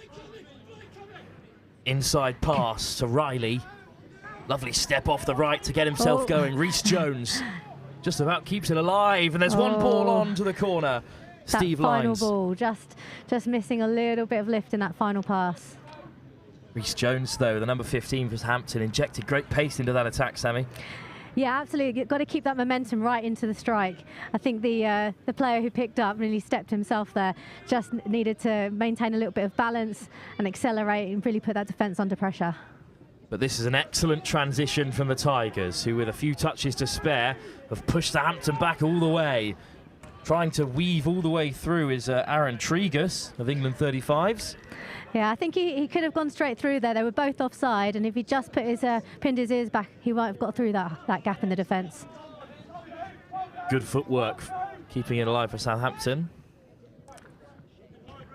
Southampton looking to try and get a hard touch call there, but needing to get lower really to win that ruck. The defenders were set and able to keep them upright into that roll ball. But here's Bricknell. Bricknell had Baxter outside him. He was caught by Mullane. Bricknell, little show and go. And the stutter start, that pass a bit ambitious. There's an arm up from the number 9, Daniel Baxter, saying, I probably was the option there, mate. Instead, it's a turnover. Well, right on the eve of half-time here, Sammy, and well, it's a really close game. It is, and I think that both teams will go into half-time feeling like they can probably pinch this game off the other one. Cheltenham Tigers would love to take another score into the break. Up to halfway, with touches to spare. Evans injecting a bit of go forward. Excellent pickup by Davis, the Welsh under 18, showing exactly why so far with a try and an assist. Popping it over the top, and an excellent grab as well. Well, it's been taken by Evan Charles. It is unfortunate he didn't quite get a firm grip on that to finish off that try. Evan Charles playing in this men's competition at just 14 years of age, a new addition. This is first tournament for the Cheltenham Tigers. And, well, one last touch will bring an end to proceedings, for the moment at least. At half-time, the Cheltenham Tigers had their lead cut to just one try towards the closing stages. Southampton still in the fight. But the Tigers searching for the top place berth in this pool, and therefore some cup rugby this afternoon. They're on their way to doing it, Sammy. Yeah, 100% they're on their way to doing it. They're playing really well. I think if they could improve some of their ball down time in the drive, they'll be even more dangerous as they approach the line for that transition into a strike dump and scoop, which seems to be the platform of choice at the moment. They're getting some good success on it, both turning the defenders inside and out, taking them on the short side, as well as stepping back through the 33 channel to take them back on the open side. Cheltenham Tigers, 10 minutes to put this game to bed and progress through to the Cup competition in the Men's Division 3 here at the ETA NTS Finals. 10 more minutes to come, live here from Old Leamingtonians Rugby Club in just a few moments' time.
Well, we're back live for the second half in this crucial pool outing between the Southampton Stormers and the Cheltenham Tigers. Cheltenham 2-1 up at the break. Sammy Phillips, the England 35's international and coach of the women's Cougars side today. Well, they're certainly still in it, the Stormers. They are, and they've just tapped off now, so they have an opportunity to draw level. Let's see what they've got in their line attack kit bag. Jones. Running a short there, stepping back. Well, tipped on. Riley made the meters, and then it was tipped on towards the on-rushing Steve Lines. The ball goes down, and the Tigers will look to transition. Making good yards off their first First drive, if they can keep up that momentum right into the strike and reduce that ball down time, they'll have a really good opportunity of getting through that defensive line. 3 touches and they're into the Stormers' half, but an unforced error, Sammy, lets the Southampton Stormers off a little bit, and a penalty as well. Not the kind of soft penalty to give away when you're leading by just 1 in a game as important as this. Important to get those subs on quickly so they have an opportunity to move the defenders and set up something. Oh, they're in the outside here. Was there no touch there? They'll go all the way through. Baxter free and away. Fantastic bit of footwork. He might have even shown a little bit there just to send the defender the other way. Well, how close was that touch from Reece Clarkson, a Wales under-18 at the Atlantic Club in the previous years. But, well, really close to catching Daniel Baxter. Baxter was away. Southampton are back level and, well, cup qualification slipping away for the Tigers, Sammy. This is game on now, isn't it? This is these halves go so quickly. They really have to start to produce some magic here to keep in this game. Stepping back inside, Evans, wonderful work. Senior mixed captain, but a really special player. He was playing at the Nationals for the Saxons as well. I just said magic required, magic provided. Well, look at this step inside and out again to evade Reece Jones. Impressive stuff for Marcus Evans, and he's got the Tigers back in front. That was very casual, wasn't it? Very casual. It certainly was. Everything about Marcus Evans' game seems pretty casual, given the talented player. It does look effortless, doesn't it? Absolutely, Sammy. And the Stormers, though, with a chance to respond. Stepping off the right, Archie Lees. Oh, and great pace into the attack. Baxter almost through again. Instead, Clark forced back to the 7. And I needed to identify there wasn't really an overlap there to get that ball back into the midfield. Not waste touches with the link. Right with a good lift. Back inside, searching for right. Ball goes down. The Cheltenham Tigers hold a tenuous 1-try advantage. A win here, and it would have to be a mighty try swing for them to be overtaken by the Thames Valley Vikings. A win here, and they could be through to the Cup semi-final.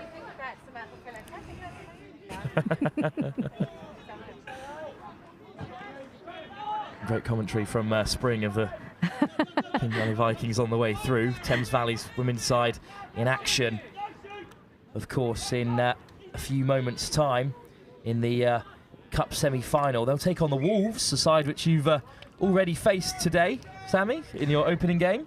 That's right, yeah. They're the young ones. They've got a lot of speed, a lot of intensity going into drive, and they like a dive as well. So the Vikings will be wary of them for sure. They've really turned it around since playing the Cougars. 3 wins from 3, and that's what's got them through as the second place side in that pool through to the Cup semi-final, with the Vikings to face. And it's the Vikings that these two sides seek to knock out of the competition. Gavin Hart puts a spanner in the works of those plans because he's equalised.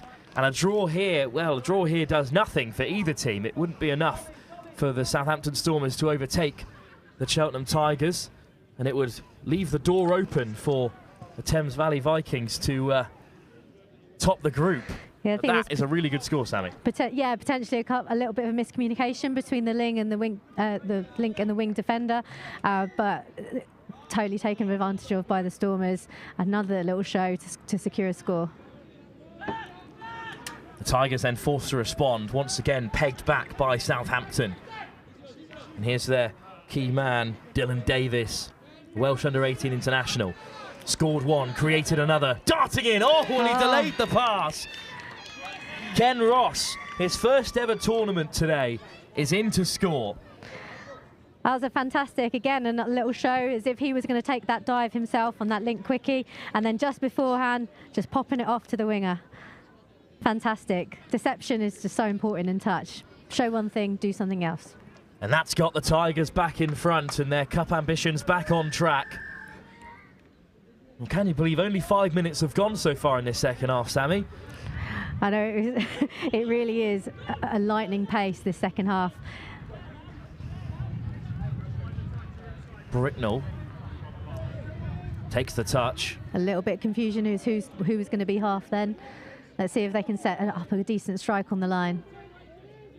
Baxter, Clark, Bricknell to his right. There's the switch. Little show and go.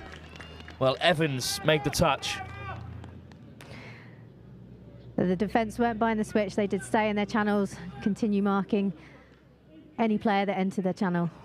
Baxter, good scoop from Clark. He's into the area. He needs to find a pass. Oh, he's done excellently well to get around the opposition player. He skipped away from right, but caught by Evans, and that's a turnover. A big touch from Evans. Well, with under 4 minutes to go, time is seeping away for the Southampton Stormers, who will be, well, into the bowl if results go against them, and the Thames Valley Vikings get a win against the Nailsea Ravens. It's important for Cheetahs now to start to use a bit of game management, try and keep possession, use all of their touches, not give away any 50-50 passes. Well, there's one of those 50-50s that we talked about. And, well, 50% forward pass, 50% dropped, and no try for the Cheltenham Tigers. They'll have to work hard now to keep Southampton from making those yards up the pitch and getting into distance of their try line. Johnson of the University of Birmingham makes a touch. And there's a bit of pace knocked out of the transition. Well, that's a big penalty to give away, Sammy. Yeah, there was good pressure from the defence there. It caused the Stormers to come under pressure and cause an error. Yeah, danger territory for them now. One more score, and that looks like it's likely that's it for them. Triggs gets the ball away to Davis. Triggs on the inside.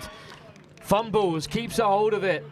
And the England international has scored a crucial try that may well seal the game for the Cheltenham Tigers. So important for those open side defenders to just keep that horizontal compression and slide across and make sure the only option is that far pass onto the far side wing. Tregus, with 2 minutes to go, puts the Tigers 2 tries in front. And this is a huge result for them against the talented Stormers side. Away goes Gavin Hart, who scored that third try for Southampton. But that is an unfortunate, unforced error. The fatigue and the heat playing a role, perhaps, Sammy? Absolutely, it is hot out there, and as we get to these latter stages of the game, you can see in quite a few of the games today, those handling errors start to creep in. And here come the Tigers, looking to really seal it. Evans rolls it back. Taking their time, just burning down the clock. Evans injects a bit of pace into the attack. Well, they're into the end zone once again. There's the free winger. Matthew James was in for another. England 35's coach, but instead the ball goes down. So you need to commit a little bit more to that dive, Dana.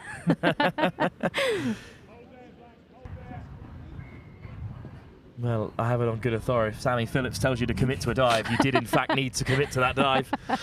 Yeah, I'll be bringing that up with him later. I'm not sure it will come back to bite Matthew James and the Cheltenham Tigers, as they could be in again here. Evans, inside ball. Seals the game, 6-3. The Tigers go up with just 40 seconds remaining. And, well, we've seen this try before just a few moments ago, Sammy. Yeah, it's the same thing, just needing to slide those defenders over, get up into that space, get up off the line. They're just not quite closing down that space and being quite as compressed as they need to be to shut out those scores. Well, the ball's been dislodged. And time just eeping out here. There's not long to go. It looks like the Cheltenham Tigers are through to the Cup semi-final. Unless there's been some mighty blowout in the Nailsea Thames Valley game. And that's a wrap. Well, final whistle goes.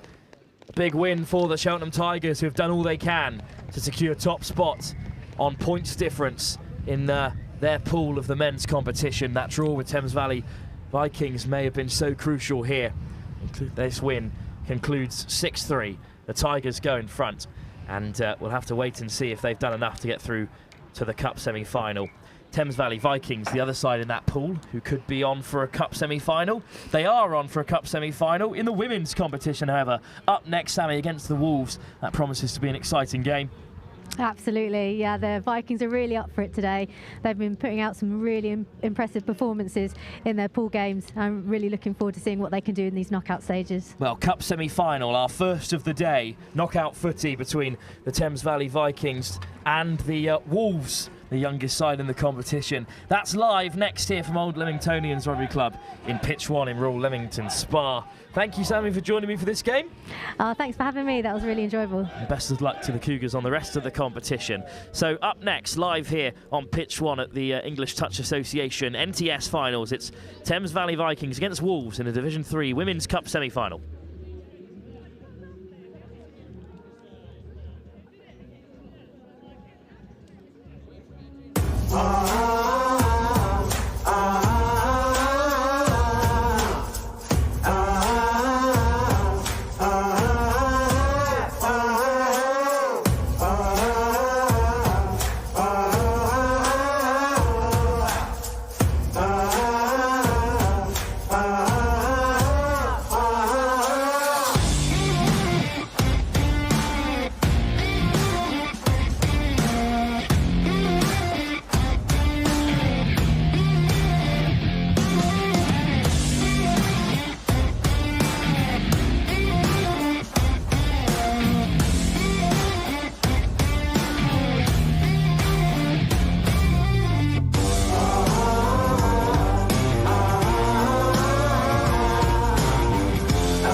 Just a city boy, born and raised in South Detroit. Took the midnight train going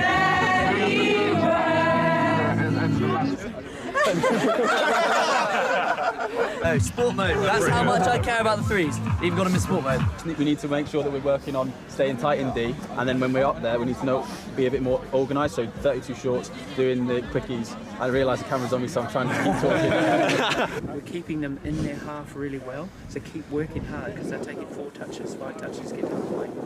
The last 2 scores have been exactly the same move. So just as soon as half gets hands on ball, eyes up, we've got to shut them down the middle.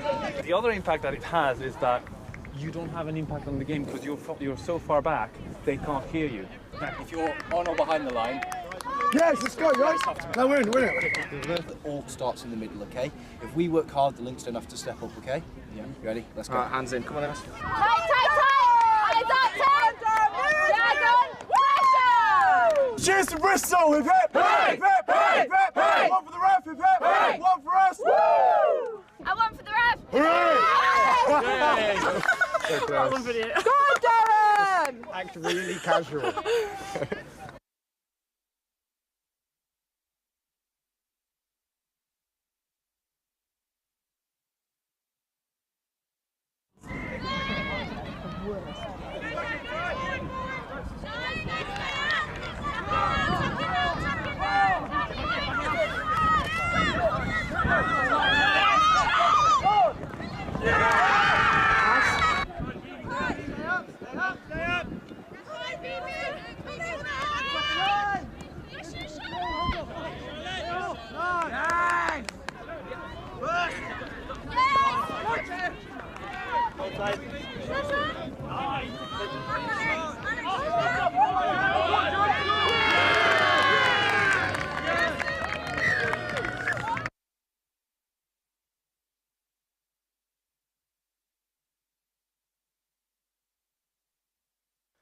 Well, the sun continues to shine here at Royal Leamington Spa, the Old Leamingtonians Rugby Club, and it's a first of our round of semi-finals here. It's the Women's Cup semi-final. The Thames Valley Vikings, who topped Pool A, take on the second place side in Wolves women, who were only beaten by the England 35s and 40 setup. The Cougars, coached by Sammy Phillips, that's their only defeat so far in the competition. It's led them to the semi-final, where the Vikings, undefeated, are the likely favourites. And joining me is the founder of the Thames Valley Vikings. A pleasure to have you with us as well.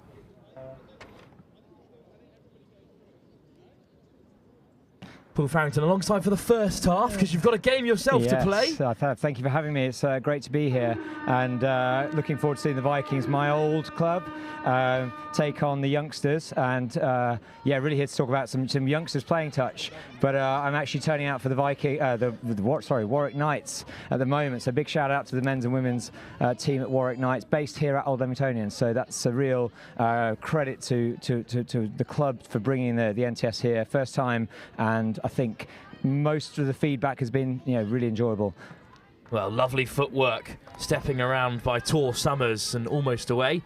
And, well, convenient that we've got this Wolves side in front of us here, Paul, because their sole role is to grow the game of touch rugby, which is what you spend a lot of your time doing in the past. Yeah, it's fantastic. Well, I run sort of Into Touch Juniors, which is a program for junior touch players, and we're launching the Junior Touch Cup here on the 1st of June with it's a real focus on developing junior players outside of those national teams and outside of those regional teams, and try and get a little pathway of club players coming out. And that's what we're sort of really looking forward to in a couple of weeks' time. Well, the Junior Cup on the 1st of June, we're here at Old Leamingtonians Rugby Club. And, well, the Wolves here, made up of 13 to 17-year-olds with a couple of the coaching staff joining in today, including a couple of Scorpions. But at the moment, it's the captain, Catherine Richardson-Walden, who's been at the Wolves for 5 years now, driving through the centre. And, well, they look to have started the brightest against this talented Thames Valley Viking side, Paul. Yeah, they have, and it's really great to see the girls taking on the older Vikings, if I could say that. Ball in two hands, a key skill in touch, and these girls have really come out some great training and showing their skills. Well, that's a lovely ball on the right-hand side through to Daniela Mendez in the middle. And obviously, touch being a mixed game, these girls have got a long future in the game as well. Absolutely, especially on the eve of the World Cup as well. Being in Nottingham, there'll be a plethora of mixed as well as single categories. But for now, the Thames Valley Vikings on the transition through Melissa Gauthier. And here goes Anderson. Great pick up. Ball back inside to Anderson, who's freed the hands. Well, did she get it away before the touch? The referees are pulling it back. She's called it, yeah, she's called it. He's called it, sorry. Yeah, good defence there by the Wolves.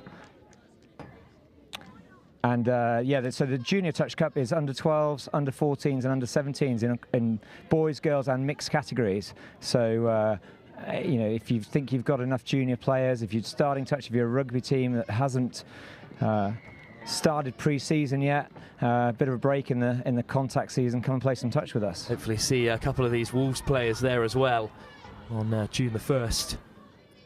Wrapping around the corner, this young side founded in 2016, the only dedicated youth touch rugby club in London. Oh, great pickup, great pickup. Oh, no, over the mark. Well, it was almost, as you said, Paul, an excellent scoop, but called back by the referee, Jack Harris. Yeah, just a chance to reset for the Vikings. Good pickup as well, and Gauthier down the right-hand side, still level after 4 minutes. Kat Spring at the half, and Spring there to feed off Anderson. Great to see Kat Spring still out there. Started with me 15 years ago. Really experienced player. And it was the Nelson experience that undid the Wolves last time into the end zone. Spring there in support. What a run this is. Oh, still fittering with good score. Found possession in the end zone. Found her player in the end. Well, it felt like... yeah, she was there for an age, wasn't she? Absolutely. And looking for those runners to lose their defenders, that's really the key. Just did well there. The key is sometimes stay outside the scoring zone and dive into it rather than rush into that space and close it down. Often you'll see players just on the edge of that try line rather than closing the space. And the scoop from Neil Hook with great pace Centre through to the back of the in goal zone. And now though it's the Wolves in response, looking to create something here. So just the mids working together there. Here comes the sweeper. Summers round the corner, stepping inside and out. Caught and taken back 7. Here's Richardson Walden. Need to inject a bit of pace into the attack pool. A little bit static, and just a little composure there. Someone needs to take control a little bit there and set a play up. Well, it's the last result live on pitch 1 has knocked the Thames Valley Vikings out of the cup, but they'll proceed through to the plate competition. Here in this cup semi-final in the women's audition, it's Hughes taking it on. It's been a successful day for the Thames Valley Vikings. Yeah, good to see them doing so well. They've come a long way as a club. And that's a great pickup, and BB Pullis could be away. Touched by Summers. Just caught. But you could see the yards there the Vikings made on transition. Probably 40, 50 yards there, so meters, sorry, and did well.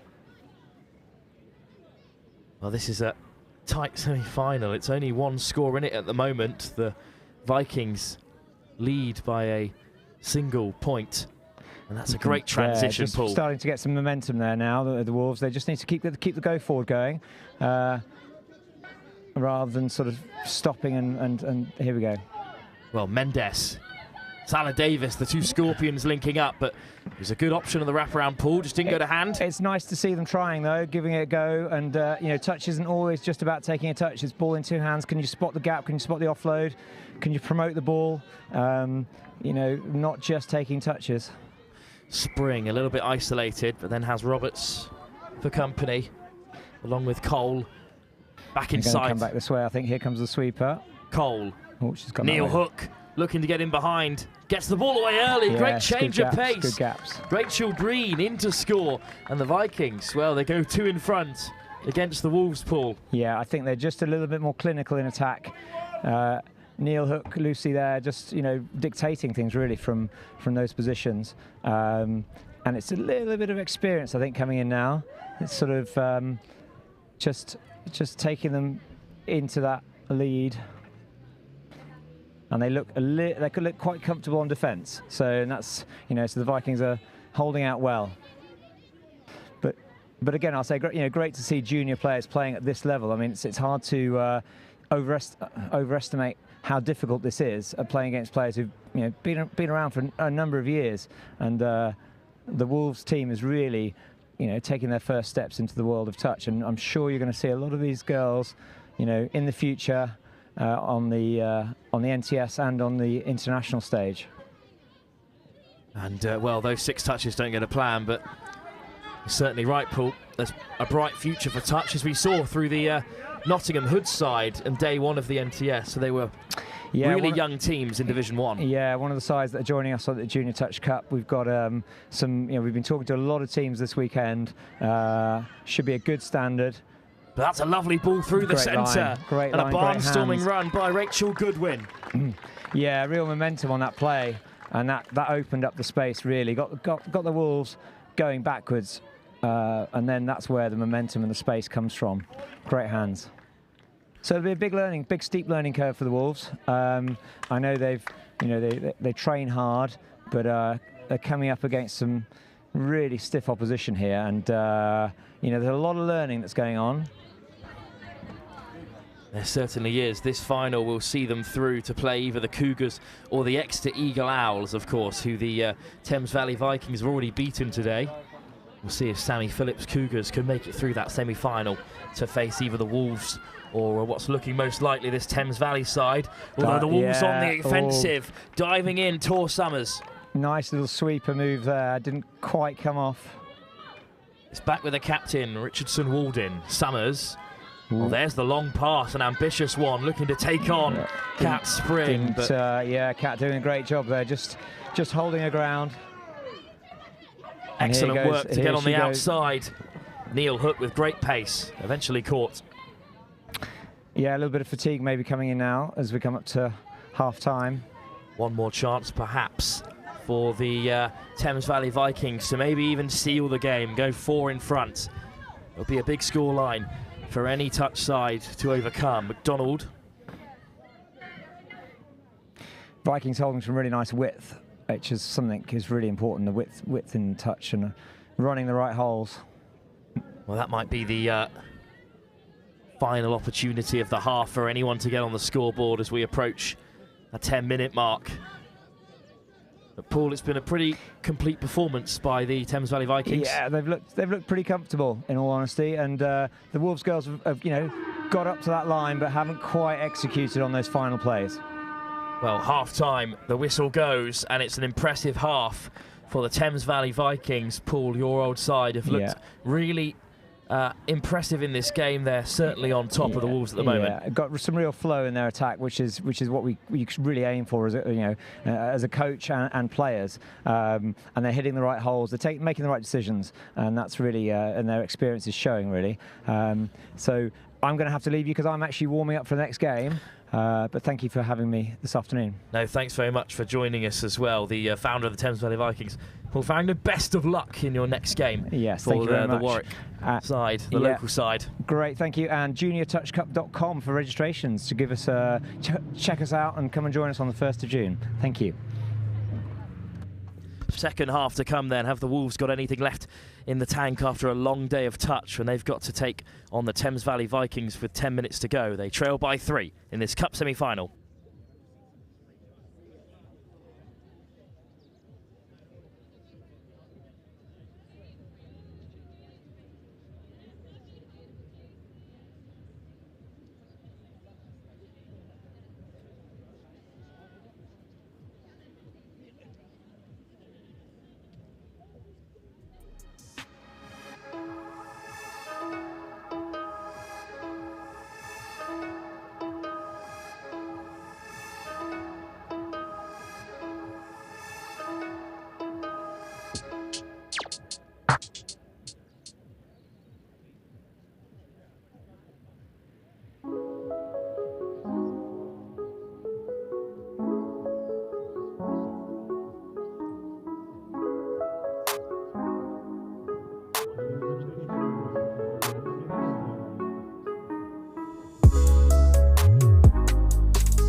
Second half still to come here. The Thames Valley Vikings, the undefeated side in this competition, top of Pool A. They're taking on the Wolves, who are second place in their pool, behind the Cougars, who are currently in action against the Exeter Eagle Owls in the other cup semi-final. We'll have the semi-final for you, of course, at 4:45 later on this afternoon. But it looks like plain sailing in the second half for the Thames Valley Vikings, who are up by 3 against the Wolves. It would be a really impressive comeback to challenge them from here. But it is the Wolves with a few touches to play with inside their own half. Mendes with the ball, but it's given as a forward pass, I believe. And BB Pullis off to the races, but off the mark as well, according to the referee.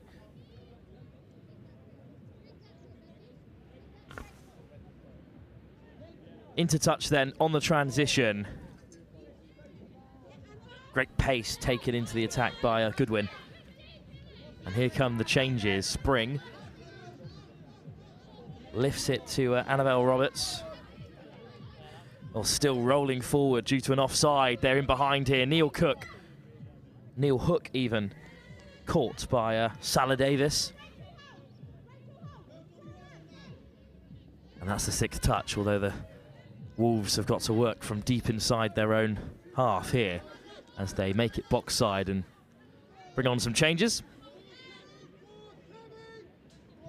Good progression up the field, but they're just over halfway. Coyle stepping off the right and then getting a pass away and then down to the left-hand side. Well, another turnover. And the Thames Valley Vikings still lead by 3, 2 minutes into this first half, in which possession has changed hands more than a few times. The Vikings on transition.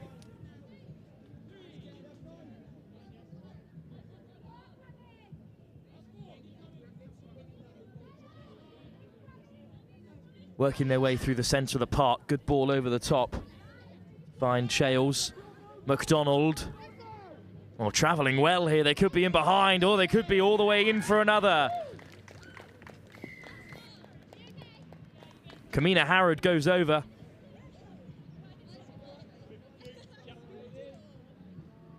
And this is a great start to the second half for the Thames Valley Vikings. They weathered a storm from the Wolves. Now they're into a pretty commanding position. They lead by 5 unanswered tries now.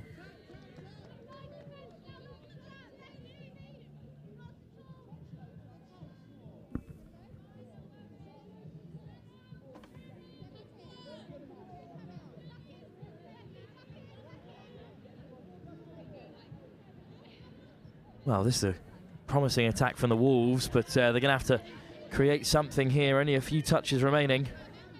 4 tries up now.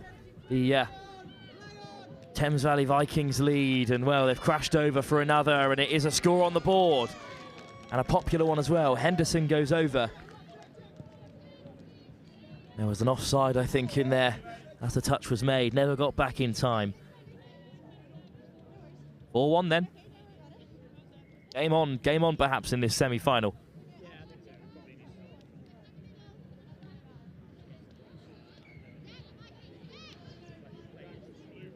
Sammy Phillips coaching this Thames Valley Vikings side.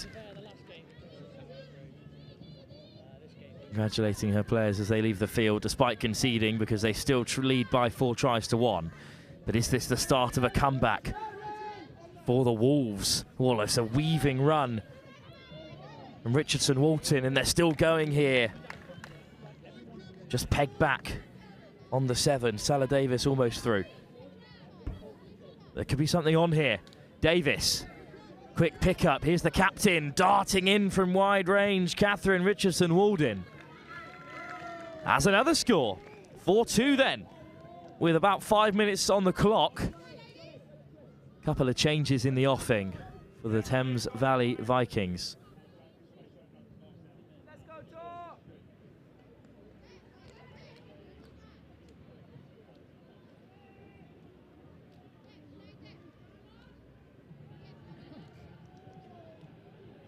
Well, tap off for the Thames Valley Vikings on halfway. They've conceded 2 in relatively quick succession. They've got 5 minutes to hold on to a 2-point lead. McDonald, Shales with a pickup. The try scorer, Harrod. And then Hughes with Shales on the wrap, steps off the left. Good ball to pick out.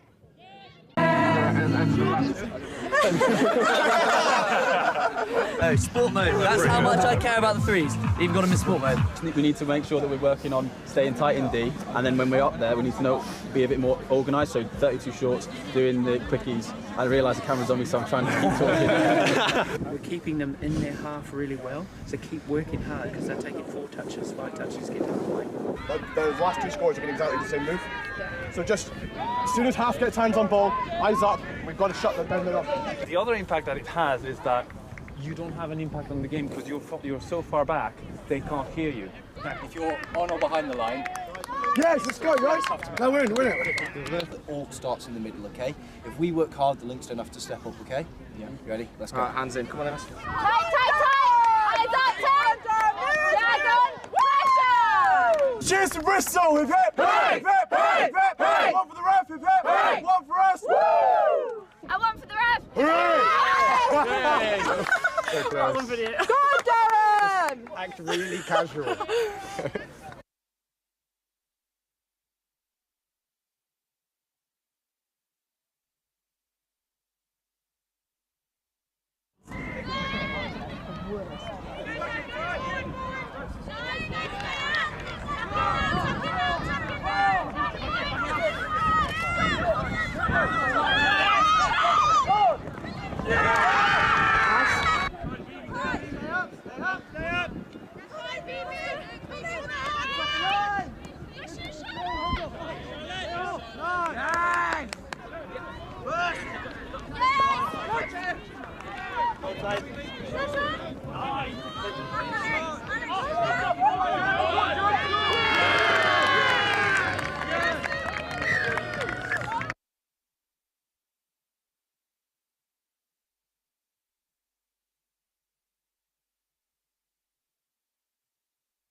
So if you see them, sweep off, watch the ball.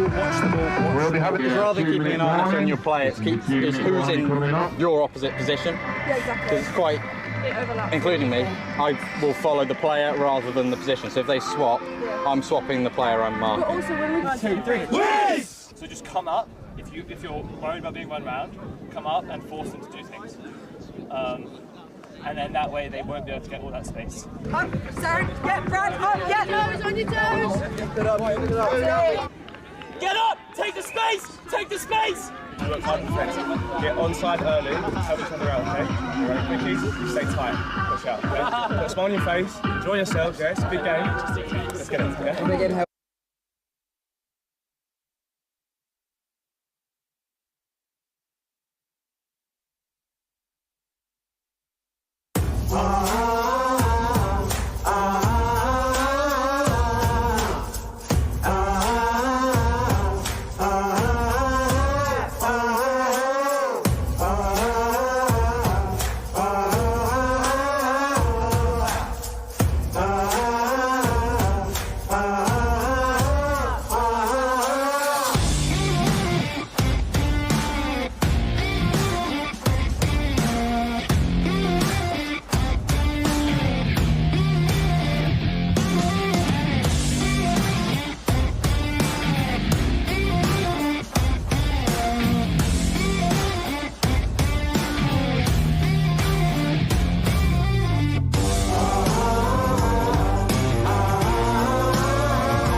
just a city boy, born and raised in South Detroit.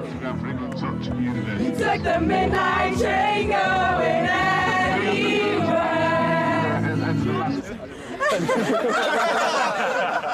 No, sport mode. That's how much I care about the threes. Even got them in sport mode.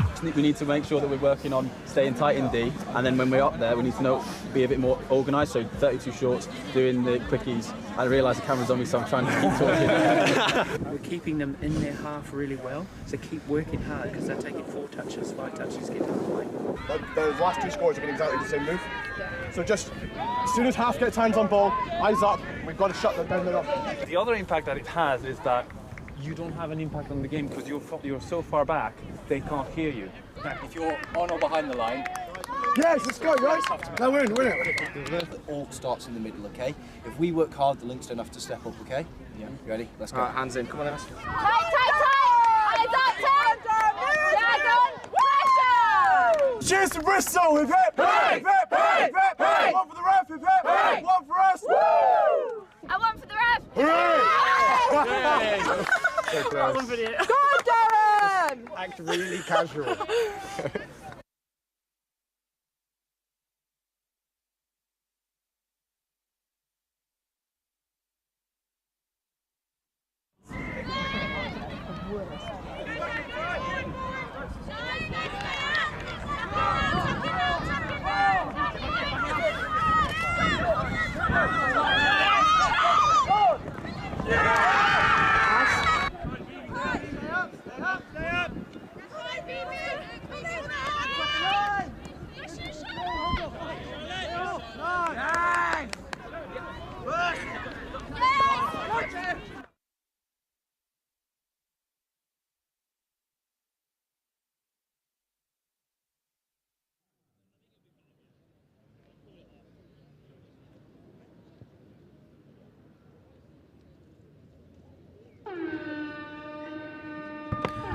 Continued action then from the ETA NTS finals here in Division 3.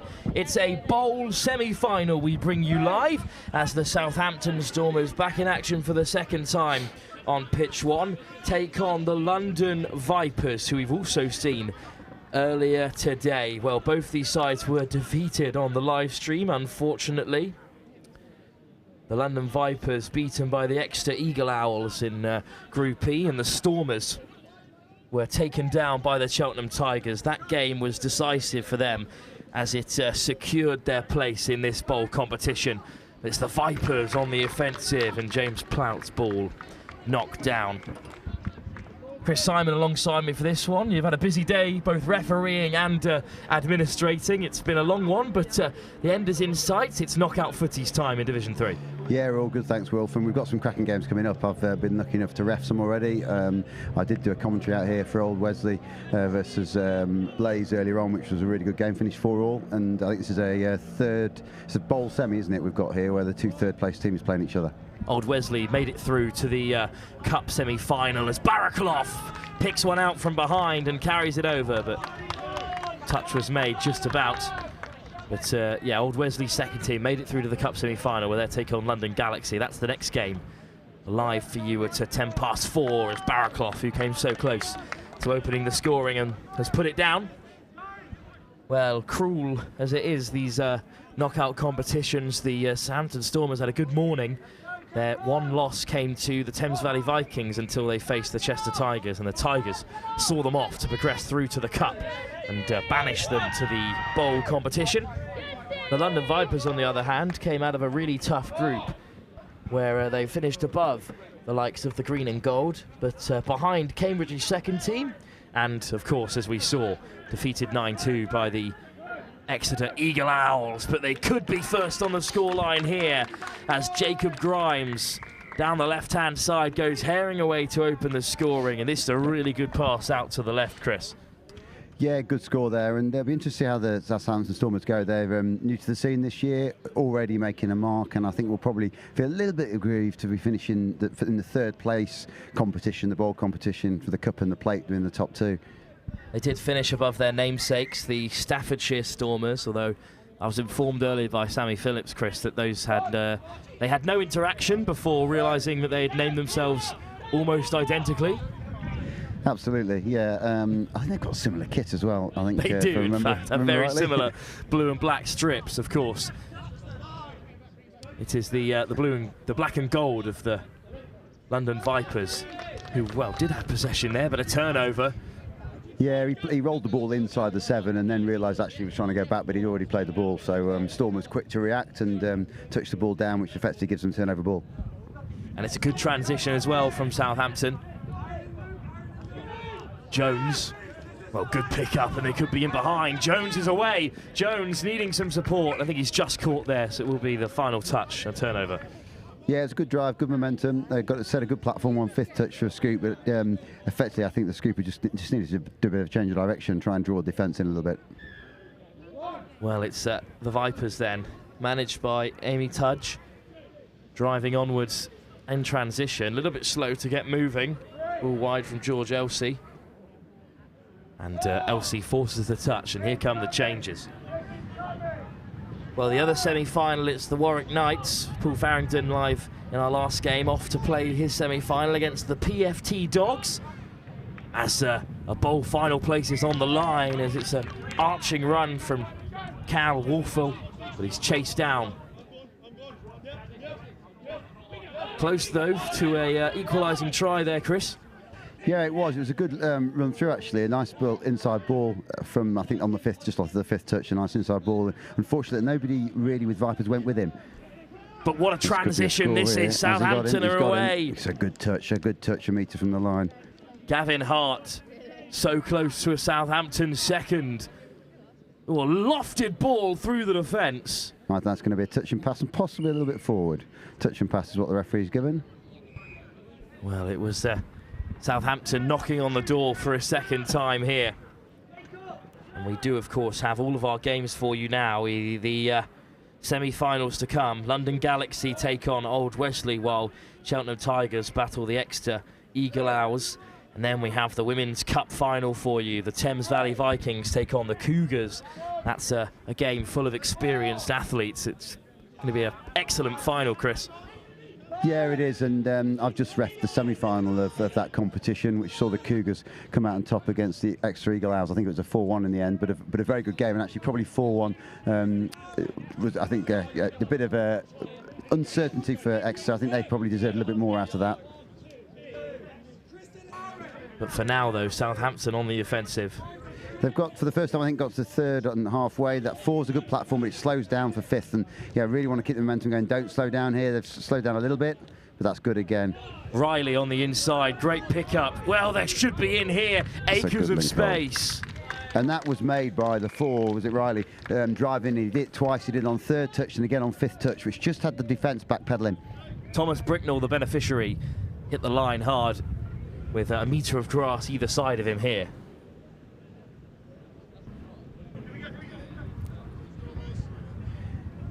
Well, a new side, the Southampton Storm, as here at the NTS finals, Chris. It's a good sign of how the game is going that they're able to compete. Yeah, you've got. I think I was impressed with Southampton when I saw them a few weeks ago back in Watford at Florian's.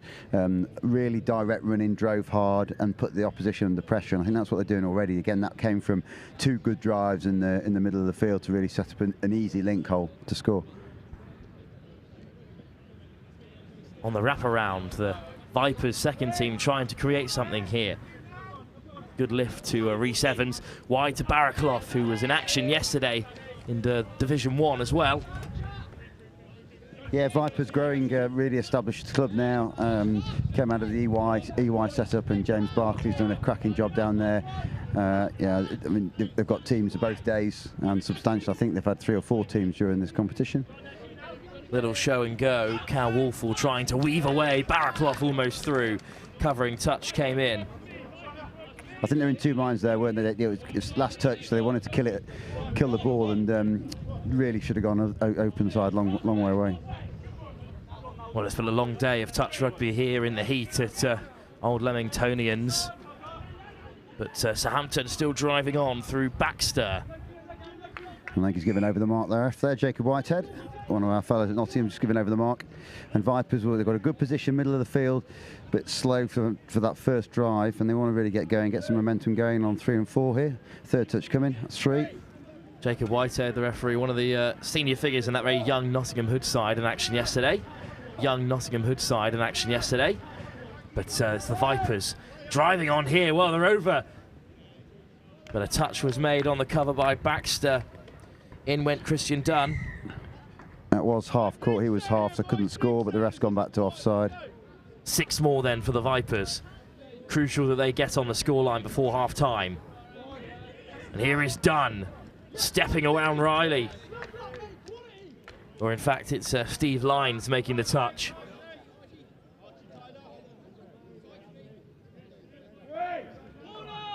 Good pick-up. Doody looking to create something for the Vipers. There's the missed pass. Could they be over here? Well, it's been touched down, but the referees are in conversation, Chris. Yeah, I think the touch was made, and he'll be thinking back on that. He probably wanted to dive, I think. Easier said than done over here. It's certainly easy to call a dive from here in the Coventry box, in all fairness. But that's a long lofted pass. They're just struggling a little bit, Chris, for ideas at the moment. Yeah, well, Vipers, they're picking up a lot from the half position, which effectively that half can't do very much, rather than passing the ball straight from half and then looking to strike straight on the next. Maybe here a little space on the wraparound. Another long lofted looping pass. Out came the Stormers looking for the interception. But in the end, it was put down by Wright. Yeah, they won't be happy with that. I think it was going nowhere. Vipers, who were playing on last, I think it was, they were sort of moving the ball around, and Stormers didn't really need to do that. They could have got the ball back, I think. And it would be difficult to stomach a try before half-time here for Southampton. There's not long to go, just 30 seconds. They need to get a wriggle on to the London Vipers, but they've got plenty of touches to play with. 5 in the chamber. There's the touch. You see again there, the half picks up and just eats space rather than actually getting the ball straight off the ground. And that ball has gone to ground, so the Southampton Stormers have weathered one of their namesake pretty well there from the London Vipers, and it looks like they'll go into half-time without conceding.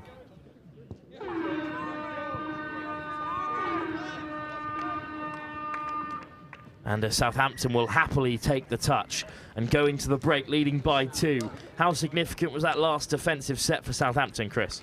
Yeah, very much so. I think Vipers had at least 2, if not 3 sets at the line, and on each of them I think they wasted their chances and didn't really put Stormers under too much pressure. Well, the Vipers' second team then trailed by 2 tries to the Southampton Stormers with 10 minutes to go. Let's see if Southampton can hold on to their scoreline and head into that bowl semi-final. Action to come from the second half, live here at the English Touch Association National Touch Series Finals in Division 3, where there's a bowl on the line, and Southampton have one hand on that bowl final place.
10 more minutes to come here, and the Stormers are 2 tries up against the London Vipers. They've certainly had the run of things so far. Chris Simon alongside me for this bowl semi-final. They could be in for a third here. Oh, just caught. That was a good wrap around there, but only man on. I mean, it didn't manage to actually create too much more space. I think this is important this next few minutes. If Stormers can get one more to start with, I think 3-0 will probably be beyond Vipers. Well, there's the wide pass that could unlock the Vipers' defence. Good footwork, reaching out, Joe Wright. Good touch. Yeah, good D from Vipers there, and they'll be pleased that they've closed that one out. And like as I said earlier, if they can get Vipers can get this next score, maybe drive hard and look to try and set something up on the 7, then I think they've got a chance to get back into this game. Transition to come though from the Vipers, who would be keen to get back into the game. Yeah, third touch, fourth coming, and they're going to be setting 5th just inside the half. That's 5th.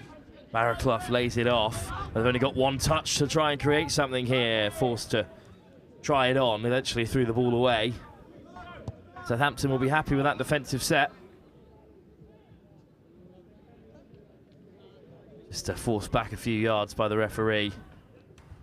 But eventually Rhys Jones gets things underway. Riley, a Southampton head box side. Good footwork from Gavin Hart. Jones. Good line speed by Cal Wolfel. Touch made on Baxter. Baxter's there on the inside as well. But that's all 6 touches. Better defence from the Vipers, Chris. Yeah, very much so. And they've now already got first touch almost on halfway. I think they really need a hard drive here. And lost momentum a little bit on 2, unfortunately. Evans caught. Wolfel plays to that left box side again. A little bit short of numbers, Chris. Yeah, they are, and again, it's just slowed the momentum down. I think it's the part of the day where players start to feel the tiredness a little bit. Well, there's a good chance here, and that chance has gone begging a little bit. Unfortunate clash there between middle and I think middle of the other side of Stormers. It's Doody who takes it in, but he'll be back with Southampton hands. Vipers need a good defensive set here. Put the Stormers under a little bit of pressure, stop them doing exactly this. Which is breaking through the centre. They haven't managed to secure possession just yet. They're still backtracking here. Riley with a good carry. Jones looking for the missed ball inside. Lines. That's over the mark, unfortunately. Well, there'll be a turnover, an important one. There's only 7 minutes to go here, Chris, and Southampton still lead by 2. Yeah, and still look relatively comfortable. That's good defence, good pressure. Long ball, but Wright has a handle on it at the moment. I mean, that's 3rd touch, that's 4th now, and they've maybe gone 10 metres, Vipers, and I think this is what's holding them back in this half at the moment. Well, Southampton are on the retreat, little switch ball, not too many touches to play with for the Vipers. And that's the turnover. Southampton survive another onslaught from the London Vipers. Yeah, Stormers coming off the line, 2nd touch coming up. Good defensive touch there by the middle. Oh, this is a good transition for Southampton, and this is a good couple of phases. I think that's 5th now, and ball is down. So again, what Vipers have had, this is their 3rd set of really probably starting on their own 10-metre line, and what they should be doing is they want to be setting up 1 or 2 strike plays on the 7, but unfortunately they're not getting that close to the 7 to be able to do so. Almost a good break by James Plout. And they'll prove me wrong now. This will be the commentator's positive curse, hopefully. They've got a strike play on the 7. Well, yet to see a reverse of the commentator's curse, but they've slowed down a little bit. Touch forced and a good pickup done. Fires it into the face, really, of Aaron Doody. Yeah, the step back was on there, and he picked up, and the middles were really tight, but the link quite wide. And if he'd gone back onto the other side, I think he'd have had a nice 3-on-2 to finish. Well, we are in the closing stages of this long weekend of touch, with 5 minutes left in this semi-final of the bowl. Ahead, of course, of the World Cup coming up soon. Chris, we have touched on it briefly, but What an event that is shaping up to be in July. Yeah, it is. I think I worked out it's 57 days to go today, something like that anyway. And there's an awful lot still to do, but an awful lot of excitement and I guess anticipation from England and from us in Nottingham about hosting 190 teams, the best part of 3,500 participants for over a week. It's going to be quite exciting. 7 days of live stream, sevens for touch rugby for you from Next Gen. It's going to be a wonderful week. I'm privileged to be a part of it. It's just been spilt there on the wraparound. Archie Barraclough unfortunately puts it down. There's the touch. And Southampton on halfway, caught lacking in a bit of momentum. Yeah, Southampton haven't really done a great deal this half yet, but they've done enough just to nullify Vipers, and as yet, Vipers haven't managed to get over the line, which is what they need to do fairly soon if they're going to have any chance of getting in this game. That's a good pick-up off the toes of Gavin Hart. And they've made it to the 7, so they'll be perfectly content with that set of 6 touches, Chris. Yeah, they will, and Vipers need to drive hard from this. They need to work up the field, they need to get halfway on 4th, no more than 4, definitely. Once again, Plout almost away down the left. Bit of a slow transition. I think this is 4th coming. 4th 3. on. I've got that wrong. 3 coming. 4 now. That's not too bad. They've got should be able to give themselves a platform on 5th. Good scoop from Dunn. And that's over the mark. An unfortunate turnover. Southampton will have it back. Time ebbing away for the Vipers. Been a really good performance from Southampton. A good first half from Southampton, and then they've just managed the game quite well until that point, Chris.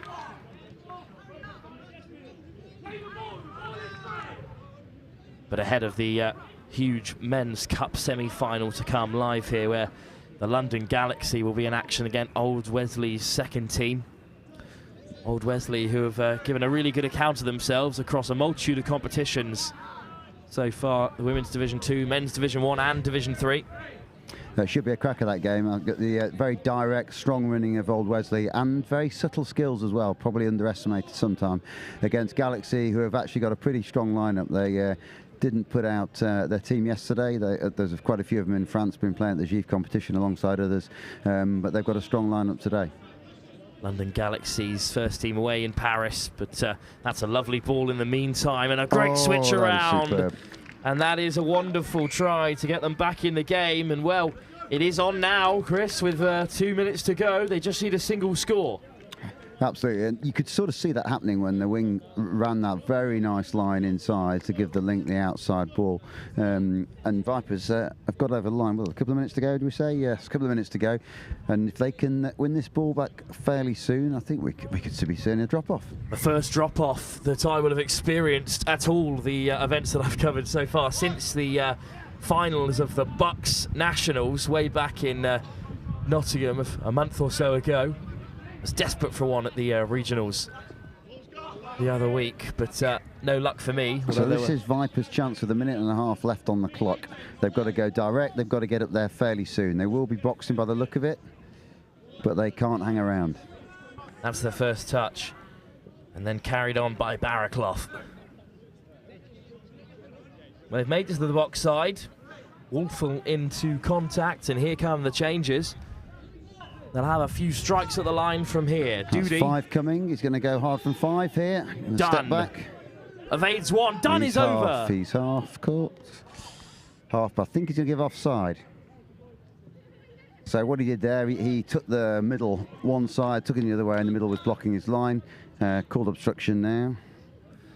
So Riley gives the penalty away. What an opportunity this is, with less than a minute to go. This is where, as a coach, you're trying to get messages out there, give the players some instruction of how long they've got. They've probably got 3 more touches. Doody. Force back. Dunn. Doody caught. Elsie. Doody. Elsie at the half. Looks to go long. Oh, good footwork. Into the corner go the Vipers. Well, it looks like your wish is coming true, Wolf. I think we will go to drop-off. Here we go. Gregory Moore into the corner. Wonderful footwork to evade his opposite winger. And we have our very first drop-off live on pitch 1 here at the ETA NTS finals. It's taken us all the way to the bowl final of Division 3 to get to a drop-off. And well, as the London Vipers level things up right in the final play, it will be a drop-off. And Chris, talk us through the drop-off. Well, first most important thing is you get your 4 on, and coaches will be hopefully already knowing who their 4 strike players are they want on this field, who the workers are, the fit players. It's a wide pitch of 50 metres, 4 people, it works hard. New rules this time round since the last reiteration of the fit rules, then that whoever taps off at the start of the game receives, doesn't tap off at the start of drop-off. So Southampton would have made that call early on, and they'll be tapping off. 2 minutes of action. Easy mistake to make. 2 sides in blue and black called the Stormers, but it's the Stormers of the Southampton variety that have, well, got to this bowl semi-final. They were 2-0 up, cruising at half-time, but that's lovely footwork weaving away, diving touch from Barraclough. The Vipers fought their way back into the game and have taken us to this drop-off as well. Wide ball, overcooked. So now it'll be interesting. Vipers really have got control of this game. If they can drive hard, get down the field, take a minute or so to do it, and try and score. And if they do, then that will probably be the game. If they don't, then we could see probably down to 3 aside. For the moment, still 4 on 4 in this drop-off. Ball inside to Barraclough. Working their way up the field, looking to draw Southampton in, and then make a couple of changes as well. Good footwork, inside and out from Cal Wolfel. Well, what a turnaround it would be if the Vipers can come from 2 down to win this semi-final. Great pickup, Dunn. Christian Dunn turning on the afterburners, but caught. Final touch. Chance for the Stormers, Chris. Yeah, again, they'll need to get to the box. These 4 have done a set of attack and a set of defence. I'm pretty sure they'll box. Looking to take him on the outside this time.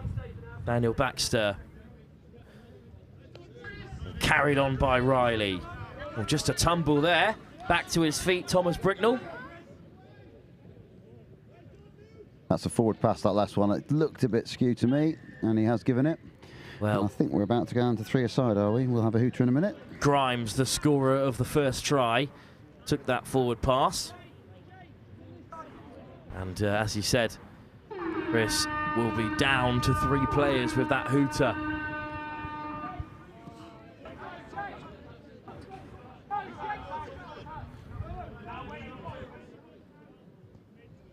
Referee just keeping the Stormers marshalled in their box. Yeah, so now it's sudden death. Next score wins.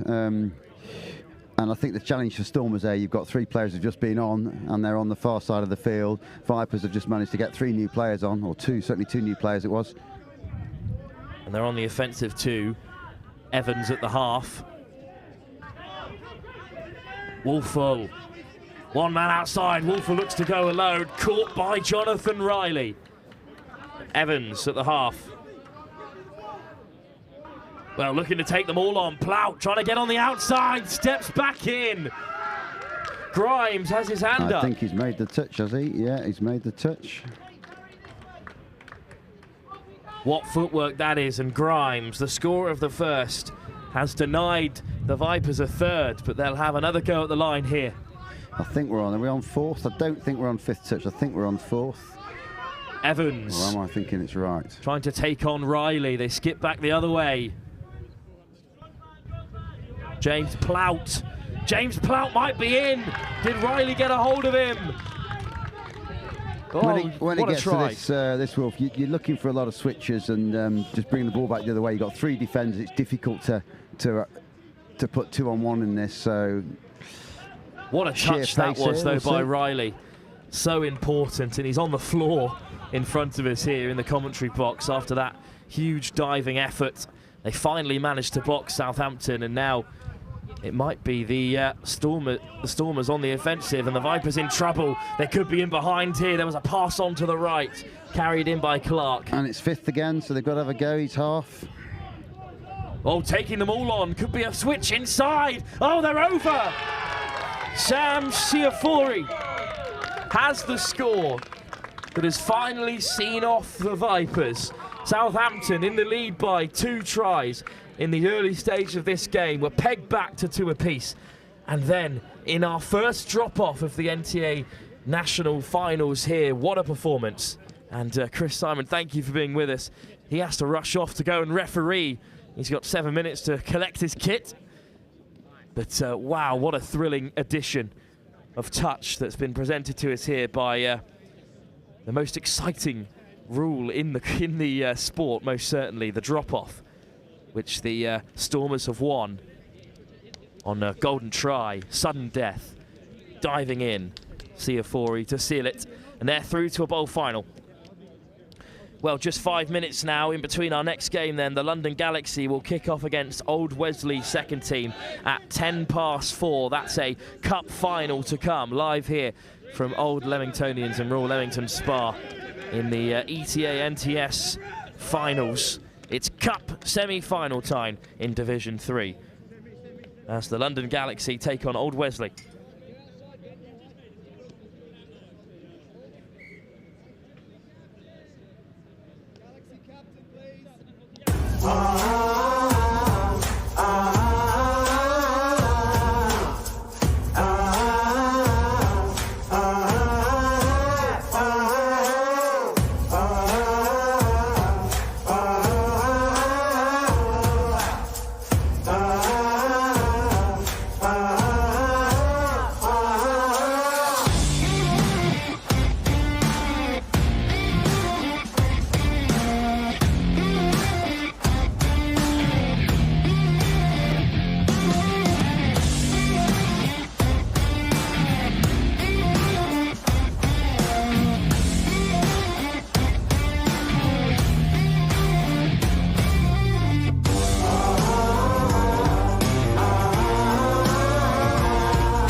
Just a city boy, born and raised in South Detroit.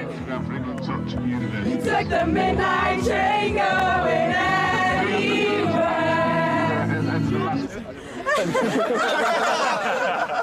Oh, sport mode. That's how much I care about the threes. Even got them in sport mode. We need to make sure that we're working on staying tight in D, and then when we're up there, we need to be a bit more organised. So 32 shorts, doing the quickies. I realise the camera's on me, so I'm trying to keep talking. We're keeping them in their half really well, so keep working hard because they're taking 4 touches, 5 touches to get to the line. Those last 2 scores are getting exactly the same move. So just as soon as half gets hands on ball, eyes up, we've got to shut them down off. The other impact that it has is that you don't have an impact on the game because you're so far back, they can't hear you. If you're on or behind the line, yes, let's go, guys. No, we're in it. The orc starts in the middle, okay? If we work hard, the links don't have to step up, okay? Yeah. You ready? Let's go. All right, hands in. Come on, Ems. Tight, tight, tight! Eyes up, tight! Yeah, go on! Pressure! Cheers to Bristol! Hip hip! Hip hip! Hip hip! Hip! One for the ref! Hip hip! Hip! One for us! Woo! And one for the ref. Hooray! That one for you. Go on, Darren! Act really casual.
So if you see them, sweeper, sweeper, sweeper, watch the ball, watch the ball, watch the ball. It's rather keeping an eye on your play, it's who's in your opposite position. Yeah, exactly. Because it's quite, It overlaps. including me, I will follow the player rather than the position.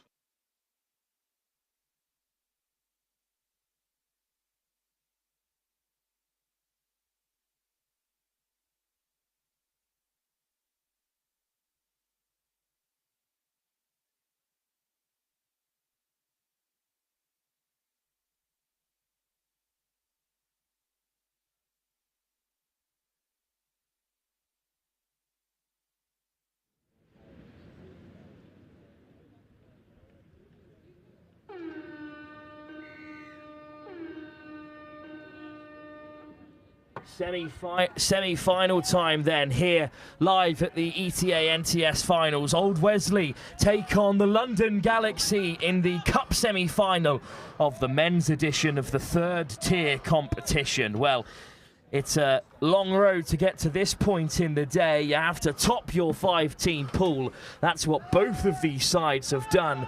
London Galaxy's men's team were not here at the senior competition. They were off in Paris, and well, their winger is off to a flying start for Old Wesley. He's already scored in this game, and they go one up. A bright start. Tom Bricknell from the victorious Southampton Stormers after that drop-off alongside me. It's a perfect start and a great finish out on the wing. Yeah, good afternoon, sports fans. Great to be here.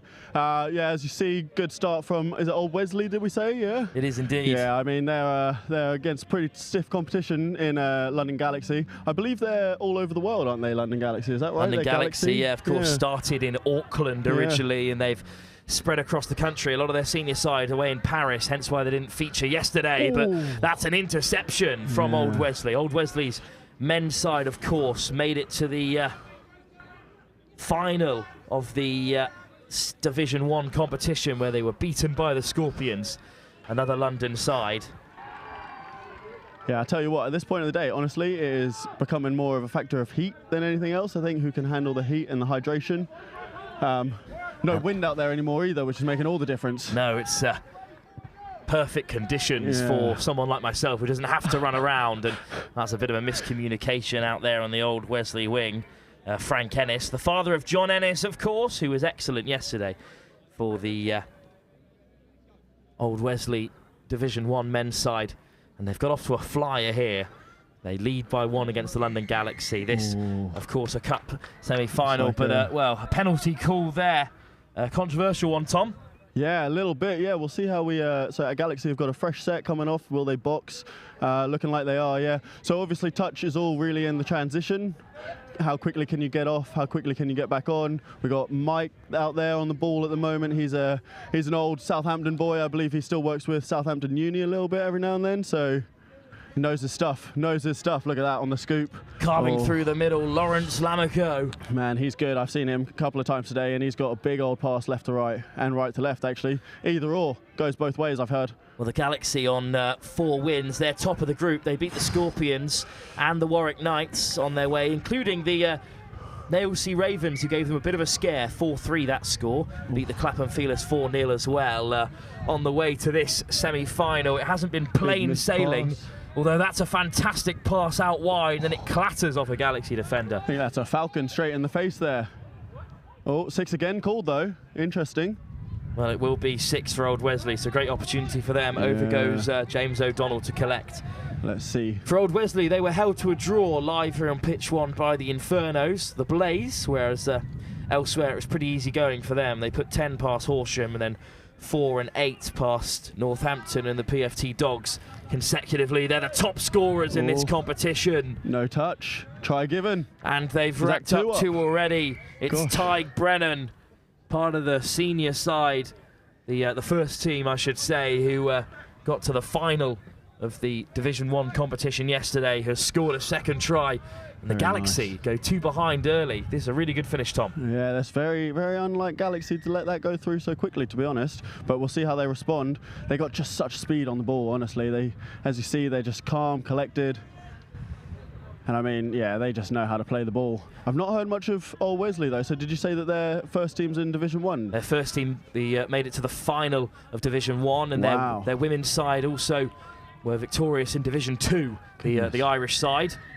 The largest touch rugby club in Ireland, based out in Donnybrook. Good to have them over, isn't it? Absolutely I wonder is. if they're used to the sun. Not sure they've experienced heat like this for a while, but plenty of these players will be actually in the World Cup in July as well, representing Ireland. But for now, it's Kamil Shahabdeen for the Galaxy, also involved yesterday. Part of the Galaxy contingent didn't go to Paris, but Kamil Shahabdeen almost away. Up goes the arm from Michael Kearney.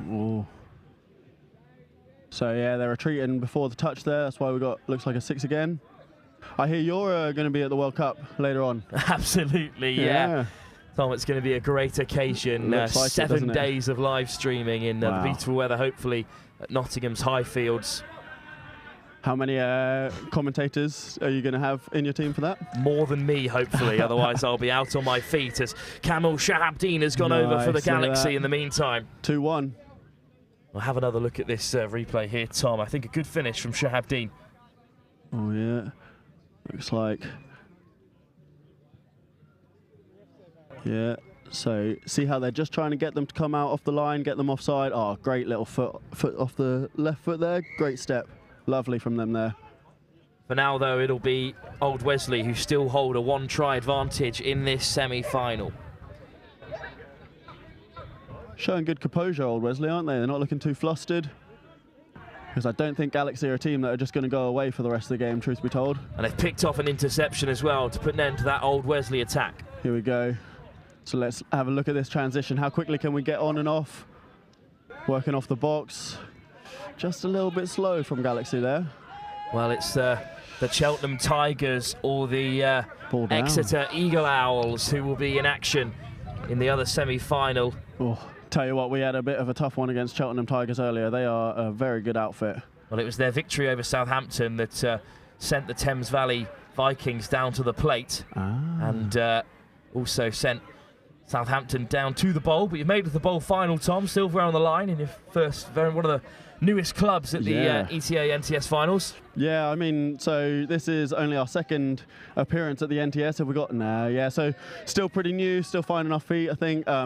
It's just, to be honest, it's all well and good doing the actual matches, but it's the practice of the whole day. You know, you got to really find your nutrition, got to keep the hydration up and not get carried away early on in those group games, but then still have a little bit of ticker on the end. Good defence from the Galaxy, though, because they've kept out Old Wesley with 6 touches at the 7 line, so now they could transition up to the 10.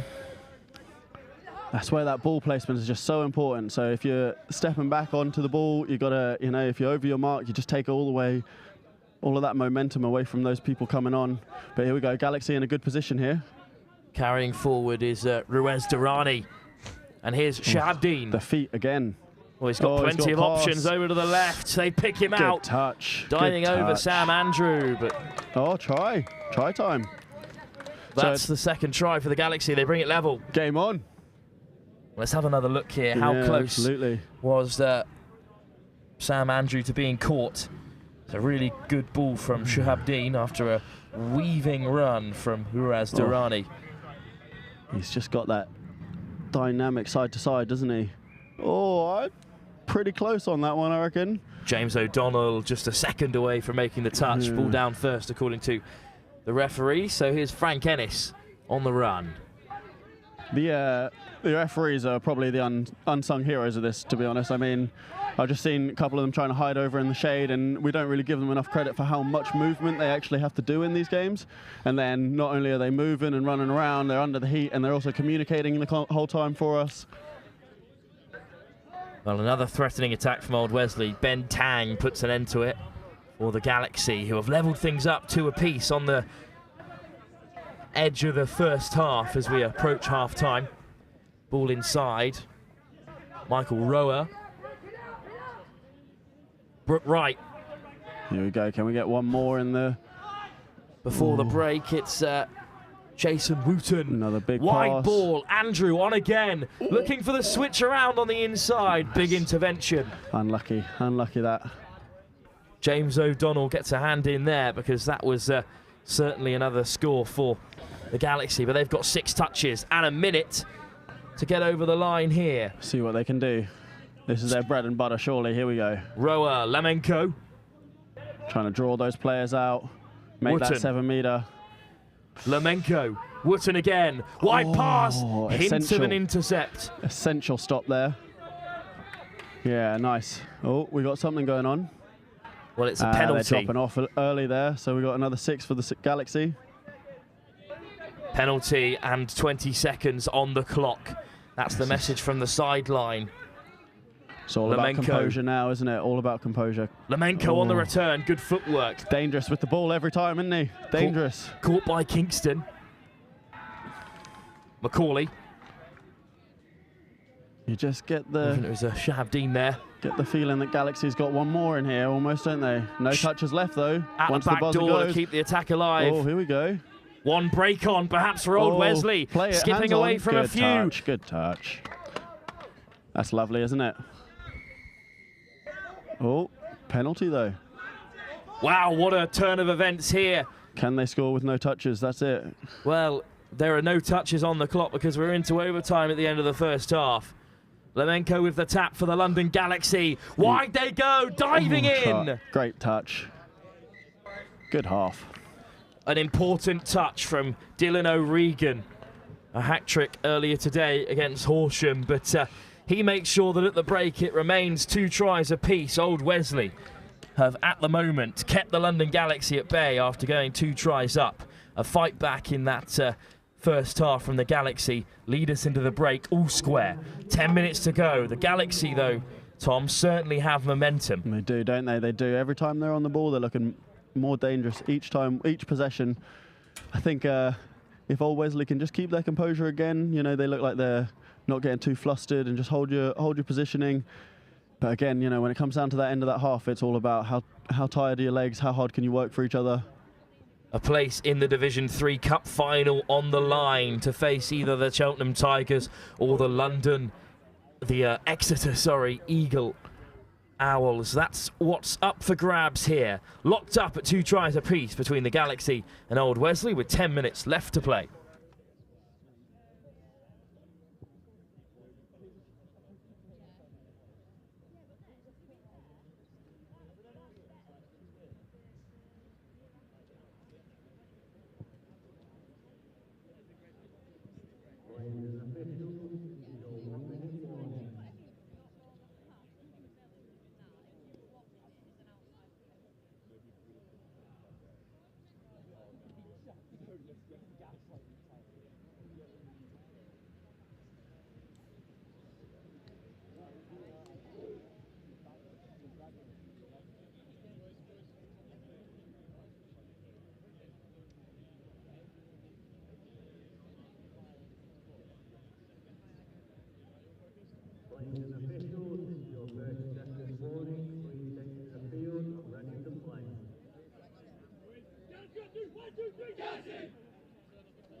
Well, a big second half in the offing for Old Wesley. They went up early at the start of the first, and then they compounded that with a second score. The Galaxy, though, with a fight back, they levelled it up 2 apiece, almost scored a third at the break, and they're on the offensive here through Shahabdeen. He's in the end zone. Who can he pick out? Ooh. Just overcooked the pass. Looking to put Sam Andrew in for a second try, but, well, story of the latter stage of the first half. Tom, it's a really bright start to the second for the Galaxy. Yeah, they just look more dangerous every time, don't they? I got to say, I don't know whether it's been mentioned or not yet, but we might have the mullet of all mullets out there right now. We got for Old Wesley, all little half break down the side as well. Well, yes, of course, referring to number 10. Yeah, absolutely. Gary Hines, who was in action for the senior side yesterday as well. Unreal, unreal. That's commitment as well. You know, you don't just wake up one morning and decide you can do that. That is glorious. And important as well to mark him apart from the other number 10, Ben Horgan, in this Old Wesley side. I'm not sure that came into the thinking, but I appreciate it nonetheless. But for the now, though, it's the London Galaxy who have got 6 touches of their own. So you see on that last attack for Old Wesley how great their transition was. They're getting way down near the 7-metre line, and then that's where you can have a little look at. But see how Galaxy here, they're coming on, they're getting their fresh legs on this side of the half. That's not ideal. You'll expect them, they're going to work that out, they're going to have a little look at it, and they'll be coming on with more speed, I reckon. Waterhouse passes wide to... little interception here. Oh, well, it's a turnover then, and here is Brian Leveau, founder of Old Wesley Touch. Wow, that's nice, isn't it? That is nice. Now part of the side as well, the number 5. It's growing sport, isn't it? It's getting bigger and bigger all over the place. Absolutely, of course, that junior tournament on June the 1st, organised by Paul Farrington, playing for Warwick today, but the founder of Thames Valley Vikings. He set up that youth tournament, which will be here at Old Livingtonians on June the 1st, and anyone can register for that on their website, the Junior Touch Cup. Just over the mark there, looks like. I got to say, there's been some really, really impressive young players out there. There's been a few against us, and yeah, it's great to see because, you know, this is a sport that is just going to get bigger and bigger and bigger as it goes.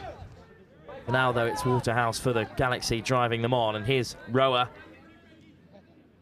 Rower on the wraparound, passes the ball inside to Lemenko. Wide! Oh, and that's an important intervention. Yeah, that's a good play by Old Wesley. You just feel they're a little bit too camped on their try line at the moment, don't they? They need to kind of start putting a bit of a threat on Galaxy here. The Exeter Eagle Owls have just scored over on pitch 2 against the Cheltenham Tigers. We await the results over there. They're the other cup semi-final contenders. For the moment, though, it's the Galaxy driving on through Wootton. Wide ball, surely now. Excellent, excellent.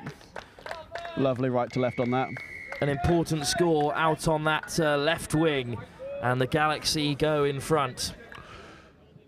I think it's worth mentioning that in the round 1 of NTS, there was actually a Galaxy Cheltenham final. And throughout that day, Cheltenham only had 9 players. So, I mean, when you're swapping over with only 3 people with fresh legs, it makes all the difference. So we'll see how well they can do with a whole complement here. They usually come with about 12. But look, here's Wesley on the attack, just trying to get some structure going. We've got the sweeper coming round. 3 on 2. Just caught towards the line. Great run by Kingston.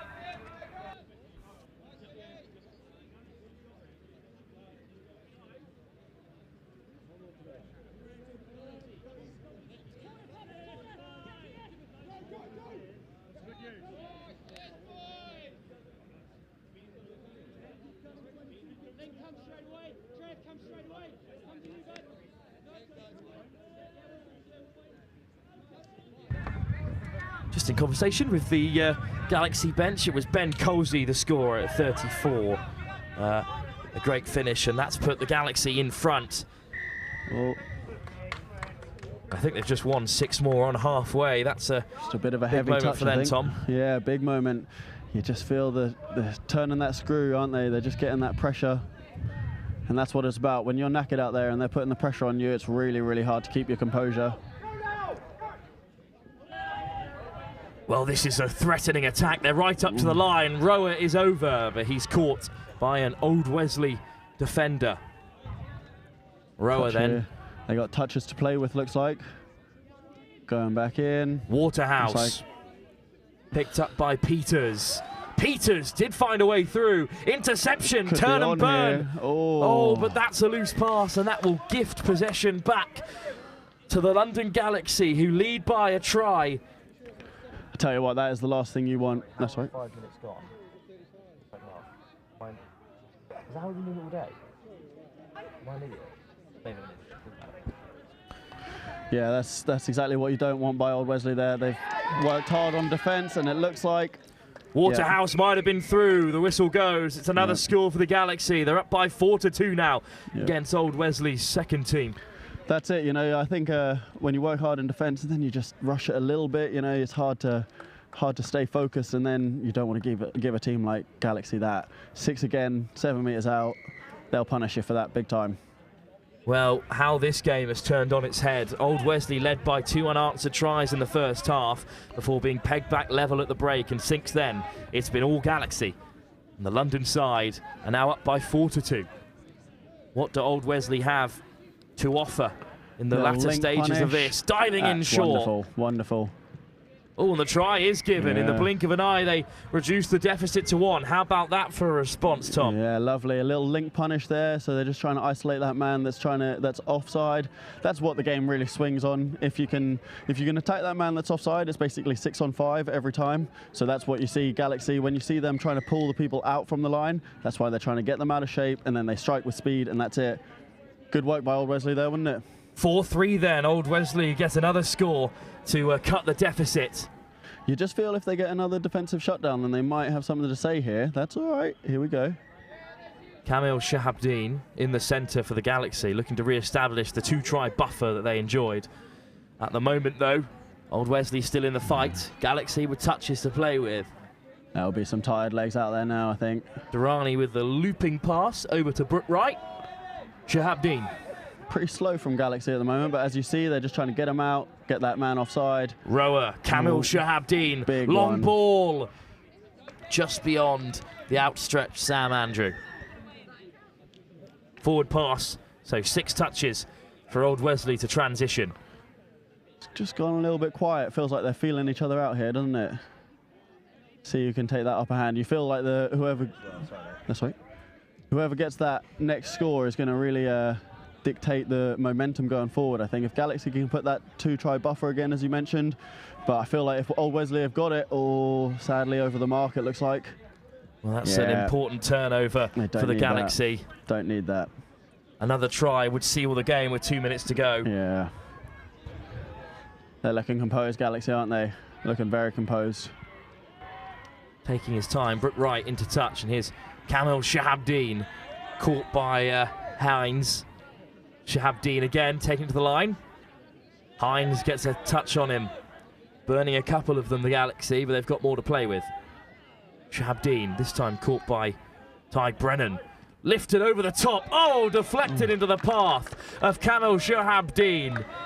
Wow. And that is unfortunate, but Galaxy will take it. 5-3, they go in front by the 2-try buffer they were chasing. That's pretty impressive reflexes there, isn't it? Look at that. Here we go. Durrani to Shahabdeen. With the quickie.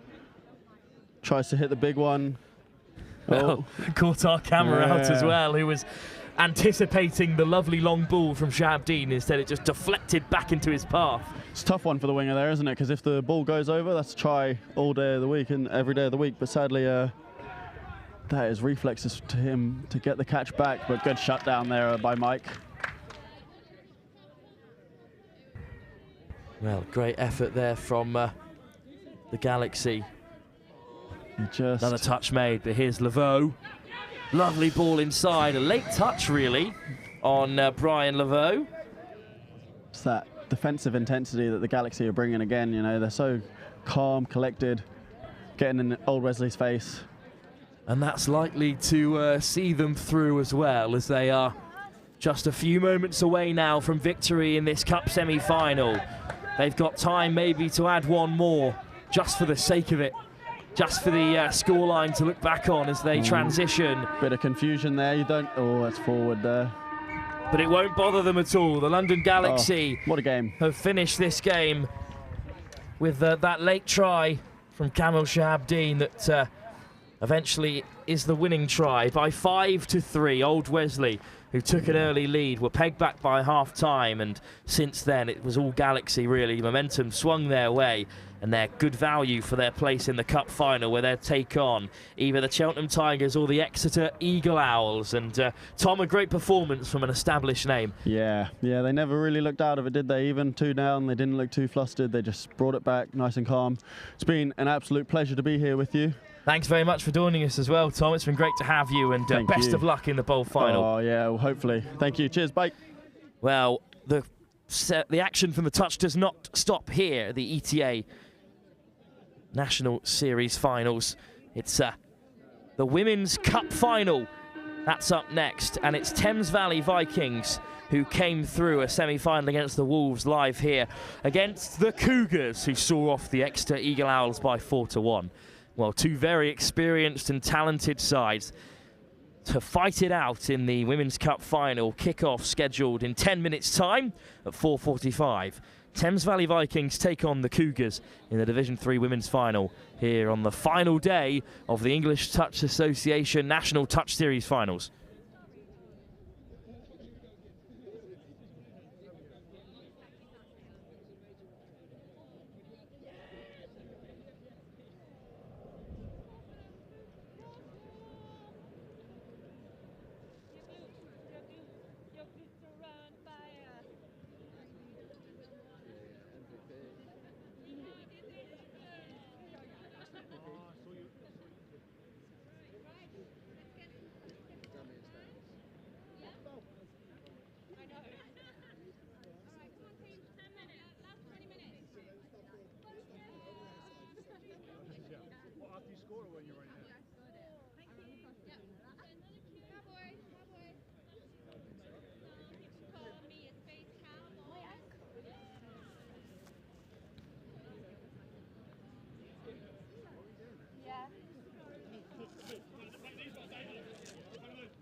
like the midnight train going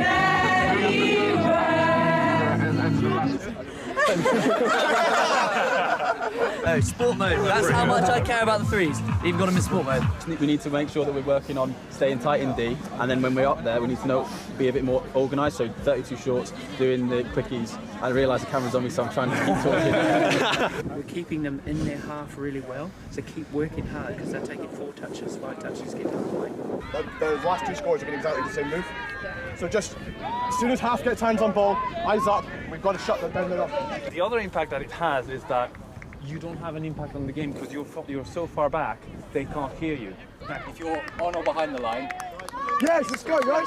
Now win it. The all starts in the middle, okay? If we work hard, the links don't have to step up, okay?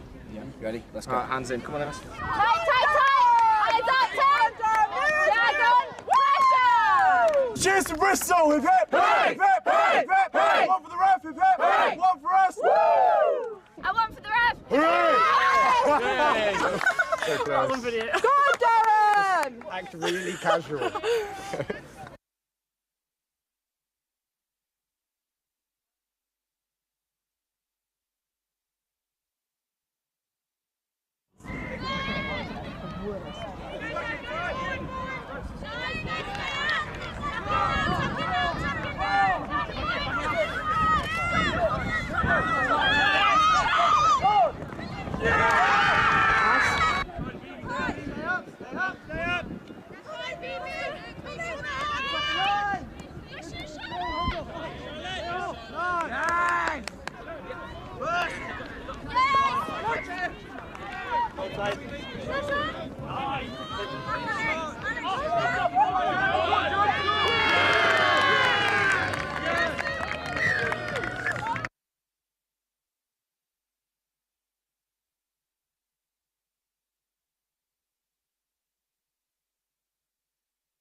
So if you see them, sweeper, watch the ball, We'll be having rather than keeping an eye on your players, keep who's in your opposite position. Yeah, exactly. Because it's quite, including me, I will follow the player rather than the position. So if they swap, I'm swapping the player I'm marking. But also when we 2, 3. Yes! So just come up. If you're worried about being run round, come up and force them to do things. And then that way they won't be able to get all that space. Up, Sarah, get Brad, up, get toes on your toes! Get up! Take the space! Take the space! You work hard defence. Get onside early, help each other out, okay? You ready? Quickies, you stay tight. Push out, okay? Put a smile on your face, enjoy yourselves, yeah? It's a big game. Let's get it, okay?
So the Thames Valley Vikings set out the tunnel. The Thames Valley Vikings set out the tunnel ahead of the women's side entering the field for this cup final where they take on the Cougars. Some pretty terrifying statistics for this Cougars side. They're the top scorers in the competition with 22 tries. And, well, they've only conceded 2 today. Theo Edwards alongside me again for this final. The Thames Valley Vikings, though, are a tough side, and they'll give it their all in this cup final against this international-edged Cougars side. Yeah, I think Thames Valley Vikings made the final last time, so be interesting to see how they come out and do it again. And, well, we're off to the races here, and it's a quick start for the Cougars, playing in their darker blue from right to left, diving in early. Yeah, it's a very the good first dive. score of the game, it's Pamela Tiga. Yeah, it's 32 short, it just straightens up, then kicks back to the short side, beats her middle on the outside. Claire really good Rylance, finish. a good ball, and then good marshalling from Rylance. Lau lifts it into the path of Tiga, gives a little show and go. A top start then for the Cougars, who saw off the Exeter Eagle Owls by 4-1 in that semi-final after topping their group. But it's the Thames Valley Vikings on the offensive for the very first time. Hughes. So sending the sweeper. McDonald, good ball out wide, but caught. Oh, still skipping away, actually. Almost away was Amelia Shells, but a penalty, Theo? Yeah, I think that was for obstruction. I'm not too sure. But that was a nice sweeper setup from the Vikings. They probably could have done a bit more work to get on the correct middle, in inverted commas, and then, you know, go a bit more direct at the line before looking to go wide. But for now, it's the Cougars then driving up the field through Lois Lau, part of that Nottingham side that competed in the Division 1 competition yesterday. And 1-1 this is from Triga, and then, well, across comes Sinead Hughes, and threading the line of the concept of touch there, Theo. Yeah, well, I don't necessarily think that was intentional, but it's still not as entirely as controlled as we would like to see, so probably Tiga the right call there. hands it off to Lau. Rylance adding some pace to the attack. Good line from Claire Davis. Another player who is a part of that New South Wales State Cup last December. Plenty of those in the side. Here's Lau. Rylance, beautifully weighted ball. Great timing on the pass, and what a bright start for the Cougars. 2.5 minutes gone, and they're 2 tries in front. Yeah, it's a lovely little, I think it's a sweeper again. It's just step back, and Claire Rylance hits her hole one really nicely. And Lois just holds the pass up really well. Well, the sun has finally dipped behind the clouds here as well. That's going to be important for this game because these players no longer have to play in the sweltering heat there. Yeah, it's really tough. I mean, I remember Euros in Vichy last year, it hit 42 degrees, so, you know, heat is horrible. Was the Vichy's on again this summer, but the World Cup to come before that, which you'll be a part of, Theo, refereeing. And refereeing the final after this as well. It's a pretty exciting game to come. It's going to be the London Galaxy taking on the Exeter Eagle Owls. Yeah, that'll definitely be a good game. Got a couple of star names in both camps, so. But for now, though, it's the Cougars on top in the Women's Division 3 Cup final. Rylance draws the touch. Lau at the half. Rylance and Lau, the Cougar middles, working excellently well together. Lau with a winding run, finds a pass, and they're into the 7. Good ball back to the edge, and great manipulation. That's the experience that this side, made up majority of England 35s and 40s players, will bring to the final. And can you believe it? They've gone 3 in front. Yeah, it's a lovely little just dummy and go back to the short side from Claire Davis. Kind of looks like nothing's on, and then if you just get one player to bite in, there's going to be space somewhere. Hannah Suzuki over on the wing. And the Thames Valley Vikings are behind by 3 in just 4 minutes in this cup final. Here's Cole playing away. And getting on the return, Julia Cole. Going to take on Rylance. Easier said than done. Roberts plays the pass to the dangerous Lucy Neal Hook. And Hook almost into the area. Interception! And, well, an important touch because Suzuki was away.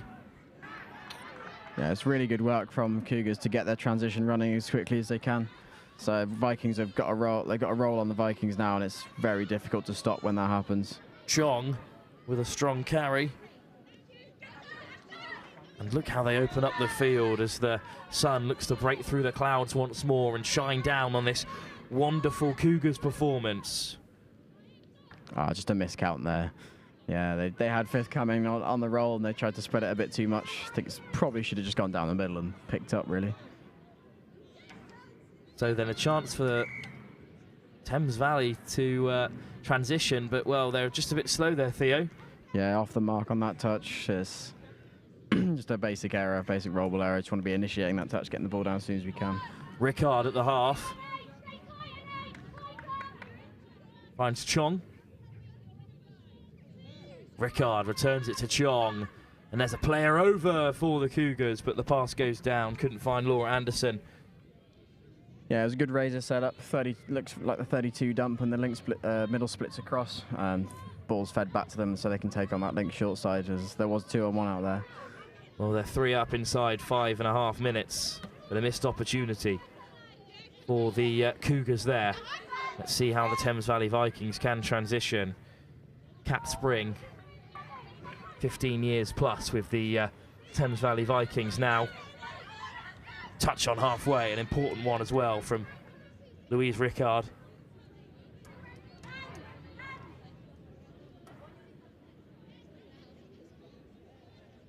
And, well, 6 at the halfway. What can Louise Lau offer as the transition begins? And Rylance, Lau, Tiga, back to Lau. Rylance just driving forward there, drawing the touch out of McDonald. Lau, wide pass, beautiful. Great pill. That's a great pill. Simple, just a 32 long. Rip it back to the winger. Oh, they're getting it forward. Oh, such a shame. Agonising. Because the forward pass was given late. All the players have retreated. Sonia Lamb robbed of a try in this final. And, well, is that the moment for the Thames Valley Vikings to turn this game on its head? They've got some work to do, get back into this game, Theo. Yeah, I think they just need to get one score on the board, and they've shored up their D quite nicely. This looks like to be a decent transition set so far. They can just get a good strike, leave the ball down there. Even if they don't score, they're still in this game. So. Gaultier hands it off. Anderson back with it. Oh, and it's just been spilt on the deck. So Lau will look to counter. Lau misses out Rylance. And they'll go to the edge, and Suzuki's on the outside. Grace Ward with an important intervention. This is looking threatening from the Cougars. Well, every pass can't go to hand, but the quick transition, Pullis. Cat Spring lifts it into the path of Rebecca Anderson, and the changes are made. Roberts, a fresh player, onto the field, but that pass just undercooked. Cole puts it down. Just not functioning for Thames Valley Vikings in the way they'd like at the moment. Yeah, it's just roll ball errors, really. I mean, exactly what Sammy's saying in the box now. You just need to take 10% off that roll ball speed, get the ball really nice and clean.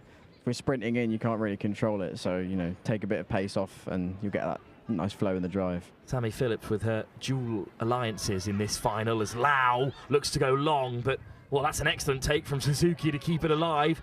Lovely ball back inside. Lau, good quick hands on final touch, so forced to throw the pass. Big defence from Thames Valley.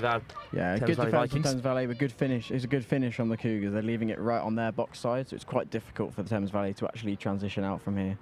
As we were saying, Phillips coaching the Thames Valley Vikings, but also involved with the Cougars side.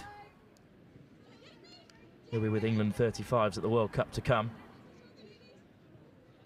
But that's a turnover in a dangerous position, Theo. Yeah, it was, well, they're what, 15 out from the line with 6 hole touches to go, so they should get a good few strikes here and probably get a score out of it with where their line attack's been going. Rylance inside to Tiga, searching for her second of the game. Tiga. Should probably look for a sweeper setup here. Oh no. Counties. Lau. Whoa, what a pill that is, and a great line picked out as well by Claire Davis. Yeah, that's a fantastic hole. Really, really well timed. Just put the ball into the space, flat across the line, and Claire Davis steaming onto it. Beautifully weighted pass from Louise Lau to cut through Ward and Amelia Shales. Well, the Claxton cries in this cup final, even half-time it is, and the Cougars are 4 tries up against the Thames Valley Vikings. The Cougars, who have only conceded 2 solitary tries so far in this finals day here at Old Leamington's Rugby Club. Well, they look in fine fettle, and the Thames Valley Vikings have yet to really put the pressure on this talented defence, Theo. Yeah, it's just they've been very strong in their midfield D. Thames Valley haven't really had many strikes at the line. You know, the only chances they've got are off tap-off, and even then, Cougars' line defence has been incredibly strong. So, and obviously at the other end, they're very, very clinical. They get repeat set on the line, you're going to likely see a score out of the end of it. So, really good. I mean, their error rate's much lower. You look at all the stats, I guarantee Cougars would be out on top in most areas. Well, if the Thames Valley Vikings want to get back into this game, they'll have to quadruple the number of tries that the Cougars have conceded all tournament. It's a big ask. They trail by 4. The Cougars with one hand on the trophy here in the Division 3 Women's Cup final, with the second half still to come.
Ladies and officials, this is your first and second warning. Please take to the field and ready to play.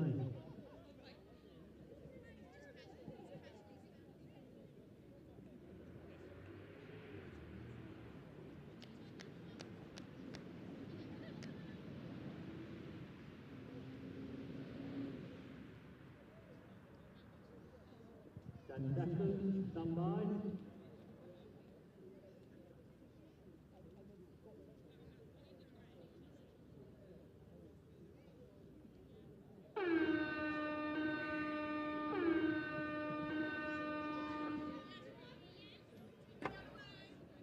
Cup final time here in our penultimate game at the ETA NTS finals, the penultimate game of a long weekend of touch rugby that has culminated here in this Women's Cup final in Division 3. Theo Edwards, before you referee the men's final, you're here to talk us through the women's game and the Cougars with this fantastic defensive record so far today are 4 tries up against the Thames Valley Vikings. Have they done enough, Theo? Well, we'll see now. I mean, Bibi's got a few strikes on the line. She's a Swiss international, so she should be able to create something here. Pulis with a lovely step off the right. Yeah. That's ball down first. Defender never made the line. Well, that's the perfect start to the second half. Don't write off the Thames Valley Vikings just yet, even if they trail by 4. That's only the 3rd try that the Cougars have conceded today, but it's a great finish. And, well, it's just a kind of carbon copy of the one we saw right in the first half, just taking the middle short side, diving on the outside and beating them for pace. Bibi Pulis, the Dutch family living in Switzerland, over for university in the UK. And will be in action at the World Cup as well come July. Good carry, though, by Lau. In the meantime, could the Cougars re-establish this 4-try advantage? Good ball inside, searching for Davis. Rylance caught. Here is Claire Rylance.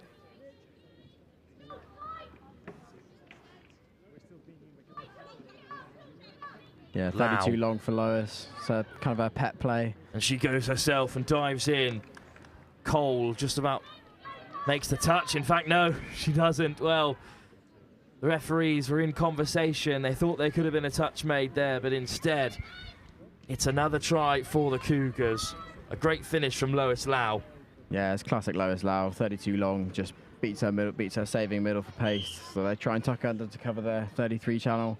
Beats them for pace on the outside. You've got a 3-on-2, and if they release, she's going to go at the line. So try number 27 today for the Cougars, the top scorers in the Division 3 of the women's competition. And they're 5-1 up against the Thames Valley Vikings now. But they're on the offensive, Thames Valley. And that's a good step off the left from Julia Kang, but final pass doesn't go to plan, Theo. No, it's good. Another sweeper setup. They seem to be liking that kind of that dynamic play, but I think the defence manned on quite well, and they left a massive long ball to have to be thrown, and that's a very difficult ask for any player, really. 5-1 at the moment, and this is a great transition from the Cougars. Rylance, Lau, plenty of numbers to the right. They could be over here. Little 2-on-1. Oh, racing away goes Tiga. Well, what an effort that is. The very last defender for the Thames Valley Vikings. Sinead Hughes makes the touch, and Rylance on the transition. Hughes there to make the touch again. Oh, let's see what this 50-50 call here. So he's given a hard touch. I'm not going to say anything, but I think Claire Rylance needs to do a better job of protecting the ball there. I can say that, she used to coach me. Rylance with a ball, feeding it to the right-hand side and diving in. But the touch was made on Claire Davies. Here is Davis. Yeah, so we'll be looking for another sweeper here. Lois coming round. Davis, yeah, Lau to the right, they go to the left. There's a player over for the Cougars if they can execute it here. Yeah, it's a lovely, lovely little sequence from the Cougars. They run the sweeper and dive on the short side. They pull all the players over, and then Claire Davis just picks up, goes the other way, and it's just hands down the line. Sonia Lamb does have her try in this final. And I think with 4 minutes to go, the Cougars may have sealed this. 6-1 they now lead. Yeah, it's a very difficult task to come back from that. But the Thames Valley Vikings are on the offensive. Rachel Goodwin, Pullis running the show from middle. There at the half. Quick ball to Anderson. Pullis. Pullis is just driving through up to the 7. Wants it on the return. She'll take on all comers.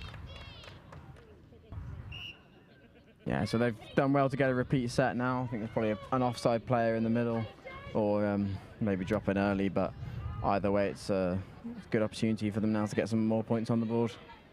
BB Pullis, Anderson, found on the return. Anderson diving in. Another touch made, this time by Louise Rickard. Anderson, Pullis takes the touch, and Anderson finds her on the return. Good footwork, getting round Rickard. Yeah, that's... Touch made by Chong. Pullis back to her feet, thankfully. Yeah, it's great covering touch from the links. Open side quickies quite difficult to defend if you run them properly. Anderson looking to open up the field. Pullis on the inside, lovely footwork, but caught. And that's the final touch, so the Cougars back in possession. Great defence from this Cougars side. Yeah, it's great defence from the Cougars. It just seems like Thames Valley is sort of out of ideas a bit. If you look at the Cougars, they go through their playbook really nicely. You've got loads of different options off each platform, and Thames Valley are sort of stuttering a bit when they're faced with a defence that knows what they're doing. Rylance with a weaving run. Promising signs as well, Theo, for England's women's 35s and 40s on the eve of the World Cup. Oh, yeah, absolutely. It's Suzuki is in for another. Great ball from Lois Lau. 7-1. The Cougars lead the Thames Valley Vikings in this Division 3 Women's Cup final and our penultimate game of the ETA NTS finals as a whole. Yeah, just getting a lovely roll on in transition, keeping that momentum going. Lois just gets loads of extra yards with a little check and just, again, beats her middle to the short side. Great ball out to the wing. Second try for Hannah Suzuki in this Women's Cup final. One more game to play, of course, today. It's the London Galaxy who came through that semi-final against Old Wesley's after going 2 tries down, taking on the Exeter, Eagle Owls, who were beaten in the semi-final stage by the Cougars.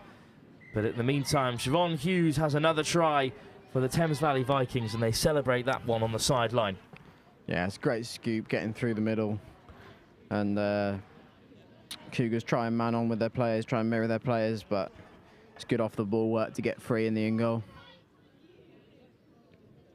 Trademark run from Lucy Neal Hook. Good ball to find Sinead Hughes, who's had a really excellent tournament so far for the Thames Valley Vikings.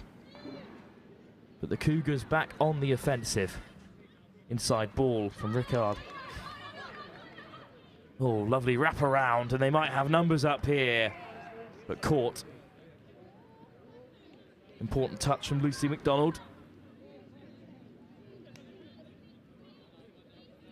Rickard. To spread it to the link. Is it? Jong. Oh, they had a touch there. I think they were trying to play some... Oh, good ball back into Chong, but caught by Amelia Shales. Yeah, trying to play some jouet touch before they realised they had a touch to play with. So, but, you know, we always love to see it. He won't trouble them with 2 minutes to go. They lead by 5 tries. 7-2 in this Women's Cup final.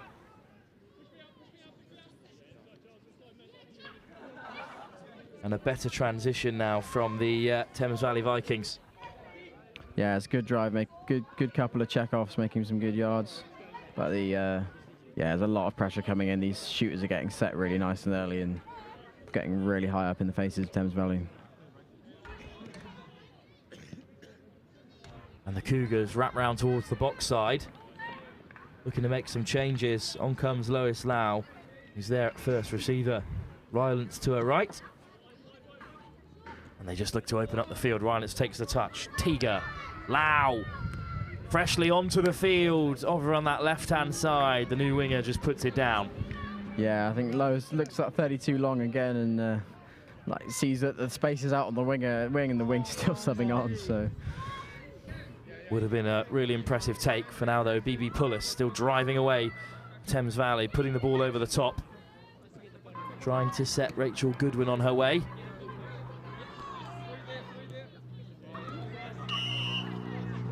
Penalty. So Lucy Neal Hook carries well and takes on Lois Lau. Shales. Neal Hook at the half finds Cole. That's a good drive, got a good roll on here. Neal Hook needs a bit of movement from her teammates. They've got a strike here. They've got 3 players up. It's a really good setup. Cole finds Neal Hook, 3-on-2 down the right-hand side. Oh, lucky. And that'll be all she wrote here in the Women's Cup final. Division 3 has been won by the Cougars in today to replace another side that unfortunately had to pull out. But this invitational side made up of women's 35s and 40s internationals have done excellently well. And they, well, dominated the group, won every game, and then made it through to this final after seeing off Exeter. And they've beaten the Thames Valley Vikings comfortably, Theo, it must be said. Yeah, they didn't really look too stressed at all. It's quite exciting to look forward to the World Cup and see what might be going out on that big stage. And you know, we might even be taking the fight to the likes of Australia and New Zealand and really pushing for European touch to be up near the top. Well, a really excellent level of touch on show, even down here in Division 3 on the day 2 of the ETA touch finals. It's been a really excellent weekend of touch that has just one more game in its locker. It's the Division 3 Cup final where the London Galaxy, with a lot of their players away in Paris, entered into this Day 2 competition, and they take on the Exeter Eagle Owls, whose women's side made it all the way to the semi-final before missing out to the eventual winners, the Cougars. Thank you for joining us, Theo, and we'll see you in a moment out on the pitch. Yeah, I'll see you then.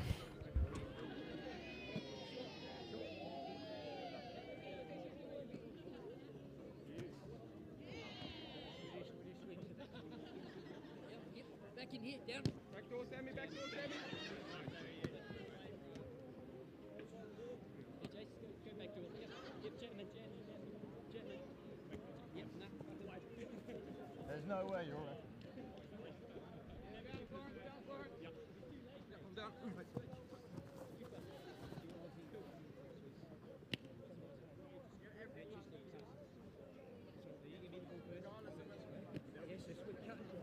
Hit back in. Hit him. Yeah. Coming down. Go.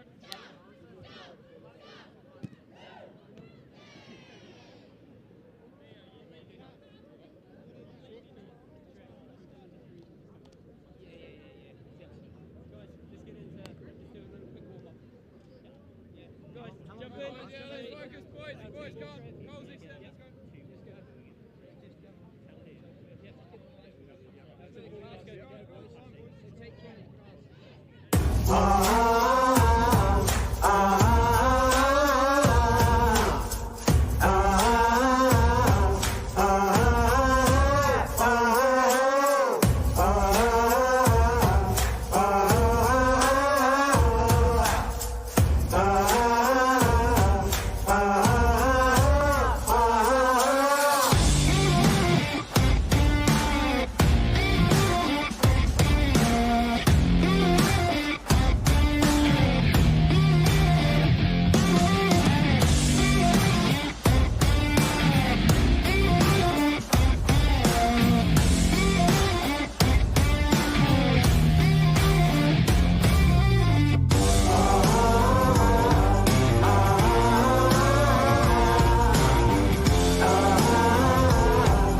Just a city boy, born and raised in South Detroit. Took the midnight train going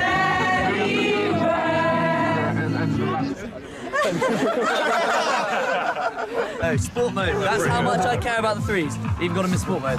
We need to make sure that we're working on staying tight in D, and then when we're up there, we need to be a bit more organised. So 32 shorts, doing the quickies. I realise the camera's on me, so I'm trying to keep talking. We're keeping them in their half really well, so keep working hard because they're taking 4 touches, 5 touches to get to the line. The last 2 scores have been exactly the same move. So just as soon as half gets hands on ball, eyes up, we've got to shut them down enough.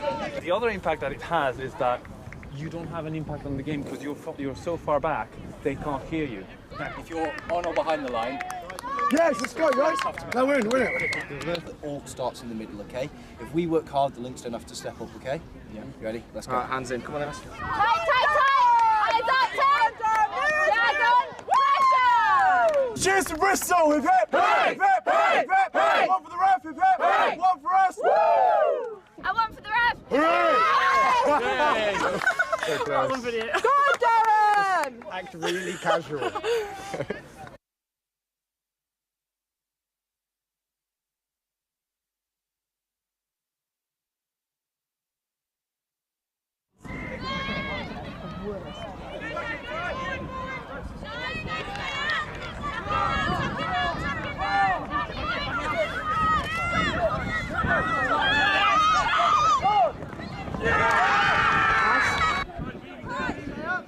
Stay up!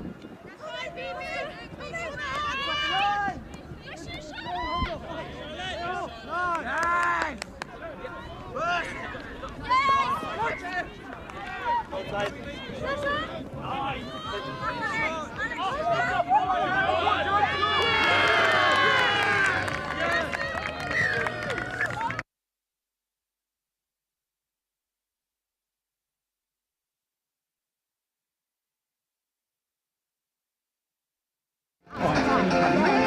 So if you see them, sweeper, watch the ball, watch the ball. We'll be having rather than keeping an eye on your play, it's who's in your opposite position. Yeah, exactly. Because it's quite, including me, I will follow the player rather than the position. So if they swap, I'm swapping the player I'm marking. But also when we 2, 3. Yes! So just come up. If you're worried about being run round, come up and force them to do things.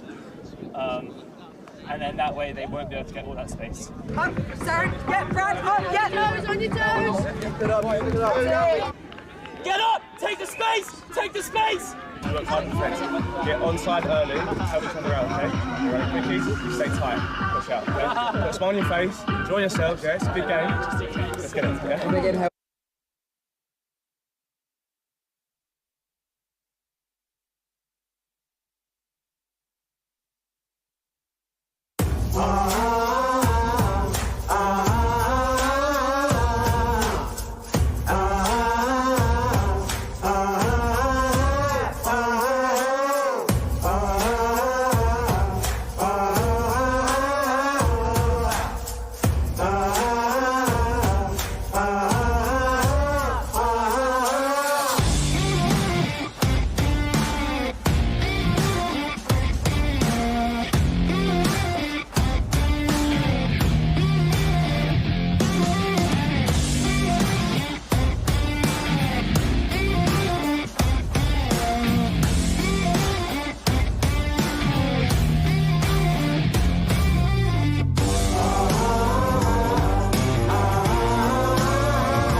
Just a city boy, born and raised in South Detroit. Took the midnight train going anywhere.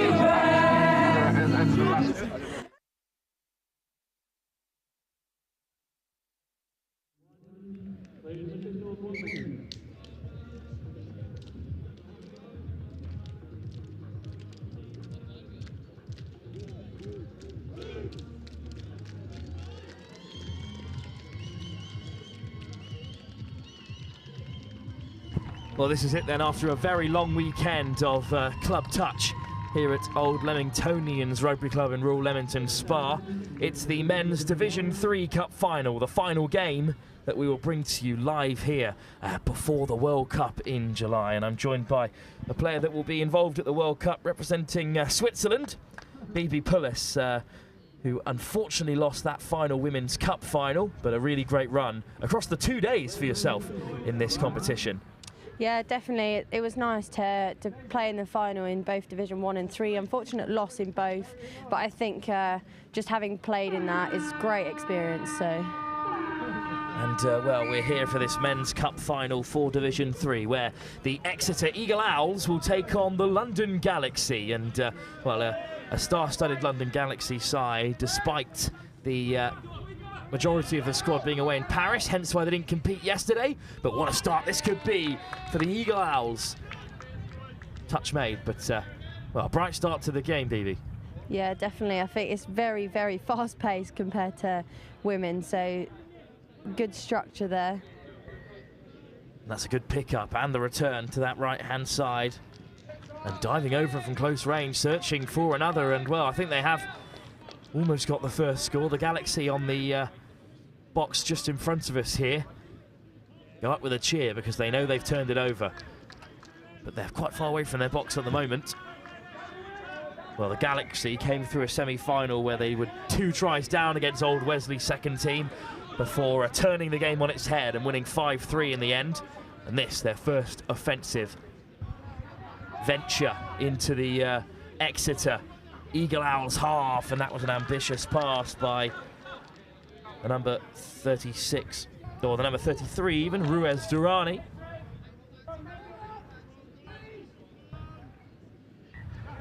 And BB, this transition from Exeter is going to be crucial today against a very well-drilled Galaxy side. Definitely, like I said in the previous one, it's always good to get your 6 touches in, whether or not you score a try, but it means the other team has to compete for that whole length of the field. Great offload there. And they are rolling.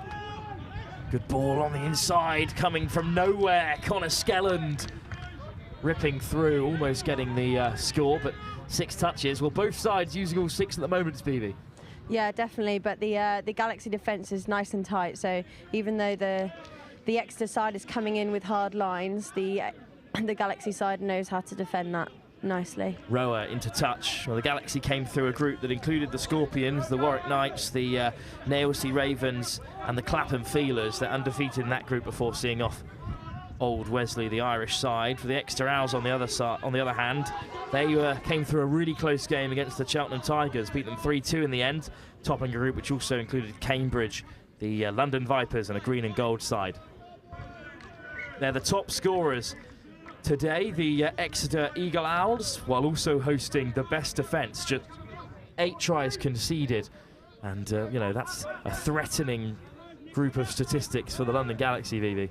Yeah, definitely. It's always good to look at those statistics and see what it is. It's the same with the women's. The Cougars only conceded 2, so that was definitely a good statistic there for them.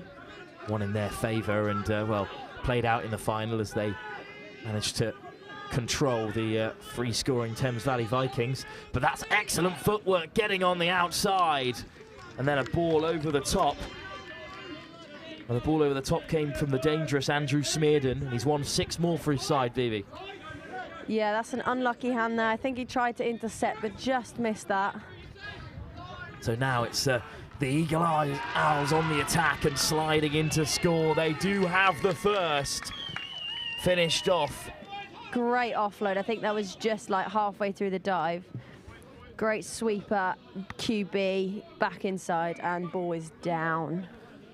Well, that's an excellent opening score for the Eagle Owls. And oh, I think they've taken it back, actually. I think it might be a penalty. Well, they have. They've given it as a penalty, so no score for the Exeter Eagle Owls, their London counterpart, the Eagles. Really confusing me today, having commentated yesterday. I will get that out of my system as the final continues. And the Galaxy up to halfway. That's a good ball into the path of Jason Wotton. Great and look at how they rip through the defence, scything through, unopposed. Lamecco searching for a pass. Oh, I think the Galaxy players just ran into each other. That's unfortunate there. And no score, so they'll go back with a few touches in the pocket. A turnover, in fact, called by the referees. So the Exeter Eagle Owls will get to transition out of defence and into attack. Here goes Smearden. Just clattering there into Jason Wilson. Yeah, sometimes when they come up high without going low, it becomes quite difficult. Well, the momentum has been quelled, and that's a turnover, an important one as well for the Galaxy in this cup final. It's crucial they create something here, Vivi. Yeah, I think the momentum at the moment is with Galaxy. I think if they can use these 6 touches and make something out of it, that would be really good for them. Lameko, rower. Substitutes coming on at the moment, some fresh legs. And they go to the other side where there's players over, but they might not need them because darting in, Kamil Shahabdeen. And he opens the scoring. The London Galaxy will go 1 in front. This time it is cleared by the referees. That's a great score, and that comes from the great subbing off as well with the fresh legs on, and he just comes on, puts that ball down, great dive. Open side ball. Well, it's important that Shahabdeen did get that away because he had 2 players out to his left. He'd be in trouble if he was caught. And now, though, the Exeter Eagle Owls in need of a response. Ball back on the inside towards Jack Limmer.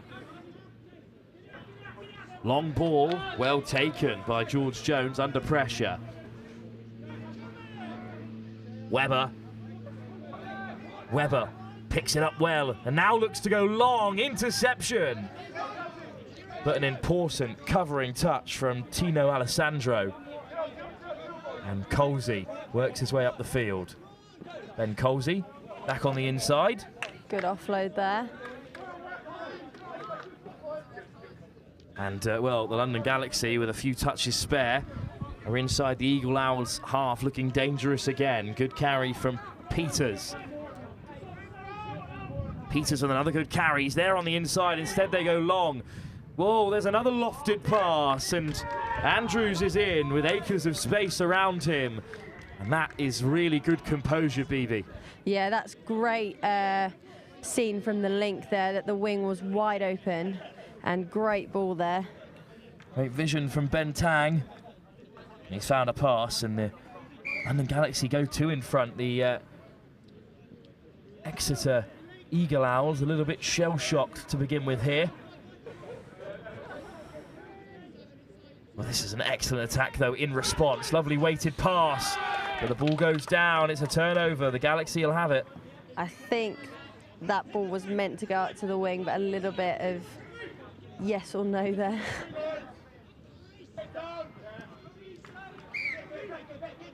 Oh, well, that's a critical penalty. Critical penalty there for the Eagle Owls. Given by Theo Edwards, looking to bump himself up to level 5 ahead of the World Cup, the top rank of any touch referee. I also play with him next year at Loughborough University, so good player, good ref, and good coach, I should say. Coach of youth grade international teams as well, who compete at Vichy, and that's a dive in short, this time from James Smith. I think the ball was just short of the line there, but it's an offside call anyway. Penalty given from Edwards. Holland ready to play for the Exeter Eagle Owls.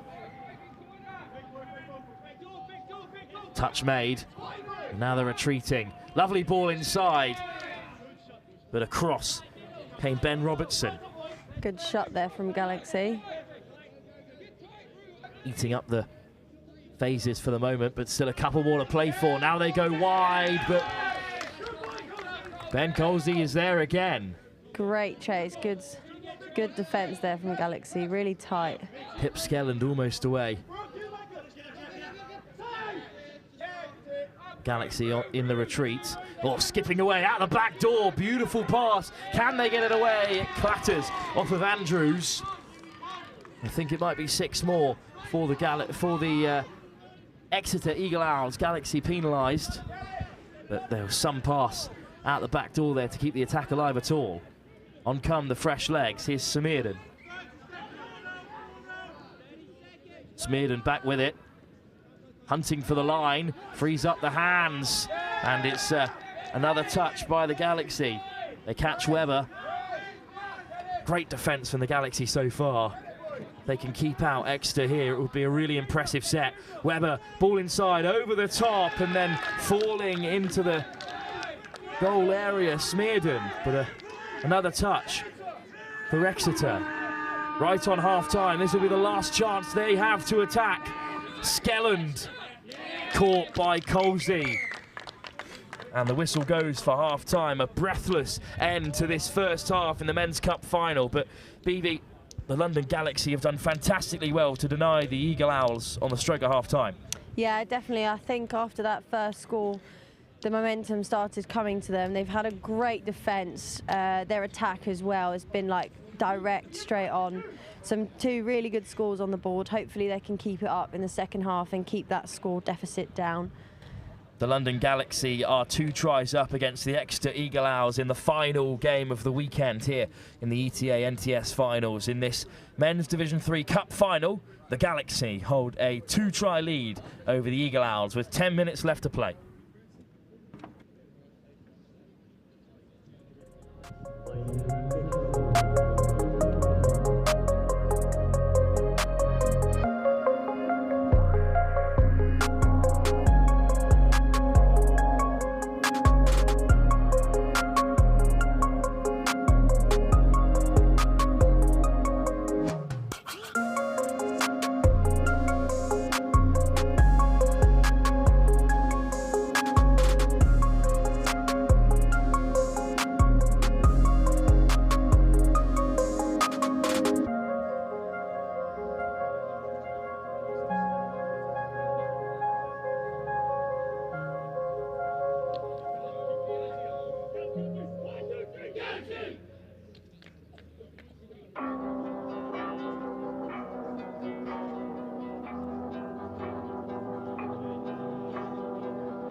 It's the final 10 minutes of play here at Old Leamingtonians in Royal Leamington Spa. And it's the London Galaxy who lead in this Division 3 Cup final over the Exeter Eagle Owls. And Shahabdeen, try scorer, back on the field, passing it inside to Ruaz Durrani. So first attack of the game goes the way of the Galaxy. BB Pullis alongside me for the second half. It's been a pretty excellent performance from the Galaxy so far. Rower, great ball. Cole's almost in. Back inside to Rower. I think that's a penalty there. I think it has been given as a forward pass, so the Eagle Owls can transition out of defence. But BB, a complete performance from the Galaxy. They couldn't have done much more in that first half against this talented side. Yeah, definitely, and I think that was a great start there as well, and another turnover, a crucial turnover there. If they can use their 6 touches here to put another score on the board, that'd be great. Good carry by man who got the assist for the first try, Ben Tang. Tang is at the half. Slowing down play a little bit to get the fresh legs on here. But they've got good field position. Kamil Shahabdeen. Shahabdeen plays half, handing it off. Has it on the return now. Little half quickie there. Shahabdeen diving in. He does score. Yeah, that was a great step back inside. He took the defender on the outside, saw they were offside, stepped back inside and put the ball down with ease. Good footwork, and he has his second of the final. And the London Galaxy have picked up where they started the first half. They have scored another and now lead by 3. The Eagle Owls desperate to get something on the board, and soon. Well, the London Galaxy weathered a real storm from the Exeter Eagle Owls right at the end of that first half. And just shows to go, if you don't take your opportunities in touch, BV, the opposition will find a way to take theirs. Yeah, definitely. When you get a turn, you don't want a turnover, especially in the finals, because you will get run against. Lemecco takes it in and hands it off. Colsey plays 9. And here's Waterhouse on in the middle. Waterhouse with direct running. Peters is through, needs to find a pass. Peters picks out Robertson. And what a start to the second half this is. Barely 2 minutes gone and they've gone 4-0 up.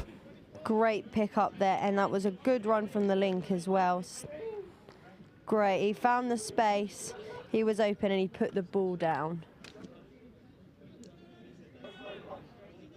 Excellent running from the London Galaxy, who are now 4 tries up against the Exeter Eagle Owls. Is the game beyond them, BB? Well, I mean, you never want to say so. There's 7 minutes to play. You never know. Are they going to score 4 tries? Smearden on the offensive, and they're within 7. A try now would certainly light things up for the Eagle Owls, who have been second best across the board for the London Galaxy so far. Back on the inside, searching for Webber. The pass goes to ground. Another missed opportunity, BB. Yeah, unfortunate there. I think you always want to try and use those 6 touches. I think they were a little bit too close to the sideline there and had no space. So that was unfortunate. Durrani carries it in, but that's an unfortunate turnover for the Galaxy, whose substitutes come running on, but it's a huge moment for the Eagle Owls with 6 touches. A score here, or the final might be beyond them, with just 6 minutes to go. Yeah, they've got great field positioning. Smearden on the return, goes wide, finished off by Pip Skelland. Yeah, good balls down there. Referees all agree. Well, perhaps the Exeter Eagle Owls are back into this final. This is the scoreline through which their women's side lost in the semi-final to the Cougars, 4 tries to 1. Let's see if they can get themselves back into the game. They've got 6 touches to defend before that, however, as Waterhouse piles through with Peters. Aidan Waterhouse. Grove Peters, great yards. Rower lifts it to Waterhouse. There's the missed pass. Looking for the quick ball, Bentang, but it goes to ground. Good defence from the Exeter Eagle Owls. Yeah, great defence. Good decision from the winger there. Well, they've got 5 minutes to rack up 3 more tries and take us to our second drop-off of the day, after we saw Southampton Stormers come through that bowl semi-final after a drop-off. We'd love to see another, BB. Oh, drop-off's always good to watch, isn't it? But you don't want to be stood in that drop-off yourself, because it's a lot. Well, I am the biggest advocate for the drop-off, because I will never have to be in one so far today. Smearden across. Well, that's deflected. But what will the referee's decision be? I think they are going to give a penalty. I think that got deflected off their own player, so it's a forward pass, unfortunately. Might have cannoned off the hand of Lewis Reed. So the Galaxy looking to transition. Rower, little show and go.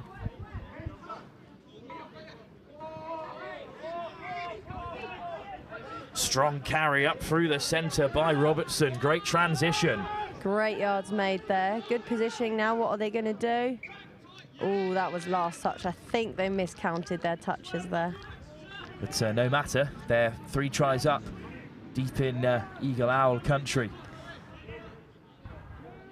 Shahabdeen makes the touch. Little show and go, looking to break the line. The Exeter Eagle Owls are rolling nicely, forcing the touch. Desperate for a strike, looking to switch it in on the inside. Was that a pass and touch, or did it deflect off Durrani? I just think it just deflected there. And so, well, the Galaxy have it back. Touch 3 on the halfway line. Short ball into Rower. That's the 4th touch, but they've still got plenty to play with. Inside from Michael Rower. Step off the right from Jason Wooten. Rower out the back door looking for Lameko. The Exeter Eagle Owls have it with just 3 minutes to go here. They need 3 tries. Game is still on, but it's slipping away from them, DB. Yeah, I mean, 3 tries in 3 minutes. It's a hard ask, but you never know. You never know. Good pick up, wrapping round the corner. The Eagle Owls, well, that's an excellent grab from Alex Jopling. Great hands there. Smearden stepping inside and out. Lameko gets a touch. Great footwork there. I think that might be a touch and pass. Yeah, I think Theo Edwards agrees. Lameko then with a tap for the Galaxy, looking to see out this final with just over 2 minutes to go. They can use all 6 of these touches, BB. You think they might be home and dry? Yeah, I think if they just run this one out here, I think they might have taken that final with a 4-1 lead. Peters, Waterhouse with him. Here is Aidan Waterhouse with Grove Peters on the inside, working well the 2 Galaxy middles. A try here would certainly seal it. Forward pass. Well, 2 minutes. Never say die for the Exeter Eagle Owls, but they'll have to score from the next 6. Otherwise, the final will be beyond them, and the London Galaxy will be taking the Division 3 title. A bit of miscommunication there, I think. From deep then, what can the Exeter Eagle Owls offer? Good pistoning defence there from the Galaxy, putting them under pressure.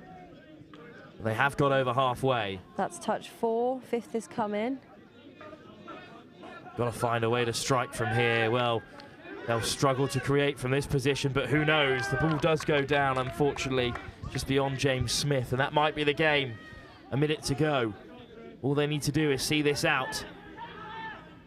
The Galaxy rolling through the touches. Rower with a good line. Out comes Smith to make the touch. Peters. Rower. Shahabdeen. Taking the pace off this game a little bit. Andrews inside to Shahabdeen. Tang! Shahabdeen with a pickup. And that's the final touch. But with 30 seconds left on the clock, only a consolation possible for the Exeter Eagle Owls. Yeah, I think this is a ooh, that's unfortunate. I think this is a convincing win here for London Galaxy. I think they deserve it. Great defence there, attack, good speed. I think deserving win here for them. Shahabdeen. Durrani's caught. There's the whistle. Durrani will look to play on anyway, over the top. Colsey will take the touch. Tang caught. Well, there's a penalty, so we'll have one more touch to play. Can the Eagle Owls create something magical out of this? We shall see. Well, the game is beyond them. The final is Galaxies.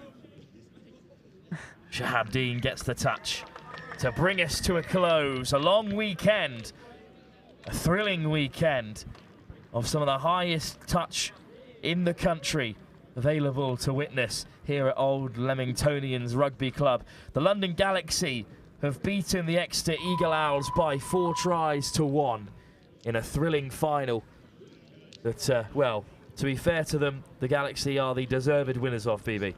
Yeah, definitely. I mean, they fought hard for it, they won it, and I mean, with this sunshine, who doesn't want to play a little bit of touch, hey?